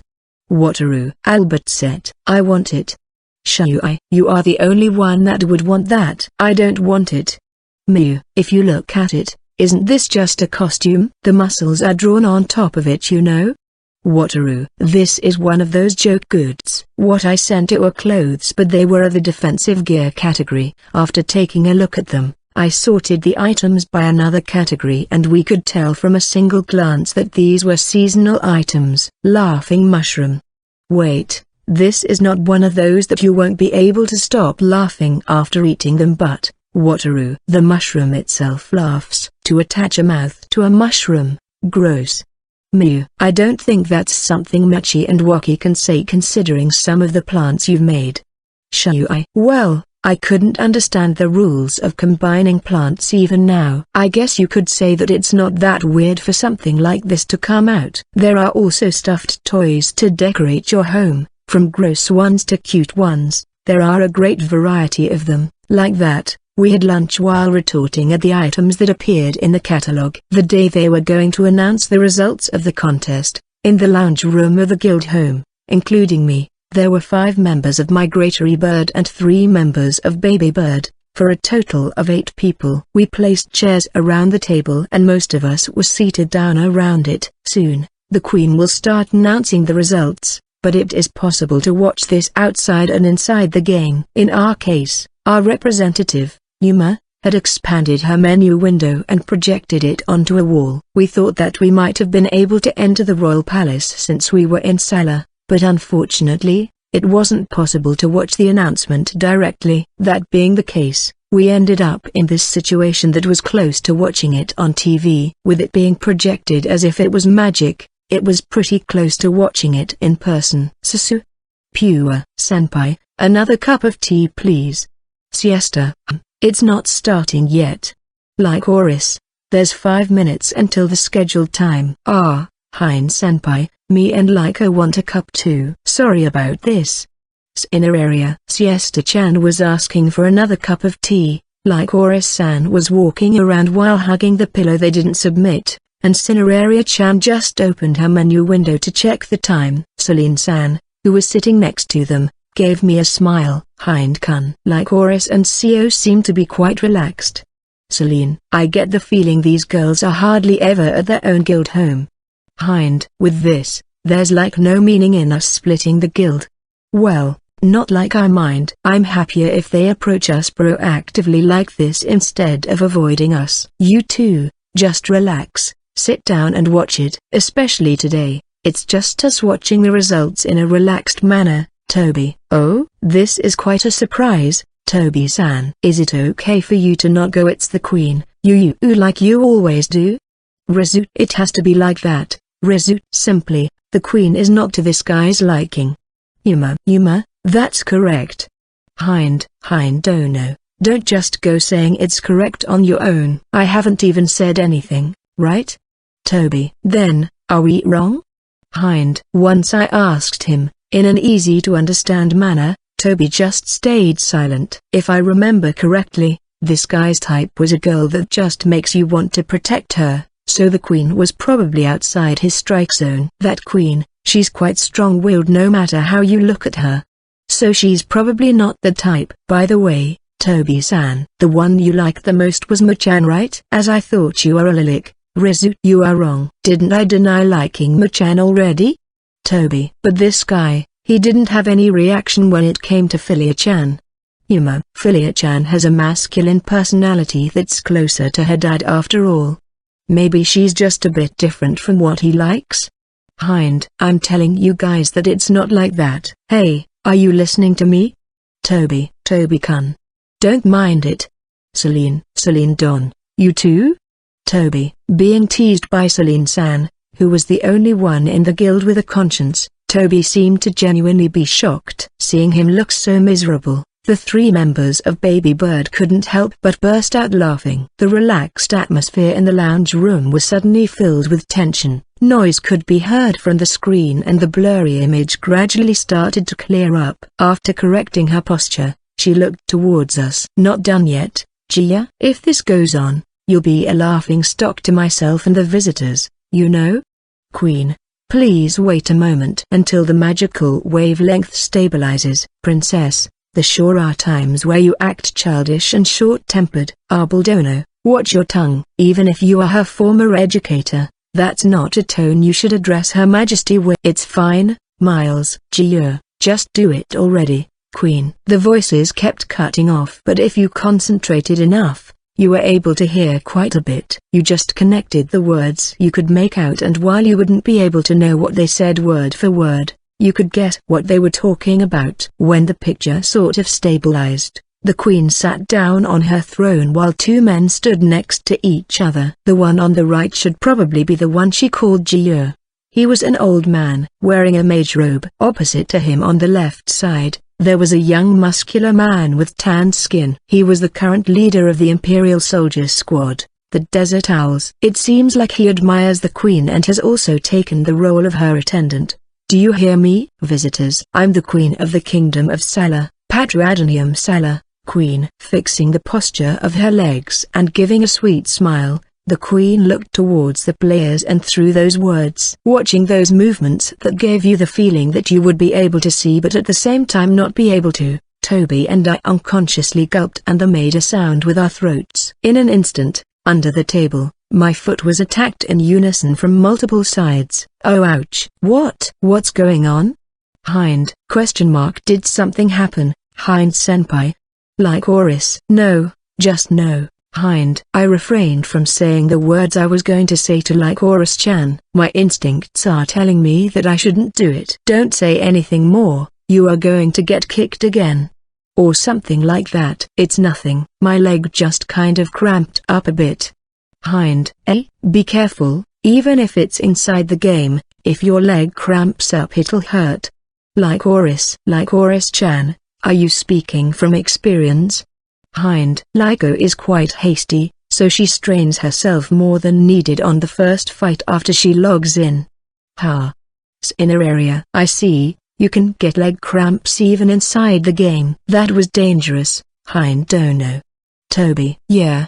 Hind. It seems like my instincts were right, like that. The mysterious feeling of tension in the air dissipated. But right now, I'm pretty sure kicks from 4 sides hit me. One with great vigor, one that grinded against my foot, a reserved and soft one that I couldn't feel any pain from, and one that felt unmotivated but just thought, well, guess I'll just start by stepping on it. Right now, all the people that haven't participated in the conversation looked suspicious. I get the feeling which one was which, but at the same time I kinda don't want to know. Mew. She finally finished the introductions. She sure loves putting up airs. Yuma. The introduction was unnecessarily long, right? Good grief, this is why middle-aged women are. Rizu. When Yuma and Rizu let out those thorny words, I returned my gaze towards the screen. With a snap of the Queen's fingers, the surroundings of the throne darkened. When she snapped them again, a light akin to that of a spotlight illuminated a mountain of items. Judging from the amount, it seems like all the items from a single category were there. Which means, first off, I'll announce the results for the items called Items Others by the visitors. The items here are the top 100. If you are able to see yours within these, you should feel happy, Queen. Hearing those words, we all stood up and approached the screen to look more closely. Showing in this category were Yuma's, Adonium, and Baby Bird's Cotton Pillow. Hey. Did you see it? Is our pillow there? Sei-chan. Lyco. I get the feeling it's this white one, but also not at the same time. I can't say it with confidence. Inner area. According to my pillow sensor, I believe there's no doubt that that's our pillow. Siesta. What's a pillow sensor? Not only Lycoris-chan and Cineraria-chan, but everyone retorted, and when she heard that, Siesta-chan acted as if she didn't care and just let out a big yawn. Leaving aside whether there's such a pillow sense or not, what about our potted plant? Where is our Adonium? It's no good, Hind. I can't find it. Or rather, I can't see the small items further in the back. Like this, I can't tell at all if it's there or not. Yuma. Zoom in the camera. Like this, the only thing we can see clearly are the big items. Hind. Well then, we'll now proceed to announce the top 10. Just wait there, Queen. Yuma and Hind. My and Yuma's cries were in vain. The mountain of items just disappeared from the screen. First off, in 10th place, Queen. A single murmur.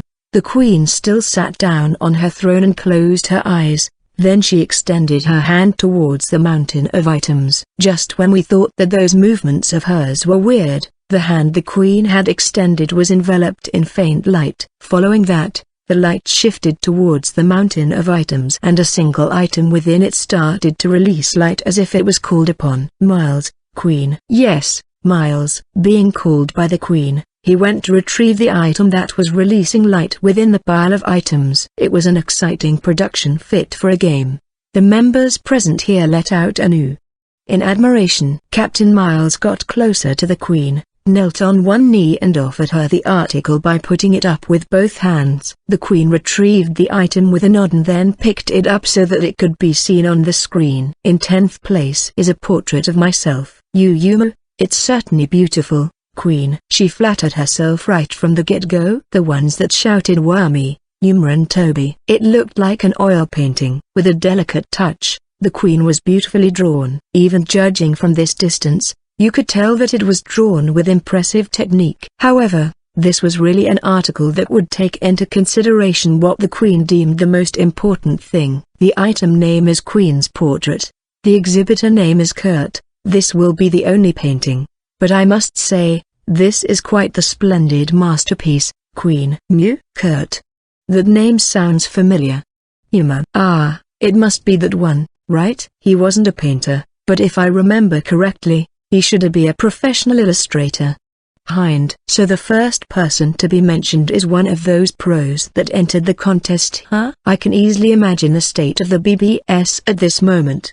Toby. I also took a look at the BBS yesterday and it's one of the names that were brought up in it. I looked him up and I remember that a lot of his illustrations were of 2D characters, but it seems like he can draw paintings like this one too. And this choice and comments from the queen. There should be a limit to how narcissistic a person can be. Though it is true that the painting was beautiful. Miles. Next one, Queen. Yes, Miles. Then they announced the 9th and 8th place, but there were no signs of the adenium or the pillow. The 3 members of Baby Bird seemed to be satisfied with being within the top 100, but that was not the case for Yuma and I. If it was possible, we'd like to be within the top 10. However, cruelly, the spots just kept being taken. Well then, as for the first place in the item others category, Queen. Ah, I guess it was no good. Hind. Wait, we don't know yet, Hind. Wouldn't it be possible for us to be in first place? Yuma. The camera closed up onto the mountain of items and it was so close that it was hard to tell what the item that took first place was. It was so close that I could only tell that it was of a light brown color. Oh, wait. This light brown color. You too, isn't this a potted plant? Am I wrong? Celine. We were surprised at Celine-san's statement. It's true that this light brown color was similar to that of a potted plant. It's just that, when the screen was blurred out, we had seen 2 things that looked similar. Captain Mars raised up the thing that looked like a potted plant furthest in the back. Please. Please. Hind. Adenium. Adenium. Come. Yuma. Please. Let it be an adenium. While we were praying, the footage started from the queen's feet and it slowly went around until it showed what she had on her hand. The name of the item in first place, Queen. The queen took her sweet time in order to tease us. Yuma, who was praying next to me, started getting annoyed and proceeded to begin stomping her feet. I get what she's feeling, but it's bad manners, so please stop. The name of the item is Golden Adenium. The exhibitor is for Queen. I don't know how the person did it, but even though it was an organic flower, this adenium released a glow akin to metallic gold. Obviously, it wasn't the item we sent in. We stood there dumbfounded for a little while and then, we lost to a similar article. Hind. It's true that it's an adenium, but Yuma. We wrapped our hands around our heads and started to unseemly scream. There were a lot of entries that had the name adenium, which is related to my own name. But within those there was this golden one. Apart from this, an adenium with 7 colors also picked up my interest. Queen. Thanks for the compliment. God damn it. If you liked it that much, make it so that it entered the top 10. Hind. Senpai, your speech is becoming weird, you know. Are you okay? Siesta. Nua. It's so vexing. Yuma-san, you are being noisy. Be frustrated more quietly. Rizu. Ah, that was so close. It's a shame. Toby. Since she went as far as to mention it, it should have entered the top 100. It's probably that pot. That one is probably there. 7-colored adenium. We submitted. That one is also a product of mixing different plants, though it was a coincidence that we made one. Then, the announcement of the results went on a break and in our menu windows, the top 100 winners were announced along with a single comment for their entries. Surprisingly, this queen takes her work quite seriously. According to it, the pillow was in 89th place and our adenium was in 13th place. Each member looked at the results on their own and took a sip of the herbal tea. The queen tastes allocate far more points than I thought. Hind. The moment I said that after reviewing the results, Rizu and Celine-san nodded. You are right. In the top 10, There are a total of 5 items that are golden or have a crimson color, which the Queen likes. Result: apart from items that have colors the Queen likes, I get the feeling that there's a big amount of items that are comparatively luxurious, like a vase with gems. Celine: that chandelier that illuminates with magic was amazing. Lycoris: everything was so gorgeous, right? I wonder if our pillow was just too plain. Cineraria: it seems like Lycoris-chan and Cineraria-chan had similar thoughts. After talking for a while, we more or less understood her tendencies. Even though it was just as we had previously expected, we can't help but feel frustrated. However, what's with this review? If you had selected only the colors I liked, I would have given it a higher rating or so, she said. Is she making fun of us?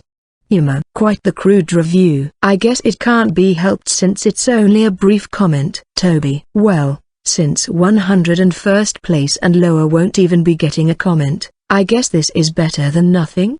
Hind: this event won't just end after we receive our reviews. After this, the auction will be held and this comment from the Queen might have an effect on the bids. While we were having this conversation, Siesta-chan, who had her chin resting on one hand while she operated the menu window with the other, raised her face and looked at me. Senpai, in the auction, can the exhibitors add brief comments like this? Siesta: yeah, you should be able to add them the same way as the trading BBS. Hind: why are you asking that, Si-chan? Lycoris: look, take a look at the comment the Queen made on our pillow. Siesta-chan turned her windows towards Lycoris-chan. I was curious, so I scrolled down my own window to the 89th place and this statement appeared. In a brief comment, I got some quality sleep with it. Don't tell me, Siesta-chan. This comment is something the Queen said. I was thinking we could raise up the value of our item in the auction if we added comments like that. Siesta: hearing that way of thinking, or rather, that idea, we let out an ah and had mixed feelings. Lycoris-chan was the only one that was genuinely confused and asked Siesta-chan, is that so? Why? It's true that it could raise its price. If you were a male fan of the Queen and bid for it, it was quite the underhanded way to do so. As always, she has a way of thinking that doesn't befit a middle schooler. Though you could say that Lycoris-chan, who genuinely didn't understand it at all, was at the other extreme too. Rizu turned to Siesta-chan with her eyes half closed. You sure have quite the nice personality. I can't help but admire you. Rizu: the little sister is the only person I don't want to be told that by. Though, wouldn't you have done the same thing if you were in my place?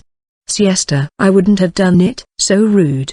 Rizu: there was such a weird pause there. Well, not like I care.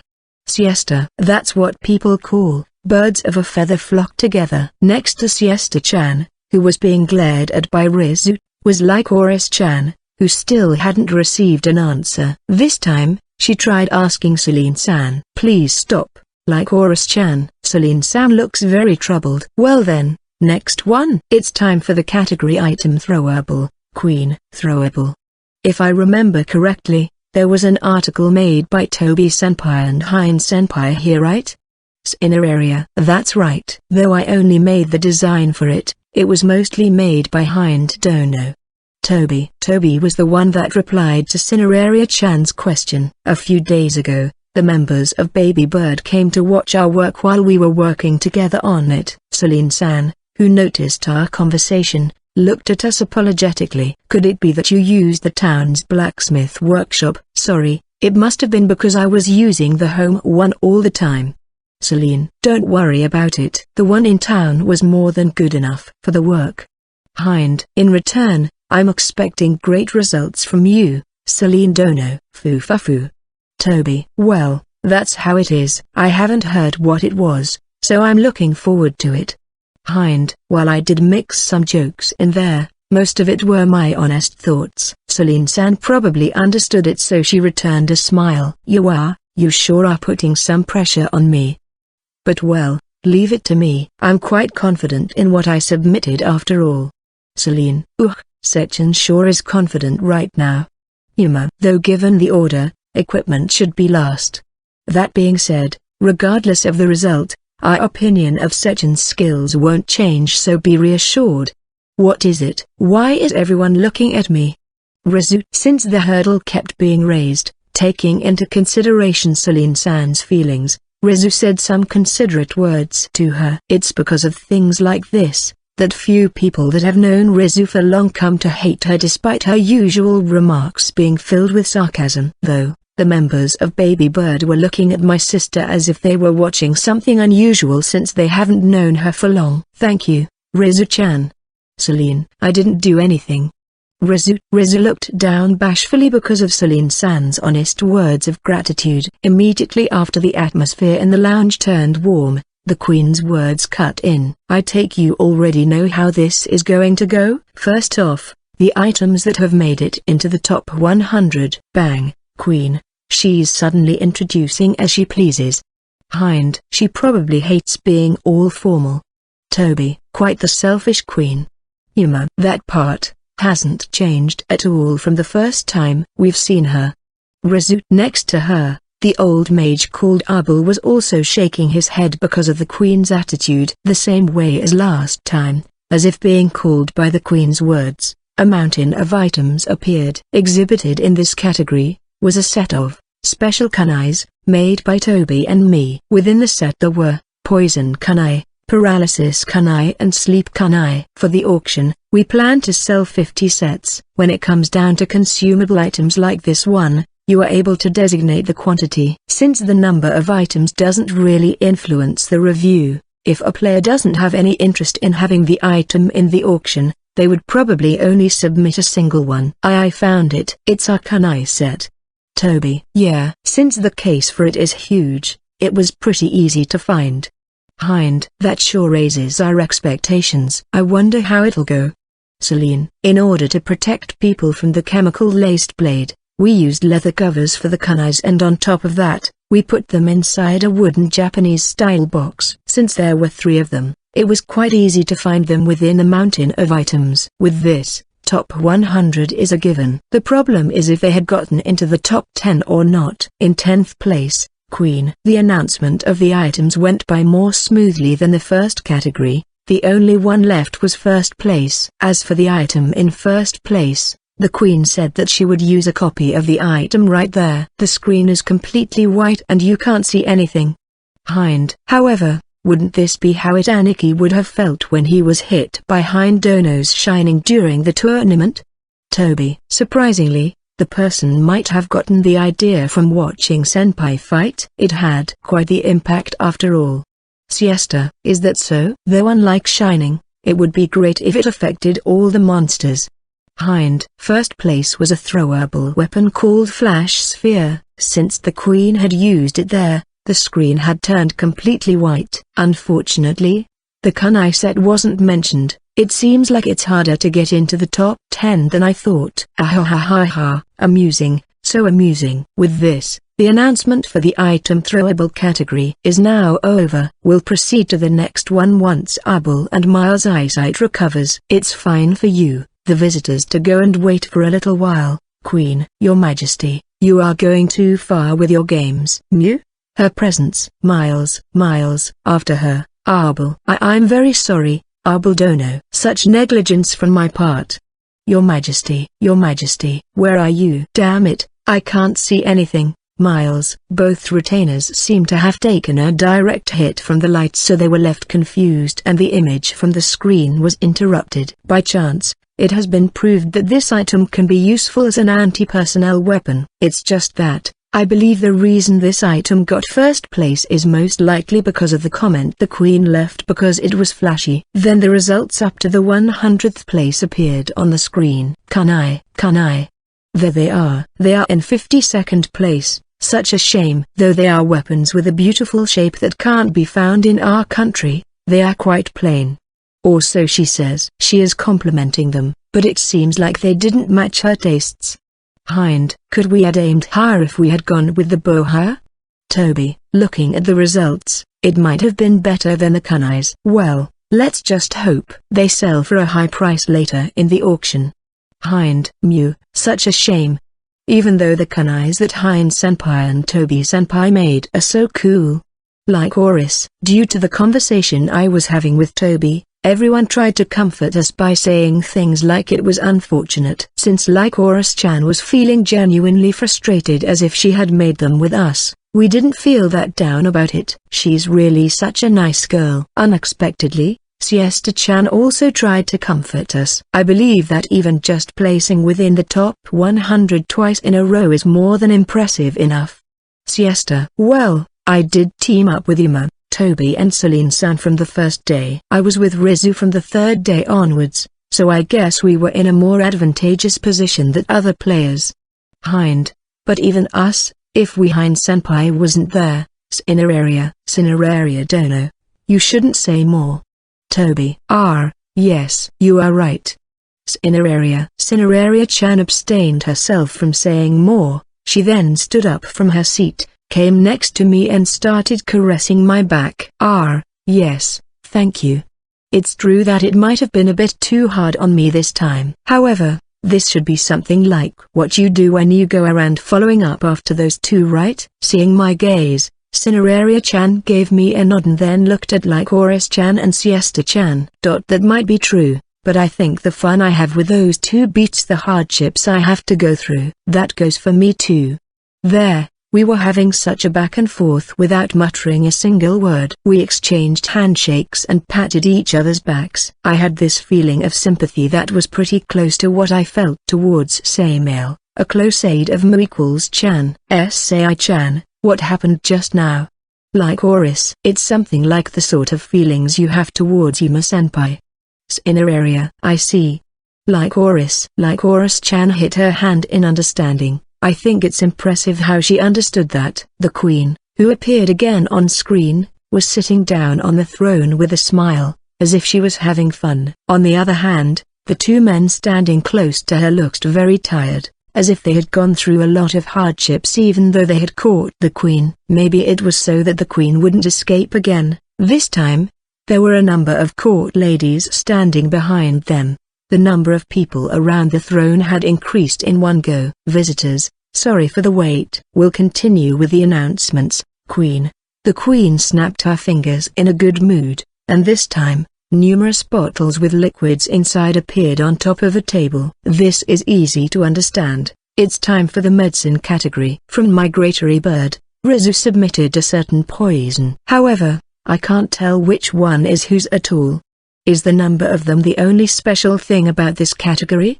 Toby: most of them will be either green, blue or purple liquids after all. Unlike the other categories, it would be troublesome if they suddenly took out all the items in the top 100.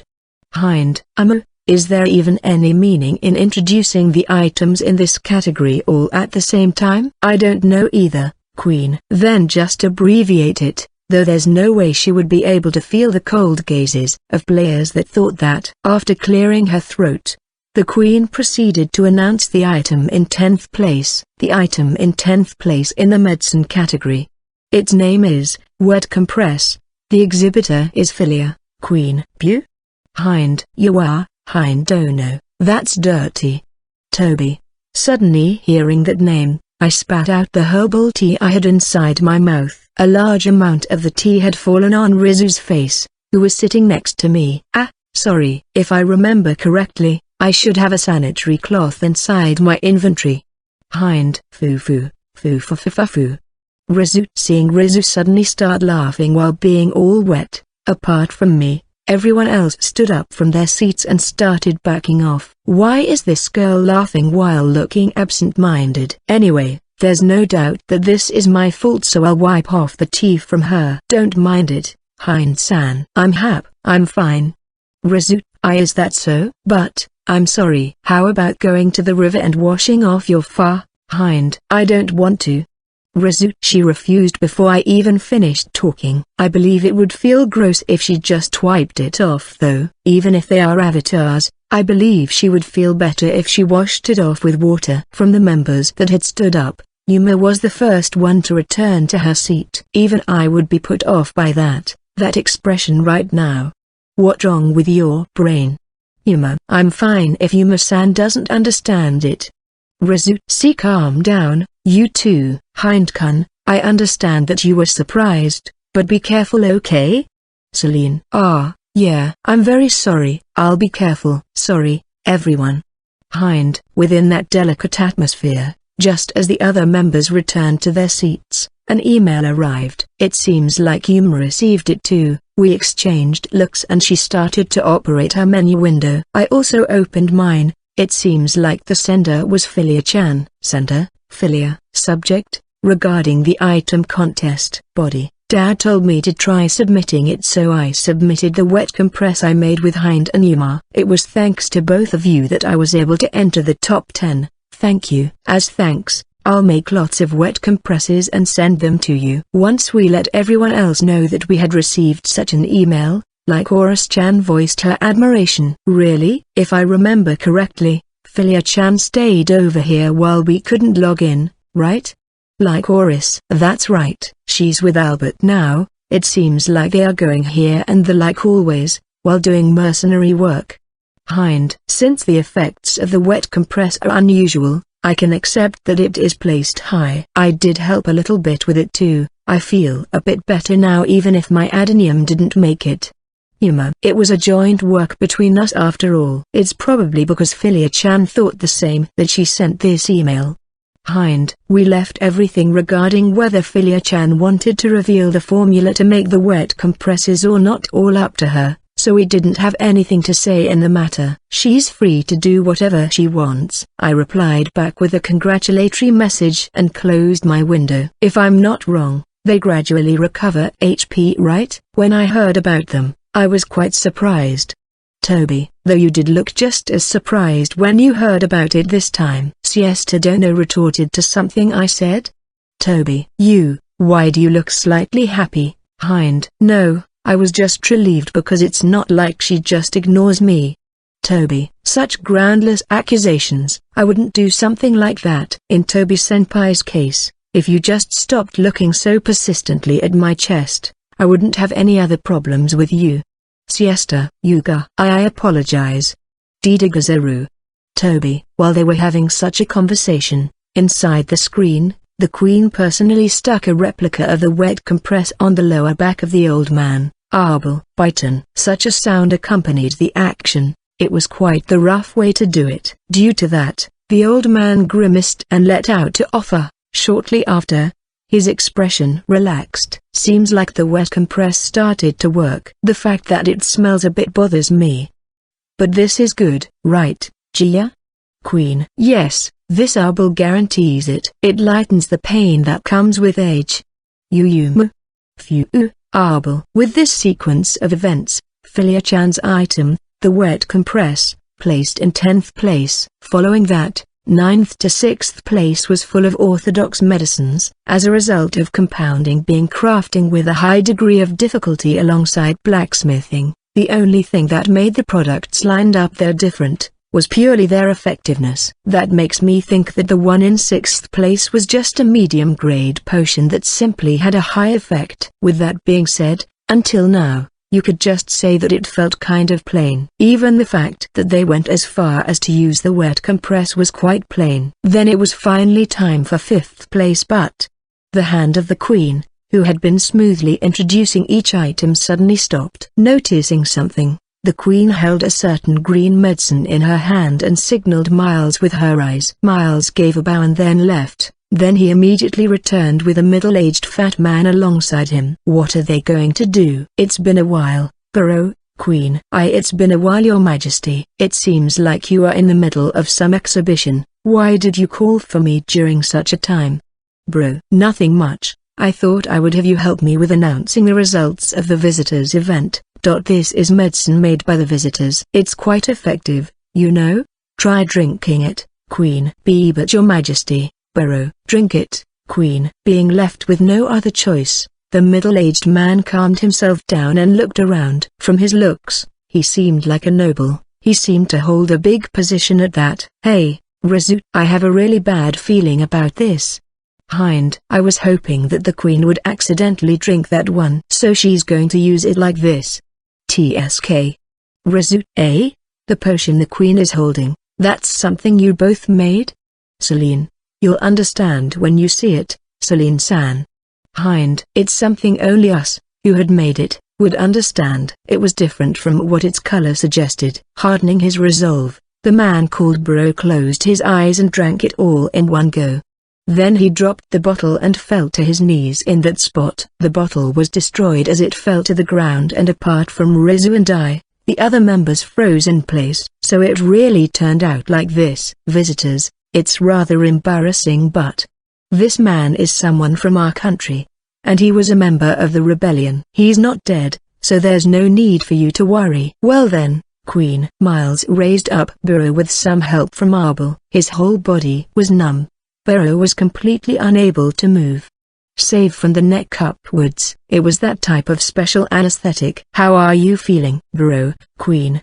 Here, Majesty, Your Majesty. Have mercy. Burrow. Fumo. It has quite the impressive effectiveness. On top of being able to talk like this, it's nice how it's camouflaged as medicine. I can make use of this, so he can't bite his own tongue. We should take out all his tea, Queen. Just as the Queen was saying those words, the image suddenly cut off. Then, a system message appeared alongside the black screen. Due to the possibility of the NPC Patra doing inappropriate actions, we'll interrupt the footage for a little bit. We apologize for the inconvenience, but please, wait for a moment. I wrapped my head with my hands. Rizu sighed because her plan had failed and the other members stood there with their mouths wide open. Being the only one that completely understood the situation, Siesta-chan wrapped her arms around her abdomen and started laughing. Even though we had gotten 5th place, the atmosphere in the lounge was quite delicate. R.A. Congratulations on 5th place, Rizu-chan. Hind-kun too. Celine. After Celine-san gave us her congratulations with a forced smile, the other 4 members finally returned back to normal. Though the message on the screen was still there, I only helped a bit with the finishing touches, so praise Rizu more. Hind. When I said that, Yuma nodded and took a step forward. I can't believe her being able to praise Rizu, but why was she the first one to go? What is she going to do? Not bad. It was a poison that really displayed just how bad your personality is. Yuma. You are picking a fight, right, Yuma-san? That definitely didn't sound like a compliment. Rizu. That's no. I might be. Yuma. You stand right there. Today, I will definitely not forgive you. Rizu.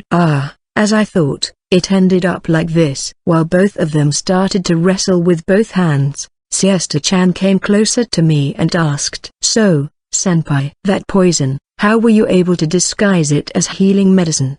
Siesta. We made a concentrated solution from the poisonous leaves of one of the adeniums. When we did, it became an anesthetic with a green color. Then, we mixed it with medicinal herbs with low recovery effects and a dark green color, and the result was that anesthetic. By the way, the reason it paralyzes from the neck down was the result of a coincidence from trying to mix them with various quantities.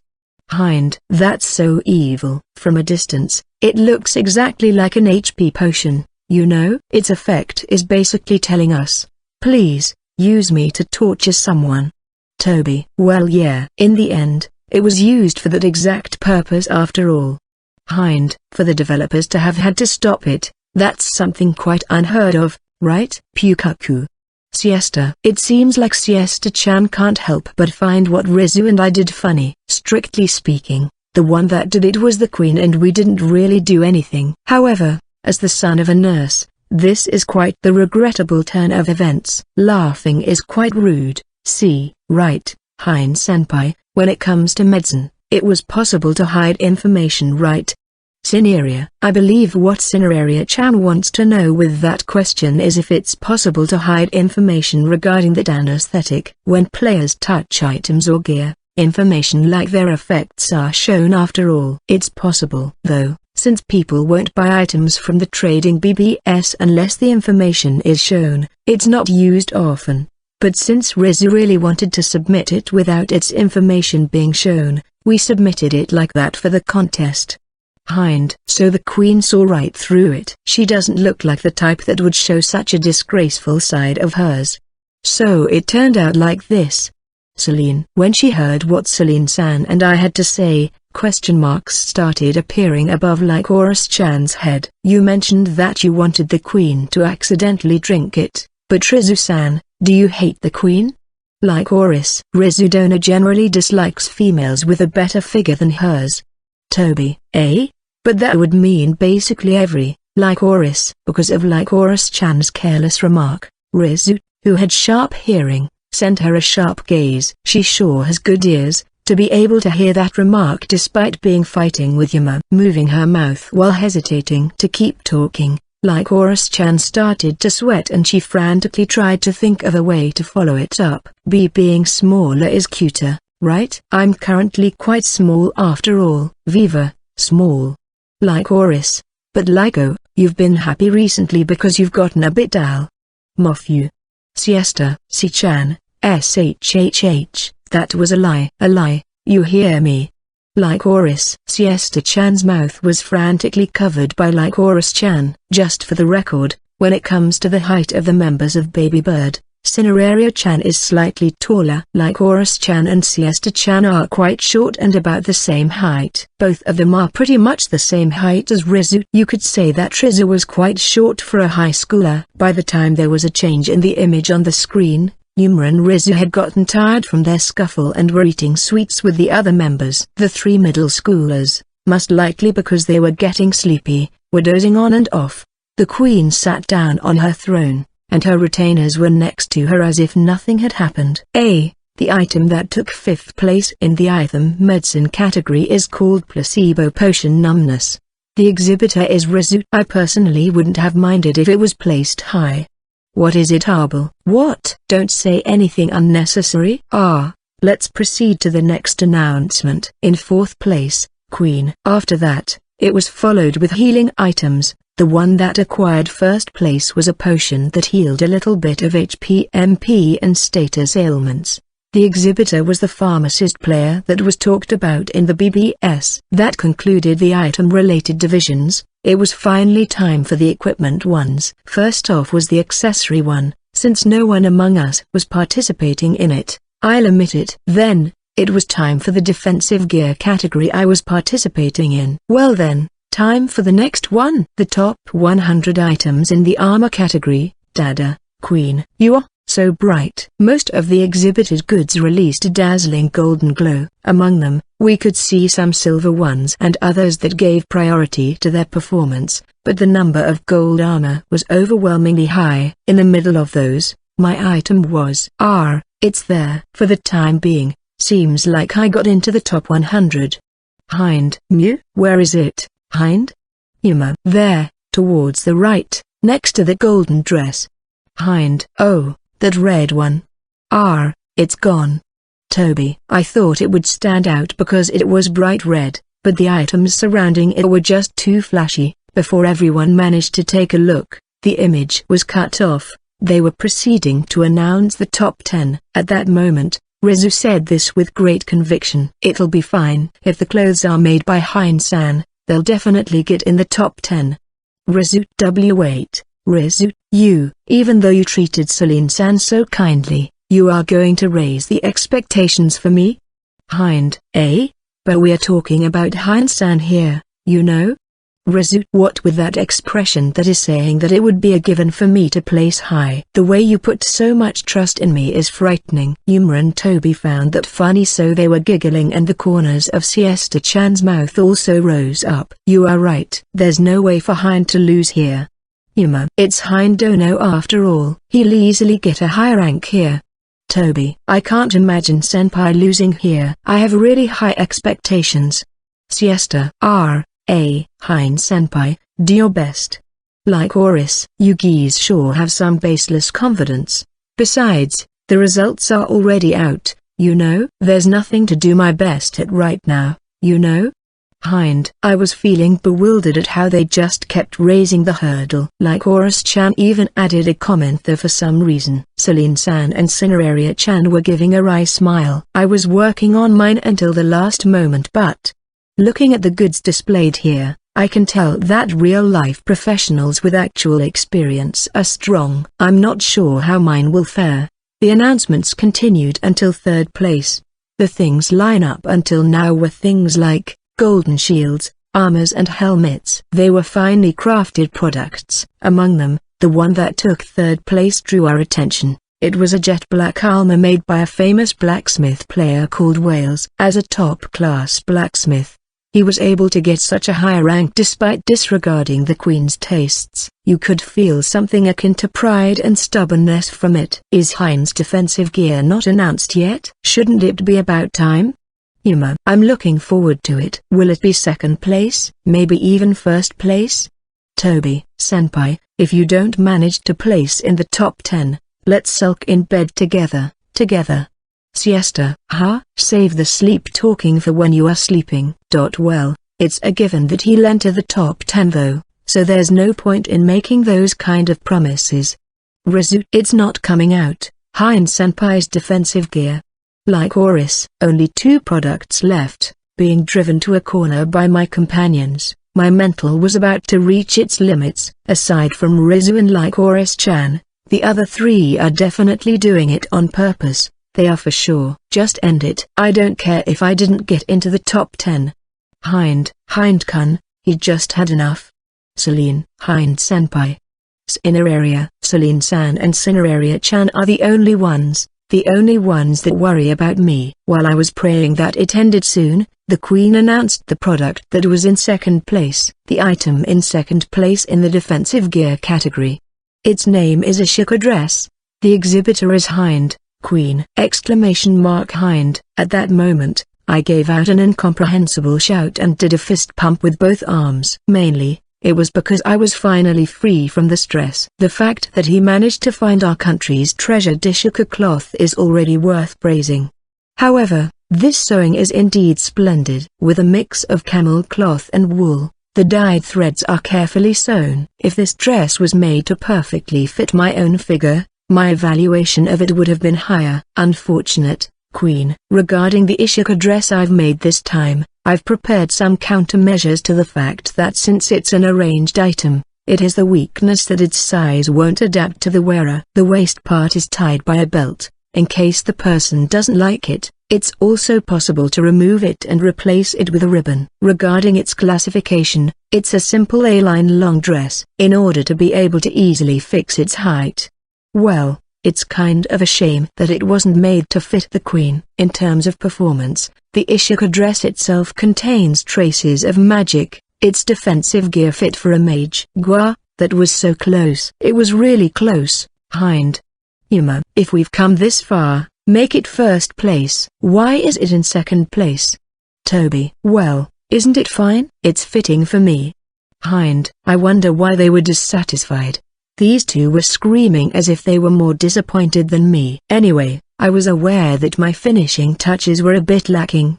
Personally, this is better than what I had expected, so I'm satisfied with the result. While making a dress that fit the tastes of the Queen, since she liked the color red, I played around with the size so that it would be able to sell in the auction. Without doing it half-heartedly, I didn't cut corners in any of those 2 requirements and it seems like it paid off. Though that wasn't enough to have taken first place. Anyway, congratulations, senpai. Siesta. Yeah, thanks. Hind. Siesta-chan was the first one to congratulate me and then, the rest started to do so one after another. After that, first place was announced. It was a golden dress made by a professional designer. The part of the skirt had a complicated pattern like that of a mesh. Even though the golden color was supposed to be hard to use, it was a masterpiece that released a magical aura without feeling vulgar. Suppose that I had made a dress that perfectly fit the Queen, wouldn't I still have lost to this product? I completely lost in terms of skill. As expected of a professional, they are really strong. It was finally time to announce the winners of the last category. It was the gear weapon category that Celine-san was participating in. The person herself was currently crossing her fingers and had her eyes closed as if she was praying, so, all of us naturally stayed quiet while watching over her. In contrast, the space a bit of a distance from the throne of the Queen was showing that this was finally the climax of the event. Among the weapons and gear within the top 100, there were a lot of golden ones but, among those, I couldn't tear my eyes away from a single staff that wasn't flashy at all. Hind. What's wrong, Hind-san? Rizu. Nothing. I was wondering.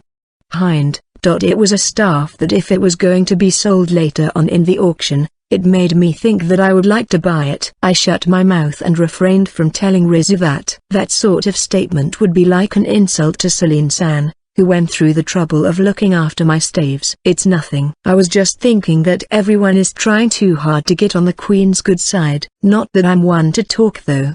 Hind. You are right. However, I think that those products will have a hard time selling in the auction. Rizzu. Aside from if it was a product that won the event, I think it will be hard for the other golden items that place below that.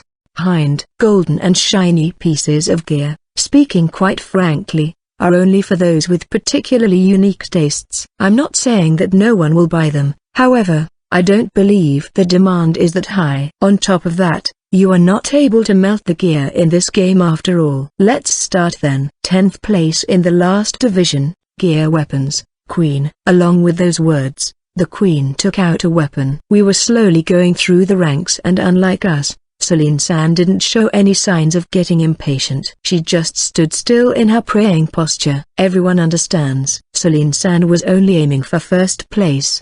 In fact, you could say she had no intention of having her name called until we reached that spot. In 4th place. Don't say her name yet. While sending prayers with the opposite meaning of what we've done until now, we looked towards the screen. In 4th place, there was a Marduk made, thunder and flame gauntlets. The left one was a fire element and the right one of light element. Furthermore, it was possible to mix the elements, a weapon for martial artists.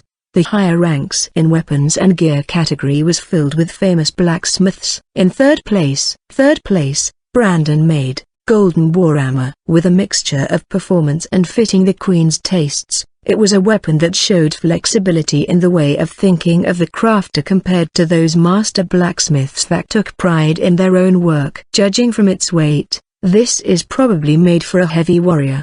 The product in 2nd place is 2nd place, Masamune made, unsigned katana. I didn't see a single speck of waste in the crafting of this blade. It wasn't an elemental weapon like those in 3rd and 4th place. A single glance would make you think that it was just a plain katana. However, the Queen cut the iron plate that Miles was holding without any effort. Should we take it as if that sharpness goes beyond what could be expressed with words? The player called Masamune is the one that Toby buys gear from through the trading BBS. In terms of making Japanese-style equipment, there was no one that could compare to him, and the excellent product in 1st place is this one. The staff that the Queen held in her hands. I unconsciously raised my voice once I saw it. It was the staff I couldn't take my eyes off back when they showed all the items at the same time, and Celine-san wasn't moving at all. It was hard to infer if this was her product or not considering that reaction of hers. If I were to be honest, the one that made this weapon had about the same skill level as the ones from 2nd to 4th place. I can say with certainty that it was splendidly made, Queen.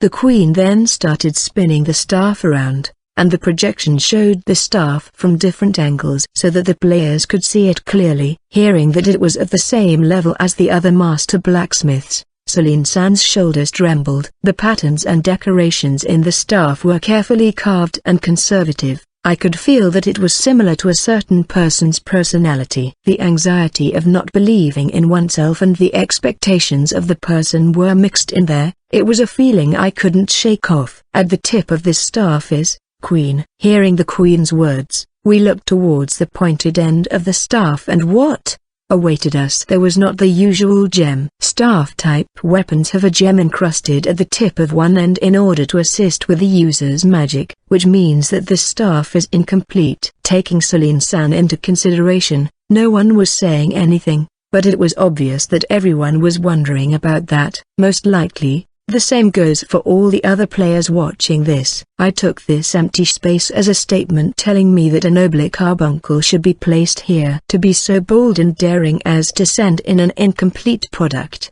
I really liked that. The name of the crafter that made this staff that took 1st place is Queen. While swallowing our saliva, our gazes were concentrated on the screen. After a long time, the Queen took a breath and her glossy lips slowly opened. The name is Celine. The name of the staff is Support is Staff, Queen. At that moment, The lounge room erupted with cries of joy. While sending words of praise towards Celine-san, everyone stood up from their seats in unison.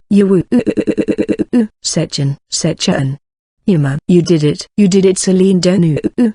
Toby, congratulations, Celine-senpai. Liko and Sei, congratulations.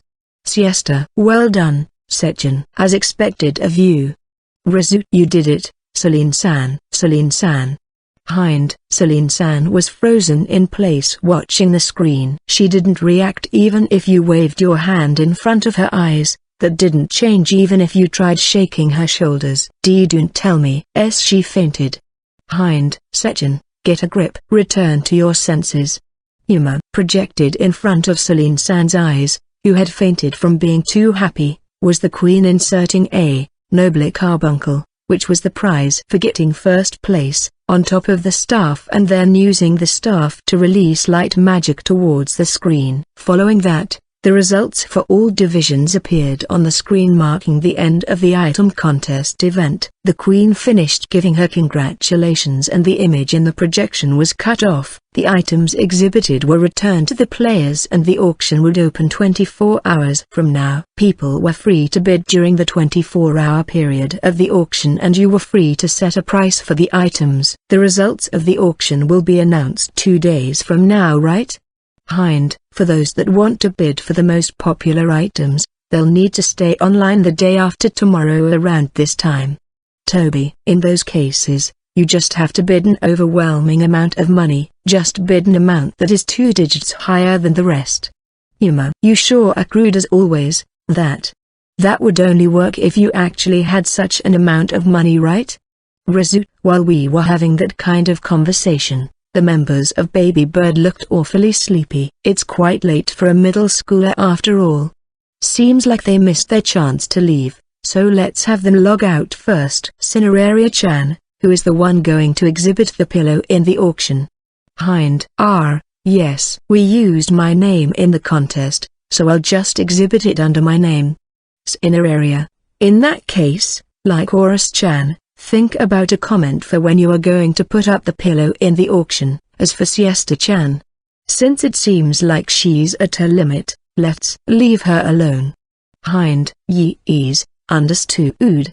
Like Horus, Siesta. I guess they were really sleepy. Cineraria-chan's reaction was quite sluggish. Like Horus-chan's reaction was also slow and Siesta-chan already had her face on top of the table and wasn't moving. I gave them instructions and quickly finished the procedures to put up the item in the auction and shook the unmoving Siesta-chan to wake her up. Somehow, all 3 of them managed to stand up from their seats and prepared to leave. Well then, senpais, we'll excuse ourselves first. Good night. Cineraria. Good night. Hind and go. With Cineraria-chan acting as the representative and saying good night, she logged out along with the other 2, who were wearing sleepy expressions. Next up, it's our turn. Let's start with Yuma. Yuma, what are you going to do with your adonium? Hind, since it's just a decorative item with no real use, let's just use it to decorate the house without exhibiting it. Yuma, got it, let's do that. In that case, let's set it in this lounge. Hind, we decided to set the 7-color adonium in the lounge for people to appreciate. It's hard to guess if people would buy it, so I think that it's the correct decision. We plan to sell the kunais from the start, but what sort of comment are going to, right? Toby, wouldn't it be fine to just specify the amount inside? If we exhibit the boxes it'll just come out as set of kunais x3 after all. Hind, let's leave it at that then. Let's split the earnings in half. Toby, okay, I'll leave it to you. Hind, Toby put up the kunais in the auction under both of our names. If you sign up an item under multiple names the profits will be shared, like the name implies. Once the item is sold and the money is sent to the player, it'll be distributed evenly. In the contest it was set so that the queen would announce the names, so we could only have one name in it. But since the auction works the same way as the trading BBS, you are able to set small details like this. So, Rizu, what about the placebo potion? Are you going to put it up? Hind, when I asked her, She looked as if she was thinking about it a bit and then replied like this: "We'd better not do it. I can only see people abusing it to park in the future." Result true. Though the queen seemed to have taken a liking to it, what if she personally asks for them? Hind, that will depend on how much money she's willing to offer. I'll sell it to her for the highest price possible. Rizu-chan, you are making quite the scary face, you know. Celine. Ah, Celine-san. Hind. She came back to her senses. Huh? Celine-san, who was frozen in place on top of the chair, finally returned to normal. Having been told that she was making a scary face, Rizu murmured, "Is that so?" and started to pat her face. If Yuma was the one that told her that, I believe she would have immediately snapped, but if it's Celine-san telling her, she's still remain my meek little sister. Sorry for causing you guys an inconvenience. Celine. It was nothing. Congratulations, Celine-san. Hind. Congratulations, Sechin. Yuma. Everyone started to congratulate her again. Celine-san started to smile bashfully, and in her hands was their supporter staff, now with the gem attached to it. That staff is so nice. I've been drawn to it from the start. Though, I was not sure if it was made by Celine-san until her name was announced. Hind-kun. Can I talk to you for a moment? Celine. What? Hind. Nervously. Celine-san talked to me. From the way she was looking at me, it seems like she only wanted to talk to me. We left cleaning up to the other members and moved towards the blacksmith's workshop. Please, accept Thyush. Celine. She fumbled it. She magnificently fumbled her words. On top of that, the person herself hasn't noticed it. I think the proper course of action here is to not point it out. The moment we arrived at the blacksmith's workshop, Celine-san held out the staff she was holding with both hands towards me. The silver staff I received glowed with a lovely radiance. On one of its ends, a crimson gem splendidly stood out. This staff, for me? Thank you. To tell you the truth, I'm really happy. Hind.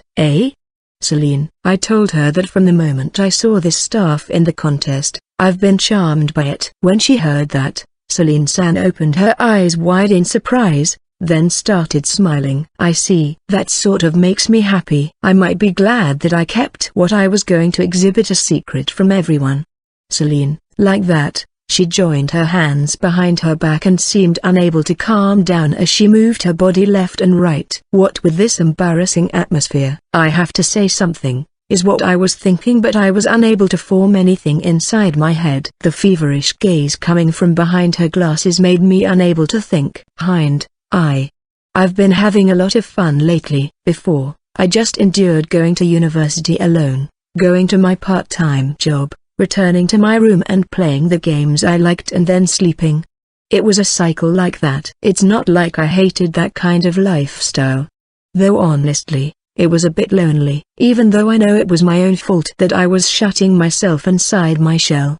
Celine. Even if it was an online game, I would still play alone. She gave a self-deprecating smile. I stopped myself from saying anything and just focused on listening to what she had to say. Hind-kun. You took me out of that Altroa village blacksmith's workshop, which had lost its popularity, then. You introduced me to Yuma-san, Rizu-chan, Tobi-kun. All these people I've had fun with. Lately, I've even gotten to know someone I could consider my little sister, and it's been getting even more lively, right? Did you know? Cineraria-chan, she sometimes comes to visit me and asks me to teach her.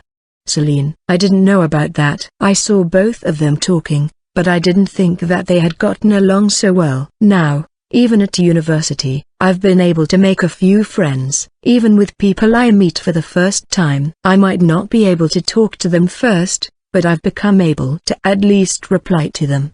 Even if I fumble my words doing it. Everything is thanks to Hind-kun, you know? I'm really grateful. Celine. That's not the case. It's because Celine-san has worked hard to fix her fear of strangers. Even if I really did something, it would only amount to creating the first chance for you to do so. Hind. Towards my words, Celine-san started to shake her head to deny them. I think I've said this before, for someone like me, just taking that first step is a big hurdle. Just by losing my confidence once, I can feel my heart and body becoming heavier and heavier. My legs freeze in place and feel like lead. In the worst case scenario, there are times when I even have a hard time getting out of my room and meeting my family.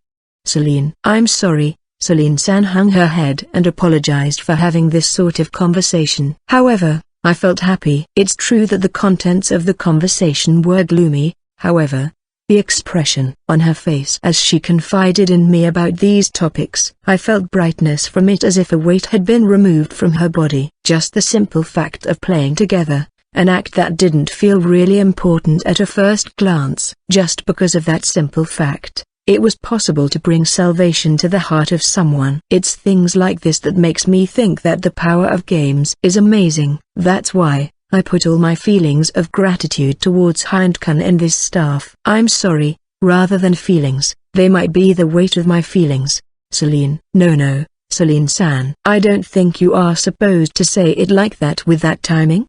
Hind.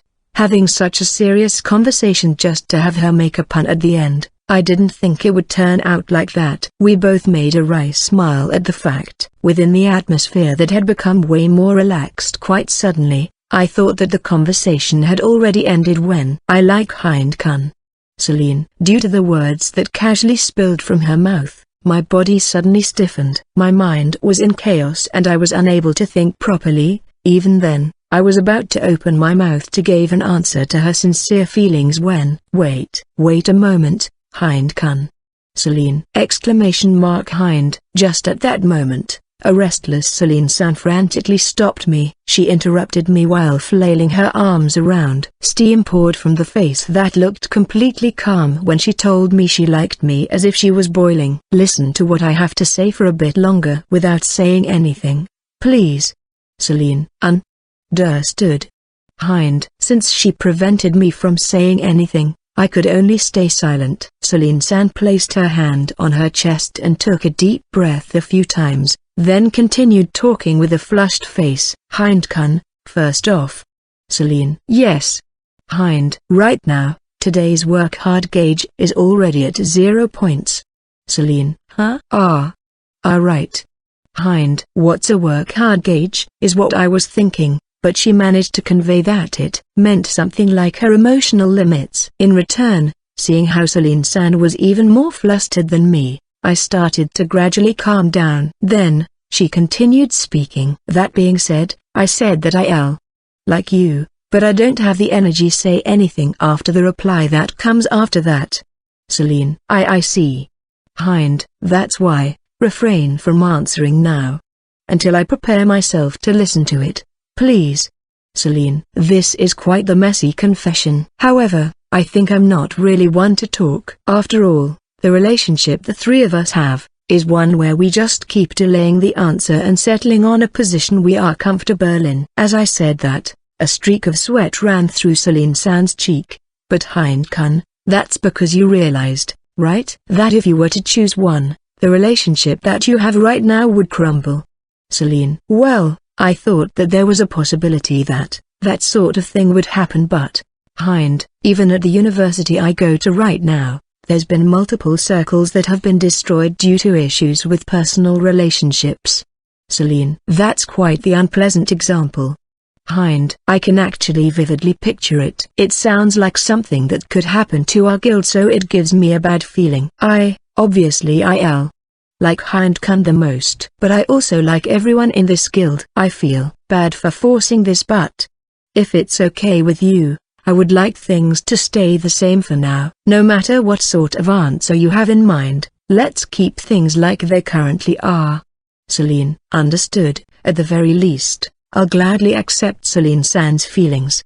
Hind. She doesn't need an answer. My mind is sort of relieved but also feeling a bit disappointed. I know all I do is apologize, but sorry about this. One-sidedly conveying my feelings while not letting the other party even say anything. It's cowardly and unfair, right?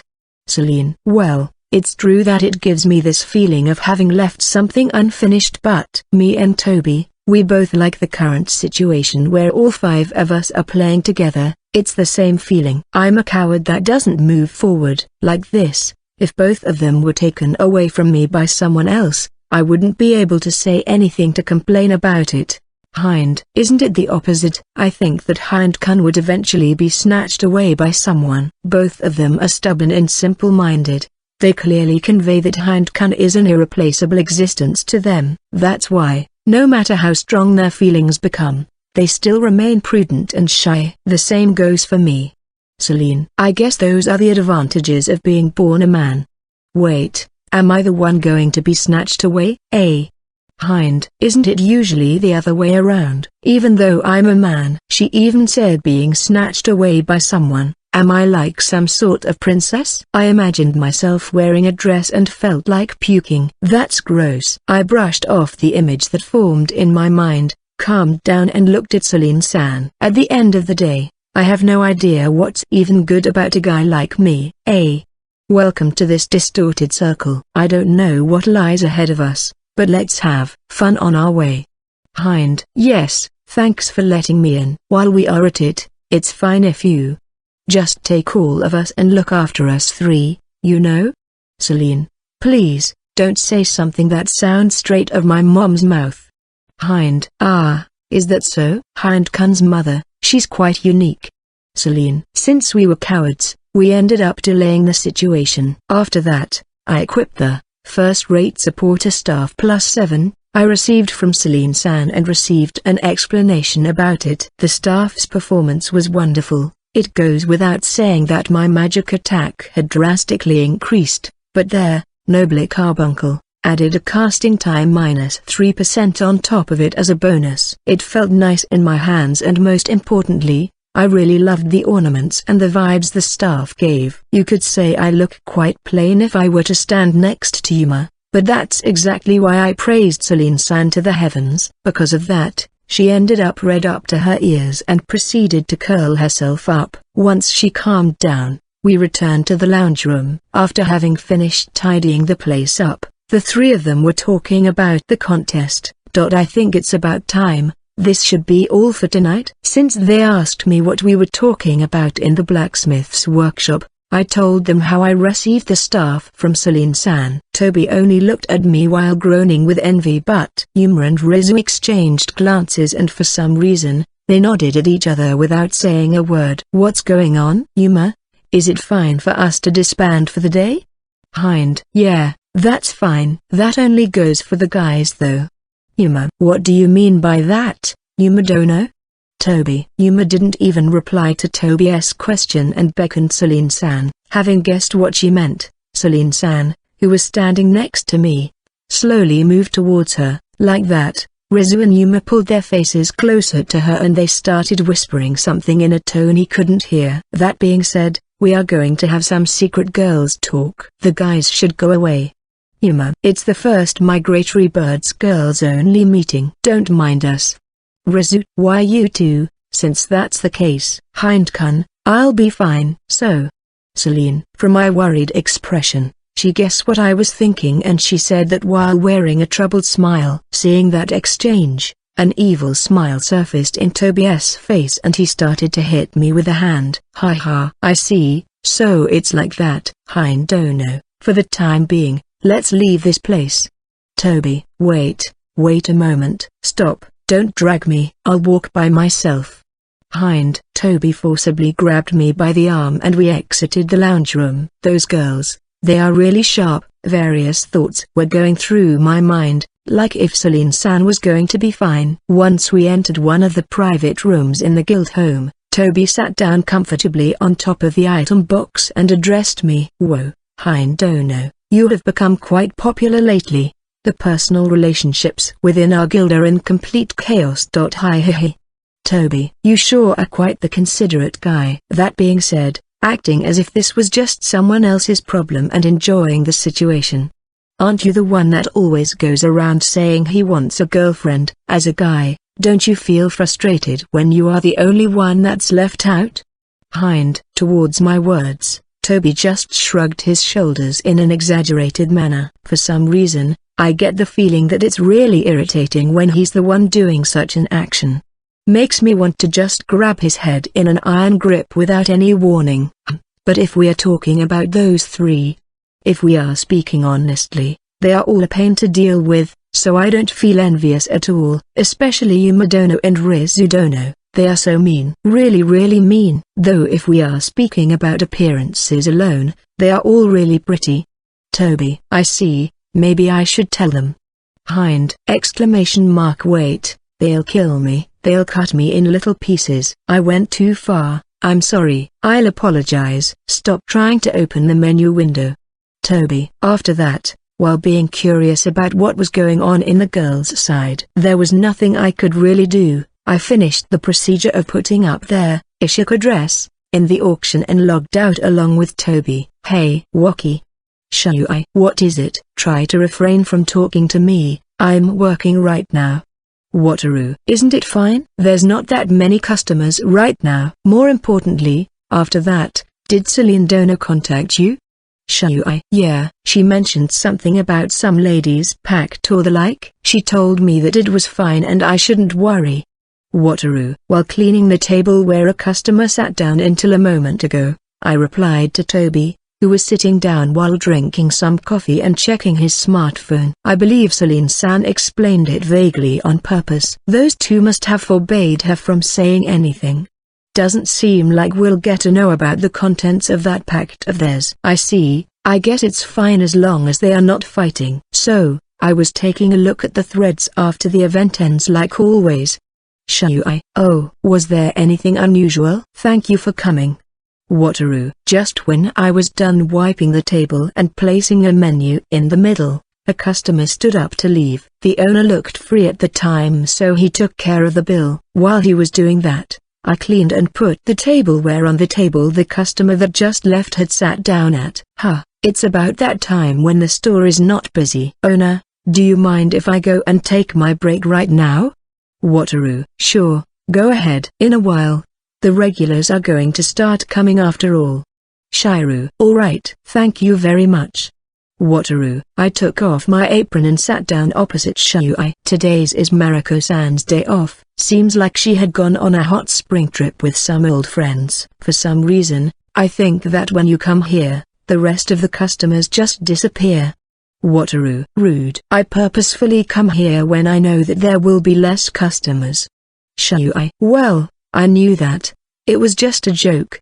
Wataru. That side of you, Rise-chan definitely picked it up from you. These siblings. Shui. I did some light stretching and drank the glass of water I brought in one go. I might be teasing him right now, but I really appreciate how he brings himself to come to the store on his day off. Even if what he orders is the cheapest coffee on the menu. I went to the kitchen for a moment and with the owner's permission, I opened the fridge. I placed a slice of a cake on a plate and returned to Shui's table. Here you go. Wataru. What's this? Shui. Cheesecake, my treat. Wataru. Are you serious? Thanks, Waki. Shui. With a face filled with delight, Shui immediately took a portion of the cheesecake with his fork. While he was doing that, I took out my smartphone and accessed the message board. So, what thread was it? Wataru. What do you mean? Shui. It's been a while since we started talking, so it seems like he forgot what he was going to say before. Can't be helped. Look, weren't you talking about some thread a while ago? Wataru. Ah, right. There was some talk about us, so I was going to mention it to you. Shui. Not only about Celine-san, who took first place. Wataru. Nope. To begin with, didn't you and Rise-chan also place really high in the rankings? Shui. Now that he mentions it, that's true. To begin with, I guess it's sort of a miracle that everyone placed within the top 100. Following Shui's instructions, I scrolled to the thread he mentioned. Pro vs thread regarding the item contest 5 amateur. This is a thread regarding the item contest event currently ongoing in TB. The sponsor is the Kingdom of Sala. Queen Patra will be the judge of the event. Ignore the trolls and be well-mannered. The next thread will be made once we reach 900 comments. 178, Nameless Knight, ID, WSS7Z4Y. The first place came out Lmao. Heck, what the hell is a plant made of gold LOL. 179, Nameless Mage, ID, FCRID8. The queen is so erotic. 180, Nameless Heavy Warrior, ID, VNXGB, I take it's one of those plant synthesis things. This is the plant with the same name as the queen, right? Greater than Adenium. 181, Nameless Archer, ID, PMFRFLH. Like the developer's announcement said, it's something to the liking of the queen. 182, Nameless Mage, ID, and M6A8UB.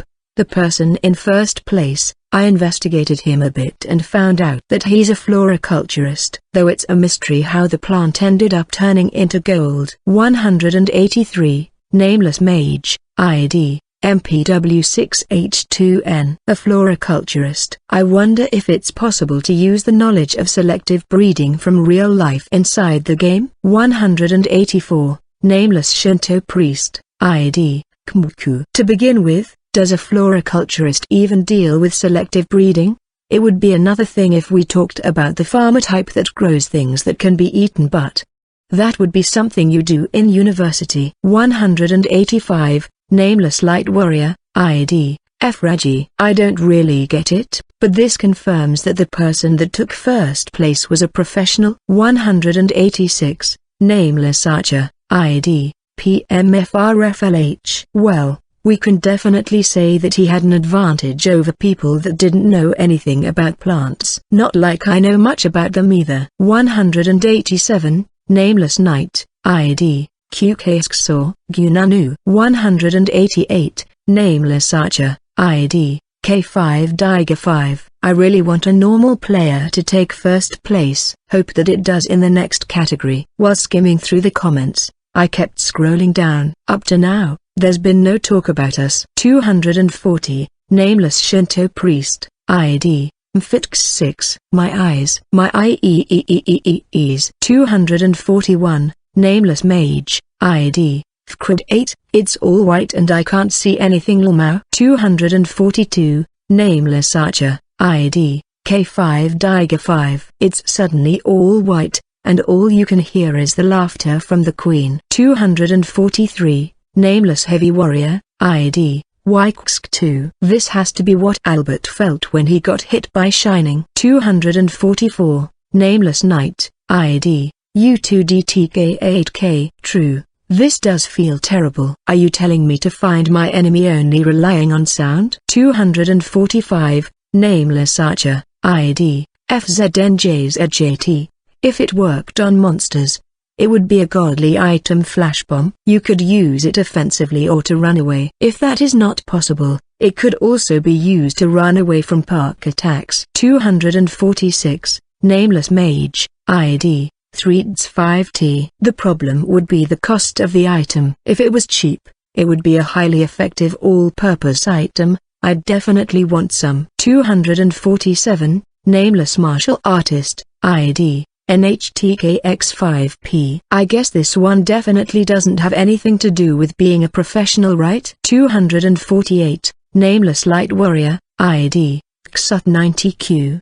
Probably not. I'm not getting anything even if I try to search for the player's name. 249, Nameless Archer, ID, FZNJZJT. So this makes one normal player and one professional getting first place so far. I wonder what the count will be like at the end. 250, Nameless Knight, ID, U2DTK8K. Personally, I'd want more normal players to get first place than professionals. If real-life skills were indispensable even inside a game, that would be kinda sad. 251, Nameless Mage, ID, FS by Rs. This is an issue that was brought up because technology in VR games has advanced so much. They take the form of a game, but they are currently going in a direction where realism takes precedence. 252, Nameless Light Warrior, ID, XUT90Q. So, because of this tendency of wanting to make things more realistic, I have something to say. Wouldn't it be fine if you just went to do that in real life, leaving aside fighting?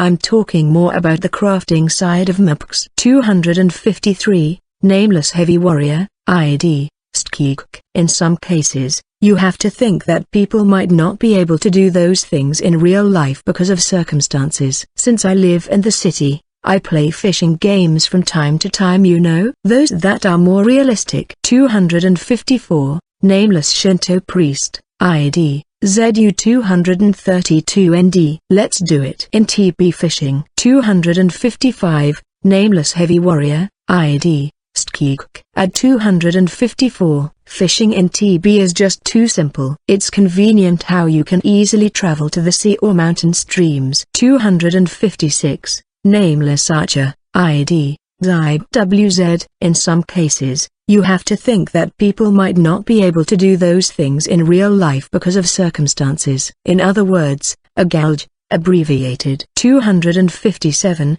nameless knight, ID, U2DTK8K. At 256 you haven't abbreviated anything, lol. Well, it's true that even in VRMMO games they are able to make 2D models that give the feeling of a 3D polygon character and feel real close to something you'd find in real life. 258, nameless mage, ID, JPG Ukes. At 257 teacher. Not like that. I believe that it's sad if you reach the point where you start thinking about that kind of thing. 259, nameless archer, ID, WZ, apostrophe semicolon grave accent. It's fine. My wife exists in the VR world. 260, nameless martial artist, ID, NHTKX5P. We are going off topic here, lol. The main point was which one was better for TB, right? 261, nameless Shinto priest, ID, 82 Arksmal. Since magic exists in this world, making things really realistic is hard. On the other hand, if there's no realism, it's rather boring. 262, nameless mage, ID, 5HGNHJM, so selfish, lol. 263, nameless Shinto priest, ID, 82 Arksmal. Players are selfish by nature. In games where the game balance is really bad, they end up going out of service really fast. 264, nameless archer, ID, 3KBMRP9. You are making conclusions like that? I don't think it's a good idea to think like that after only one event. 265, nameless heavy warrior, ID, 6VDQXRB. At 263, it's important to not get swept away by the vocal minority. 266, nameless knight, ID, U2DTK8K. At 265, that's right. 267, nameless mage, ID, 5HGNHJM. Well, let's wait until the results are out. I don't really understand difficult topics, but I'm just happy after watching the Queen's legs. 268, nameless Shinto priest, ID, 82 Arksmal. At 267, isn't that fine? That sort of approach is way healthier than people like us, who take the game too seriously. 269, nameless light warrior, ID, ZLPV 588. I took a screenshot of the Queen, and when I went to check it in the folder, it was all blurry because it was through that screen. I want to take one live, but Salah is too far. 270, nameless archer, ID, 3KBMRP9. At 267-269, you guys sure are having fun. I feel dumb for thinking too much about things, lol. As you'd expect, it's looping around the concept of pros versus amateurs. Is it further below? Wataru, just a bit further below. Let's skip until around the part where Ice-chan's results were announced in the medicine section. Ah, this cake is so tasty. Shui, sure. Wataru. Since it seems like customers are still not coming, let's take this moment to look at the part we are looking for. Hi everyone, was motivated enough to keep translating after last time, so here's another chapter. Another thread chapter after this before we get back into in-game chapters. Enjoy and I'll see you next time. 315, nameless Shinto priest, ID, PT2Jack8. 10th place in the medicine category. Wet compress, LOL. 316, nameless light warrior, ID, is WNGKC. That old man Ubble's HP is slowly going up, so it's a healing overtime item. 317, nameless heavy warrior, ID, 6VDQXRB. So, You have to wear it before the battle starts. 318. Nameless Mage, ID, KMFJG6P. Just when I was thinking who it was. The exhibitor is Philia-chan. 319. Nameless Knight, ID, WSS7Z4Y. Who? 320. Nameless Mage, ID, KMFJG6P. That one, Albert's daughter. Didn't they reach the finals in the last tournament? 321. Nameless Knight, ID, WSS7Z4Y. Ah, the impression that old man Albert left was too strong. LOL. I get the feeling that there was a cute kid with him. Daughter? They are parent and child? 322. Nameless Mage, ID, KMFJG6P. Yeah. They are parent and child. 323. Nameless Knight, ID, WSS7Z4Y. They don't look alike at all. Mal. How do you get such a beautiful girl from such a mass of muscles? 324. Nameless Shinto priest, ID, Kmuku. There's no doubt that the wife is beautiful. That damn macho. I'm so jealous. 325. Nameless archer, ID, Mijksu 5. Playing a game together with your own daughter is such a dream come true. Lately, my own daughter doesn't even listen to me. 326. Nameless Heavy Warrior, ID, is WNGKC. At 325. Daddy, you stink. 327. Nameless Light Warrior, ID, 3B55W. At 325. Mum, I told you I didn't want my laundry to be washed together with Dad's. 328. Nameless Martial Artist, ID, NHTKX5P. At 325. Dad, you'll go in the bath last. 329. Nameless Shinto priest, ID, PT2J8. Stop it. 325's life points are already at 0. 330. Nameless archer, ID, Mijksu 5, apostrophe semicolon grave accent. I have already been told all those three. 331. Nameless Knight, ID, U2DTK8K. At 330. Take better care of that old man's smell, Dad. 332. Nameless Mage, ID, Chfmfisb. Real talk, studies show that as living beings mature, they start to dislike their father's smell. This is a genetic issue. So if you start taking care of your own smell, it might lead her to treat you better. I guess I should work on that. 333.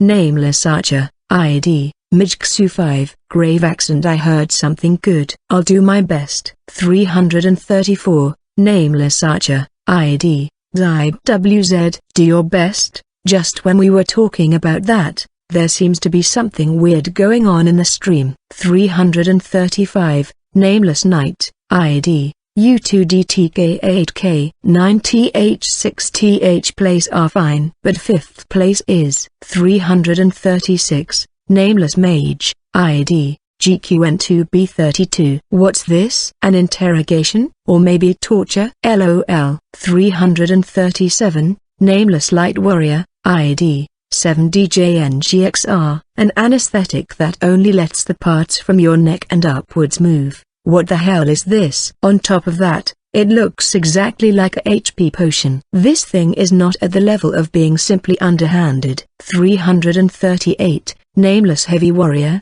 ID, CZQF bar. 339. Nameless Martial Artist, ID, NHTKX5P. The stream has been cut. Lmao. 340. Nameless Heavy Warrior, ID, VNXGB. They even went as far as to cut the live feed. Did the developers not expect something like this to happen? 341. Nameless Knight, ID, 65 Anzar. What were you planning to do with his teeth, Your Majesty? LOL. Pull them out? Were you going to pull them out? Lmao. 342. Nameless Shinto priest, ID, 82 Arksml. On top of that, this medicine, you can use it and cut off their arms in front of their eyes while they are not able to feel a thing. It's quite the superior torture medicine. 343. Nameless Light Warrior, ID, is WNGKC. Don't go bringing up a disgusting way to use it lol, though it's true that something like that is possible. 344, Nameless Mage, ID, 5HGNHJM, semicolon comma. 345, Nameless Martial Artist, ID, XFMZGRD. In this game, it's not possible to lose body parts. 346, Nameless Knight, ID, QFRP6NXR. It's back as if nothing happened. Where did that traitor go? LOL. 347, Nameless Shinto Priest, ID, 82 Arksmal. Exhibitor Rezu.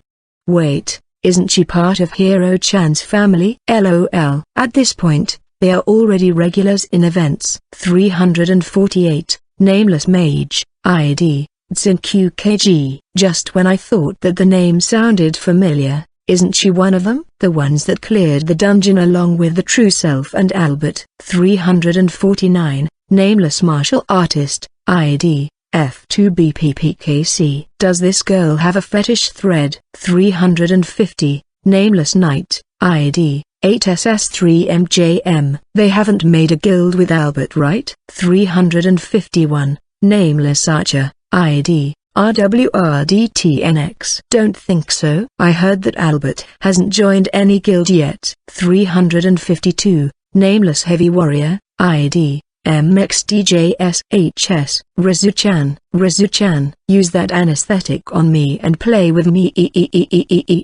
353, Nameless Light Warrior, ID, Elepham. A. 354, Nameless Shinto Priest, ID, Mfitx6. At 349, because you went and mentioned fetish threads here. Didn't you just summon a pervert over here? 355, Nameless Martial Artist, ID, F2BPPKC. It's my fault. LOL. 356, Nameless Archer, ID, PKB94. Against disgusting people like this one, you can go ahead and use this anesthetic, placebo potion, and leave them there. 357, Nameless Heavy Warrior, ID, MXDJSHS. In other words, neglect play. However, that's only if Rezu-chan is the one doing it. 358, Nameless Knight, ID, J9JXD75. Disgusting, LOL. In a way, you could call a masochist an invincible life form. LOL. 359, Nameless Mage, ID, MPW6H2N. I mean, no matter how badly you treat them, they'll just transform it into pleasure. LOL. Oh, this thread has somehow turned quite bad. Though I think Rise would get angry if she heard about the Hero-chan's family name. Wataru. Until now, there hasn't been an event that showed which guild you belong to after all. If there was one, I think the name Migratory Bird would stick. Shui. Until this point it has been items, next to equipment. I'll scroll until the defensive gear part shows up. 468, Nameless Archer, ID, 3KBMRP9. It was already bad with accessories, but even the top 100 in the defensive gear section is full of gold and flashy gear. 469, Nameless Shinto Priest, ID, 82 Arksmal. On the contrary, it makes things that are different stand out even more. The obsidian necklace that won third place was simple and I liked it. 470, Nameless Martial Artist, ID, Sid5M. My golden plating was no good. 471, Nameless Heavy Warrior, ID, X6HX. Of course LOL. Why did you think that would work? 472, Nameless Martial Artist, ID, Sid5M. You can't really gather much gold in the Rust Kingdom after all. This time around,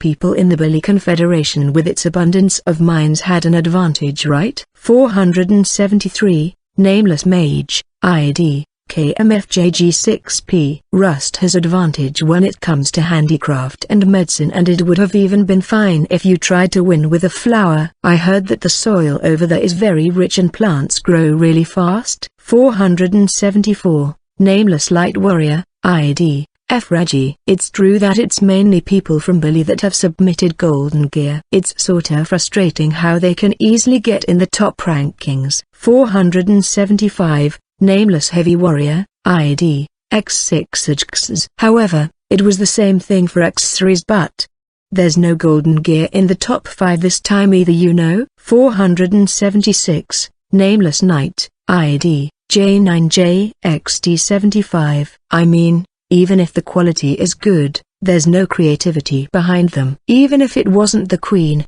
I believe anyone would find them boring. Probably. 477, Nameless Mage, ID, DFHRTJB. Early on there were people that told us that the Queen liked golden and flashy things. After all, looking at the results, they were right. However, everyone went too far with it. 478, Nameless Archer, ID, RWRDTNX. I get the feeling that a lot of them will remain unsold during the auction. 479, Nameless Heavy Warrior, ID, MPNG. That's true, LOL. What are they going to do? In TB, there's no way to dismantle and get the materials back. 480, Nameless Shinto Priest, ID, Skjufks. Look, in third place there's one of those types of gear that shows the pride of the craft you guys love so much. 481, Nameless Light Warrior, ID, Reggie. I mean, I know that at 480 is making fun of us, but if it's that good-looking piece of black armor it would make me want to get it. 482, Nameless Shinto Priest, ID, B3VPMS. It's for males and set for a height of around 180 centimeters.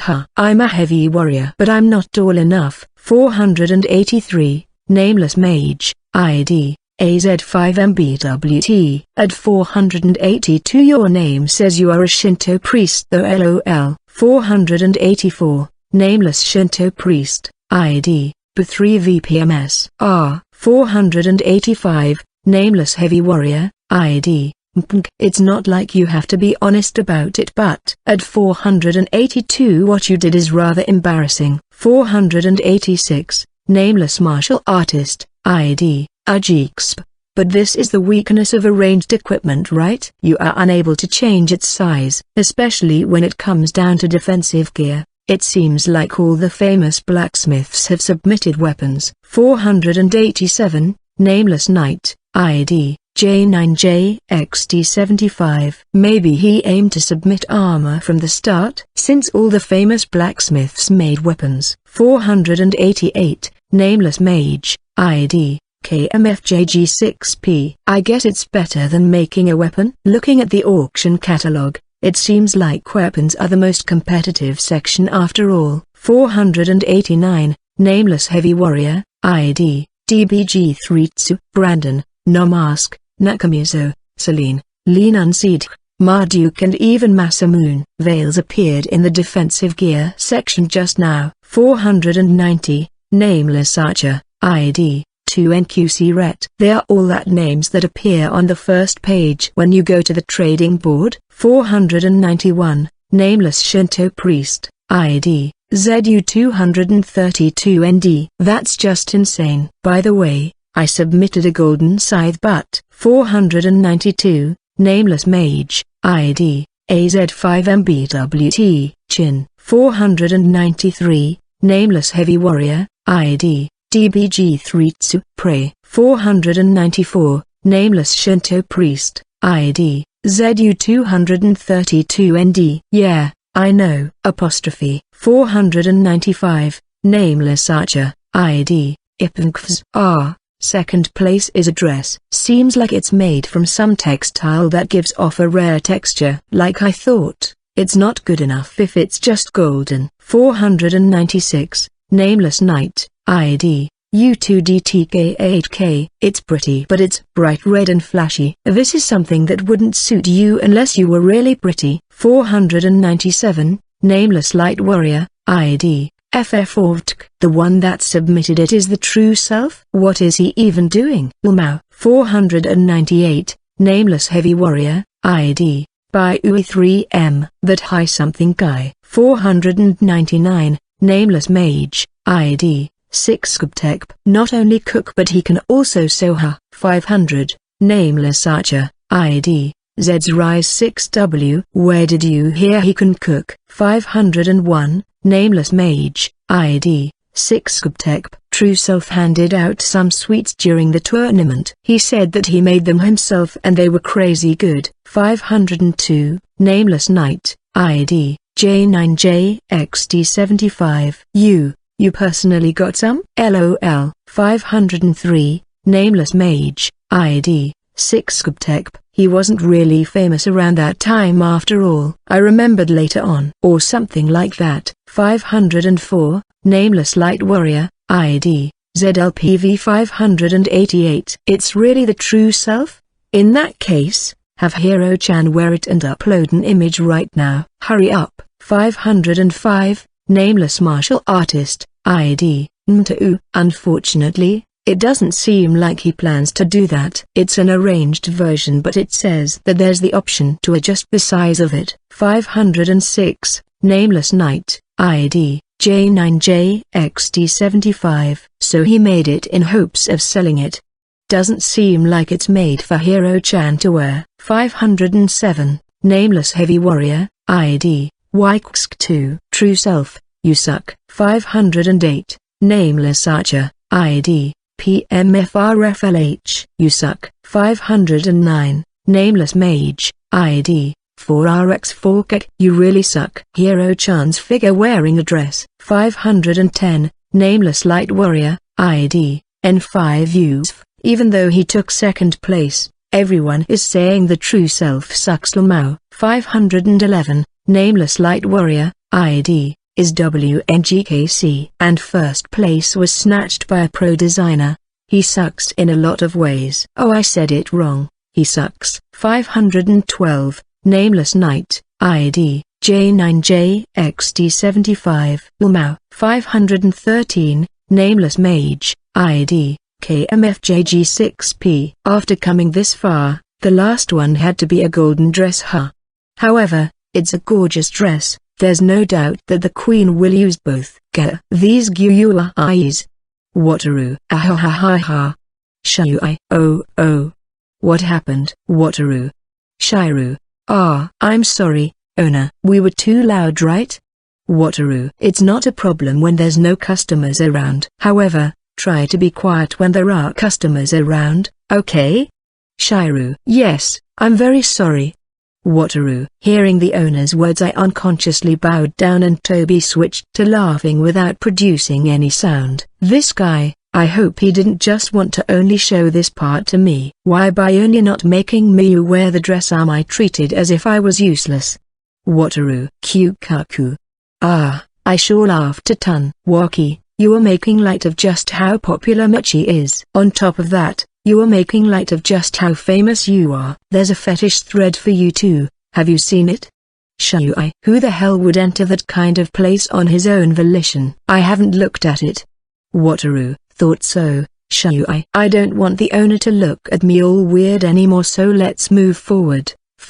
I scrolled down until the part where they were covering the weapons section. 651. Nameless martial artist, ID, NHTKX5P. The top rankings are filled with the players that at 489 mentioned. 652, nameless light warrior, ID, Bkmtun. It's difficult to get in the top rankings with a weapon made half-heartedly. 653, nameless mage, ID, Earg Forward. I was slightly hoping to get into the rankings, but it seems like it will be impossible. 654, nameless archer, ID, X4. Seems like this category is full of players that started during the game's launch. As you'd expect, the metal and furnace with special characteristics are hard to use even for the pros. 655, nameless mage, ID, 5WHH3. There's the possibility that there are pros mixed in there that just haven't publicly stated that they are professionals. 656, nameless archer, ID, X4. We'll get nowhere if we start going down that rabbit hole, lol. 657,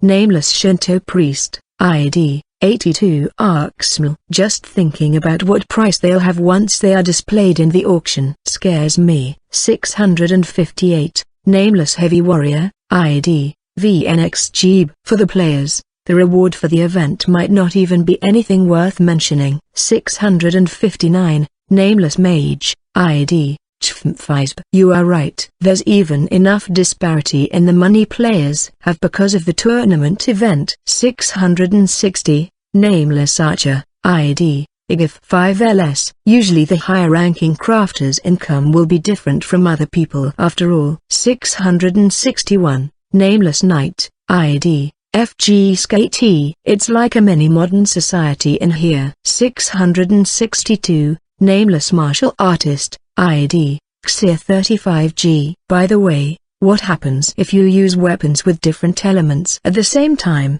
Are they easy to use? 663, Nameless Light Warrior, ID, is WNGKC. Nope, it's hard. Light warriors can dual wield, but if your opponent was able to absorb one of the elements it would be disastrous. Though there's not many monsters that can do that as far as I know. 664, Nameless Heavy Warrior, ID, New 8GVRH. You'd leave yourself wide open if you tried to switch weapons mid-battle. Though there's some charm in wielding two blades with different elements to cover more options. Dual wielding is a style that uses two blades to supplement their lack of firepower after all. 665, Nameless Martial Artist, ID, XIR35G. So it'd be bad if you were unable to use one of them suddenly. 666, Nameless Shinto Priest, ID, KWNTIGK. More importantly,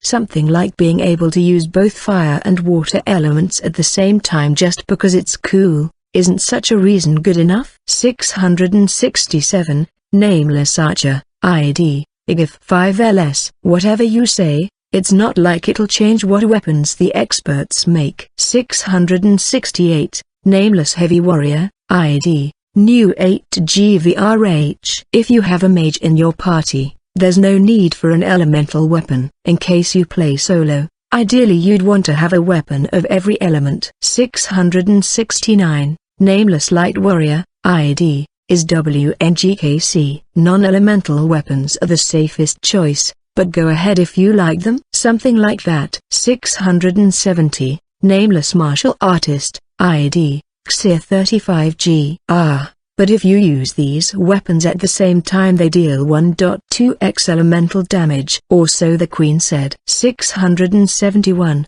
Nameless Mage, ID, 5HGNHJM, ? 672, Nameless Martial Artist, ID, XIR35G. Seems like it's made from metal with high magic conductivity and the gemstones produce some kind of resonance. They are amazing. The blacksmiths at the top. 673, Nameless Shinto Priest, ID, IP8TXSC. Patrasama's explanation is rather complicated but I guess it's something like combining multiple special materials. 674, Nameless Heavy Warrior, ID, is WNGKC. I can't understand a single thing. 675, Nameless Archer, ID, 8TPMNF2. Obviously, they are made with their own special alloy. 676, Nameless Shinto Priest, ID, ZU232ND. Even among blacksmiths, they all have their own special characteristics, so it's interesting, like increasing its power the more its endurance is shaved off. 677, Nameless Knight, ID, 7Q5D29S. Even among those top-class blacksmiths there are those that prefer stability. Personally, I would recommend Vales, Selene or Masamune.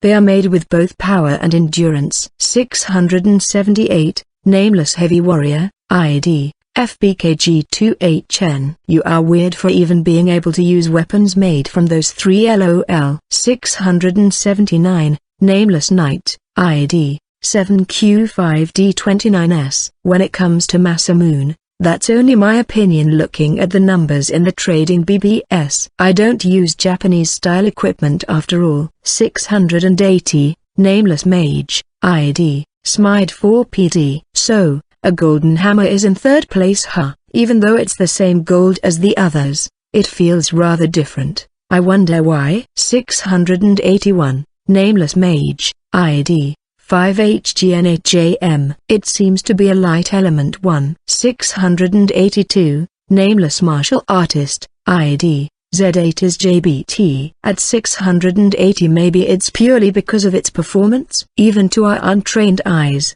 its level of quality seems apparent from a single glance. 683. Nameless Knight, ID FRK6D. With perfect timing, something you can tell with a single glance has appeared. Like I thought, a simple katana looks so cool.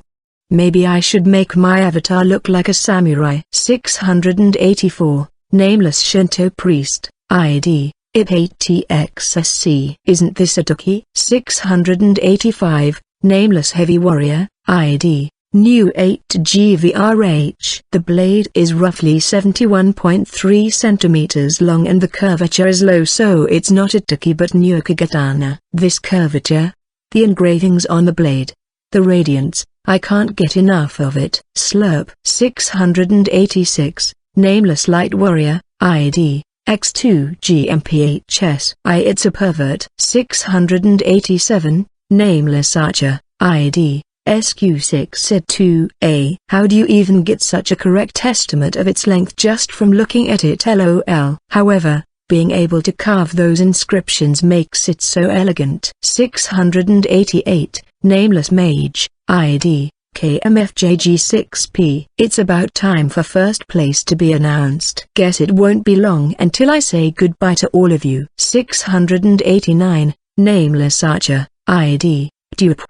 If I win, I'll buy a horse and go see the Queen. 690. Nameless Archer, ID 3live4 Agate. At 689 I'll make a salad and wait for you. 691. Nameless Knight, ID FGSKT. At 689 who was it? The one that left the steak half-eaten and left their seat. 692. Nameless Mage, ID 5HGNHJM.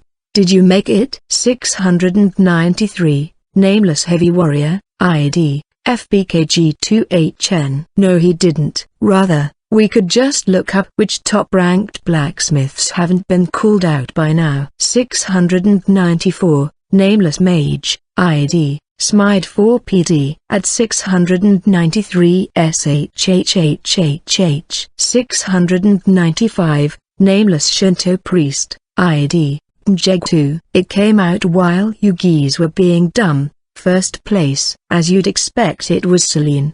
Wait, what's with the stuff? 696. Nameless Light Warrior, ID 5BX38KP. It feels rather lacking. 697. Nameless Mage, ID Smide 4PD. It doesn't have a gemstone, which is the most important part of a staff. 698. Nameless Heavy Warrior, ID is WNGKC. Why is this one in first place? 699. Nameless Martial Artist, ID NHTKX5P. No idea. Guess we'll have to wait for the Queen to explain. 703. Nameless Heavy Warrior, ID is WNGKC. I see. Now that I think about it, the reward for this event was a gemstone. 704. Nameless Knight, ID XPHT4MN. This is so cool. She's so bold. 705. Nameless Archer, ID IPNKVS. She's quite something for having thought of this. Exhibiting an incomplete weapon. 706. Nameless Knight, ID QFRP6NX.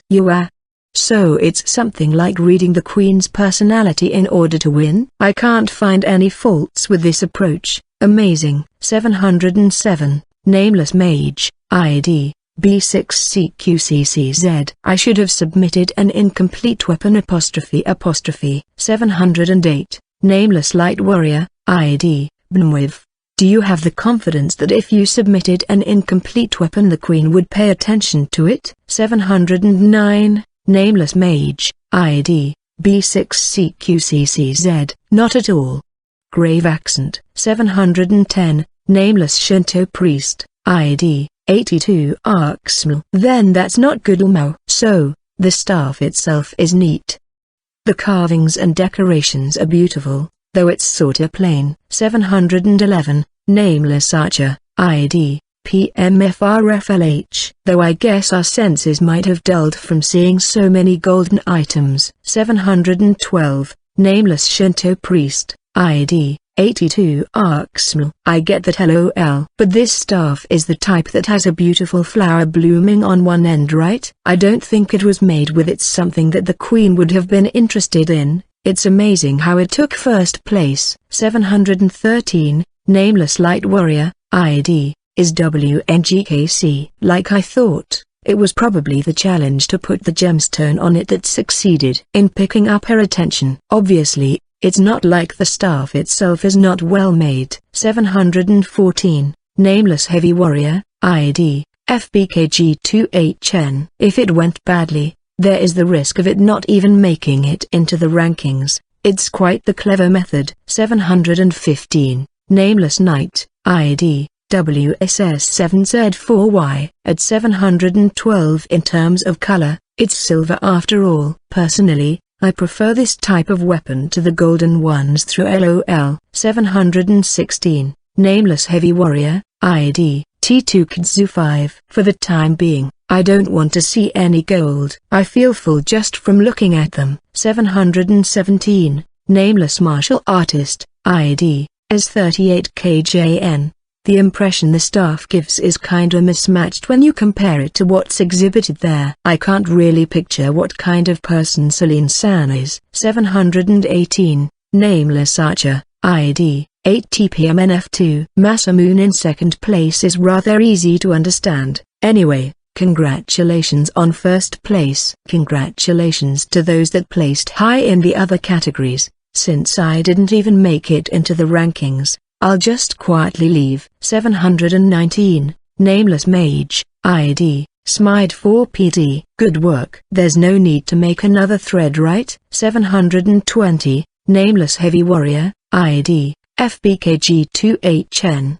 Probably not. If we get close to 900 comments, someone else will do it. 721, nameless knight, ID, QFRP6NX. I'll come back after taking a look at the other threads, leave it to me. 722, nameless heavy warrior, ID, FBKG28HN. At 721 counting on you. 723, nameless mage, ID, 5L4CCB7. This presentation left quite the big impact.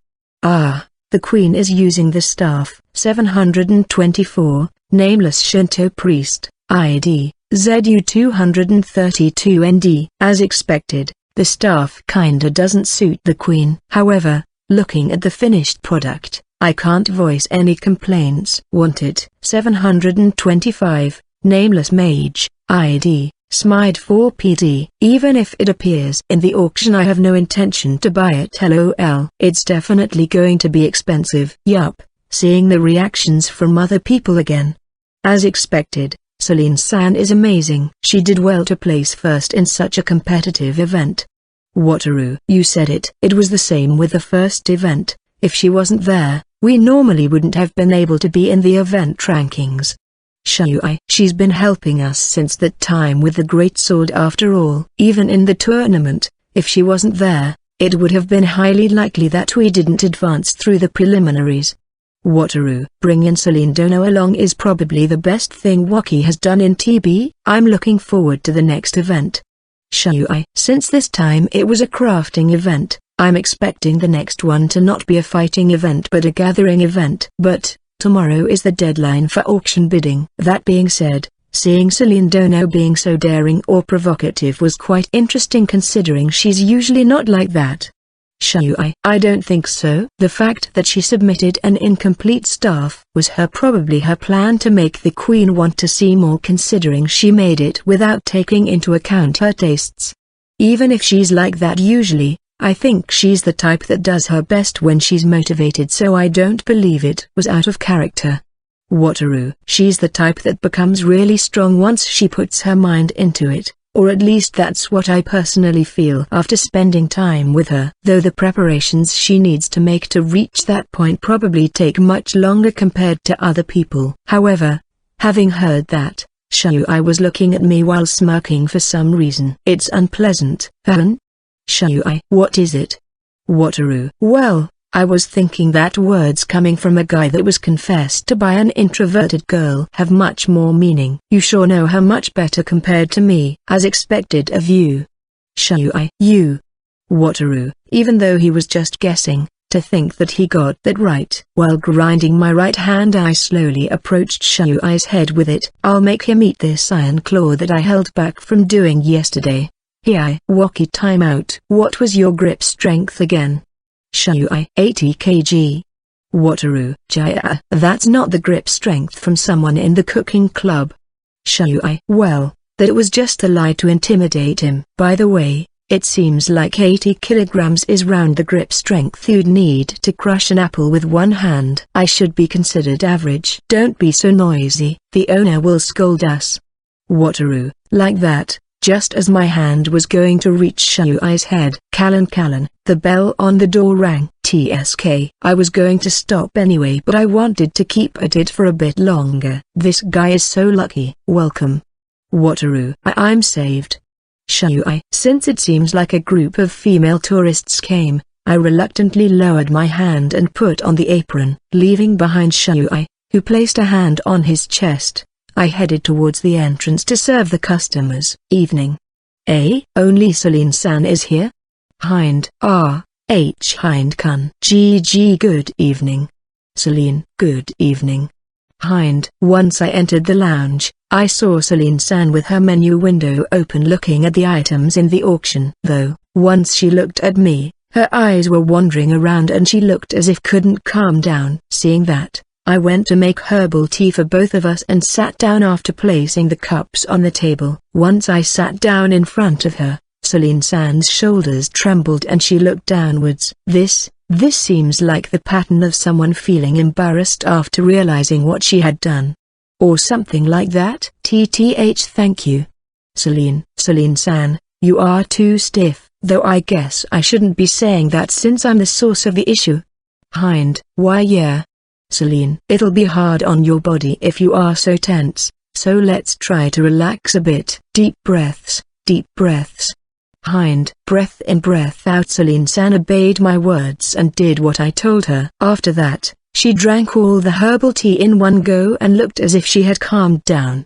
But this time she looked at me as if she was sad and sulking. Unconsciously, I found her sullen look quite cute and my heart started beating faster. However, it didn't show in my face. Hind-kun, you don't really act any differently from before.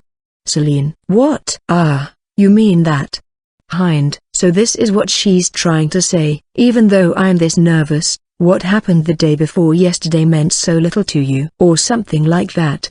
Don't I have any other choice but to say it, even though it's embarrassing? However, Celine-san looks so sad and hurt. I guess there's no choice. You see. This is just me hiding my embarrassment in my own way. Hind. What do you mean?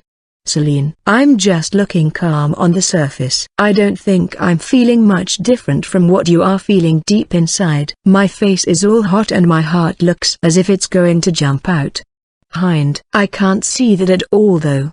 Celine. I haven't said a single lie though. If I don't reveal more of my inner thoughts it doesn't seem like she'll believe me. While scratching my face, I reveal the embarrassed state I was in last night. I'm serious. The day before yesterday, I didn't know what to do after that happened and I repeated that scene where you told me you liked me over and over in my head. I was wide awake and couldn't get any sleep. It was the same as when.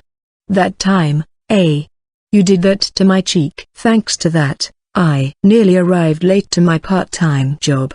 Hind. That means, Celine. I mean, I got confessed by this beautiful and intellectual-looking older girl you know. Even if we didn't become lovers, there's no way a guy wouldn't be happy. If there was, it would be some kind of scarecrow with the shape of a guy. Hind. You are. Celine. Halfway through I was just becoming rather desperate. I get the feeling that I said some things that didn't need to have been said though. My thoughts that were accompanied by heat and vigor couldn't be stopped anymore. I haven't said enough? You don't need to hide behind unfashionable glasses or unkempt hair. You have nice eyes and a small but attractive face. Your skin is lovely and there's a nice fragrance whenever I come close to you. You are very knowledgeable and even if I talk about boring stuff you properly listen to me and you are kind. Even today before I logged in, I took a long time to calm myself down and prepare. Hind-kun, I get it so. No more. Gyusu. Celine. Huh? Hind. When I came to, Celine-san's whole body was so red that steam was pouring from it and she was looking at me with moist eyes. I went too far. Sorry for not believing you. I was happy, but I was too surprised at tears. Celine. If possible, I kinda wish you noticed how much I was enduring it a bit sooner. Hind. Yeah. Sorry. Celine. It didn't really go the way I wanted it to, but we somehow reached an understanding. I definitely wasn't making light of Celine-san's confession. I just thought that moving forward it was best to try to act as normal as possible. As a result, it brought up this kind of situation. I can't remember most of the things I said, but the me from a moment ago, wasn't I being kinda disgusting? Anyway, what I wanted to say was, Hind. It's fine. I already get it. Since you can't reply to the other person's feelings. No, that's not it. Since we are preventing ourselves from responding to them, trying to not show it on the surface is proof of Hind-san's sincerity, right? Celine. Hind. Hearing those words coming from her, I could neither agree to or deny them. Regarding this topic, I couldn't really call what I was doing sincere after all. However, Celine-san reached an understanding and was smiling. Then she looked at me and nodded. After that, the same way as before, or rather, with a slightly closer distance than before, we started to talk about the auction while waiting for the other members. Around 10 minutes later, the door was opened in a rude and vigorous manner. I have arrived. Yuma. Oh, you are here. I guess with this everyone's here. Hind. Good evening, Yuma-san. Celine. While ending in an incomprehensible pose, Yuma stood still at the spot after entering through the door. With this, there's me, Celine-san and Yuma who just came through the door. Mew? What about the girls from Baby Bird? Yuma. Seems like they have a trip tomorrow. Since they have to go early in the morning they won't be coming today. Hind. What about Rizu? Yuma. The results from the practice test she took came back. She only got one question wrong but she holed herself up in her room and is studying. Hind. Revenge. Not that, so she's reviewing, I see. Since you said she got one question wrong that means that the rest. Yuma. Perfect score. Hind. K. Yuma. I guess I didn't even need to ask. Yuma's expression seemed to say that. Then, she started to look around the room and opened her mouth to ask about the last member that hasn't been mentioned yet. Then, what about Toby? Yuma. Ah, if it's that guy. Hind. Reacting to Yuma's words, I made a fist and raised it towards the ceiling. Once I did, the portion of the ceiling I hit with my fist flipped over. Once it did a full rotation, it spit out a black object. Immediately after it landed, I took an insecticide and sprayed it as if it was a bug and said object groaned with a gay. As it fell on the floor. He's here. Hind. If you noticed, just call out to me normally. Toby. I mean, there was an icon coming from the ceiling. Hiding wouldn't work. Celine. Celine Dono also noticed. Furthermore, there's that unexpected weak point. Toby. That kind of thing, it would be fixed if you made it so it doesn't display in your settings. You idiot. Yuma. Even Yuma Dono? Gwok. Toby. Hearing those words coming from Yuma, who he thought had the same level of intelligence as him, Toby took a big hit. This guy stayed there in the ceiling for around 3 minutes before Yuma arrived, right? I noticed right away, but he was so poorly hidden that I decided to just leave him be. To think he was seriously trying to stay hidden like this, it's kinda hard to call him a ninja. Then, the deadline for the bidding period of the auction was approaching. The kunai set's starting bidding price was 10 kg. Though the buyout price was 700 kg. Seems like it was bought yesterday, Surprisingly, the buyer was Masamune. He was the Japanese-style blacksmith that placed second in the weapons section. Toby, since this is a good opportunity, try to contact him if the opportunity arises. If we are lucky, you might get a reply. Hind, seems like he has it set so he can receive emails. I'll give it a try. Toby, as expected, he seems to be really fond of Japanese-style items. Hind, that katana was also extremely sharp. I wonder what kind of player he is?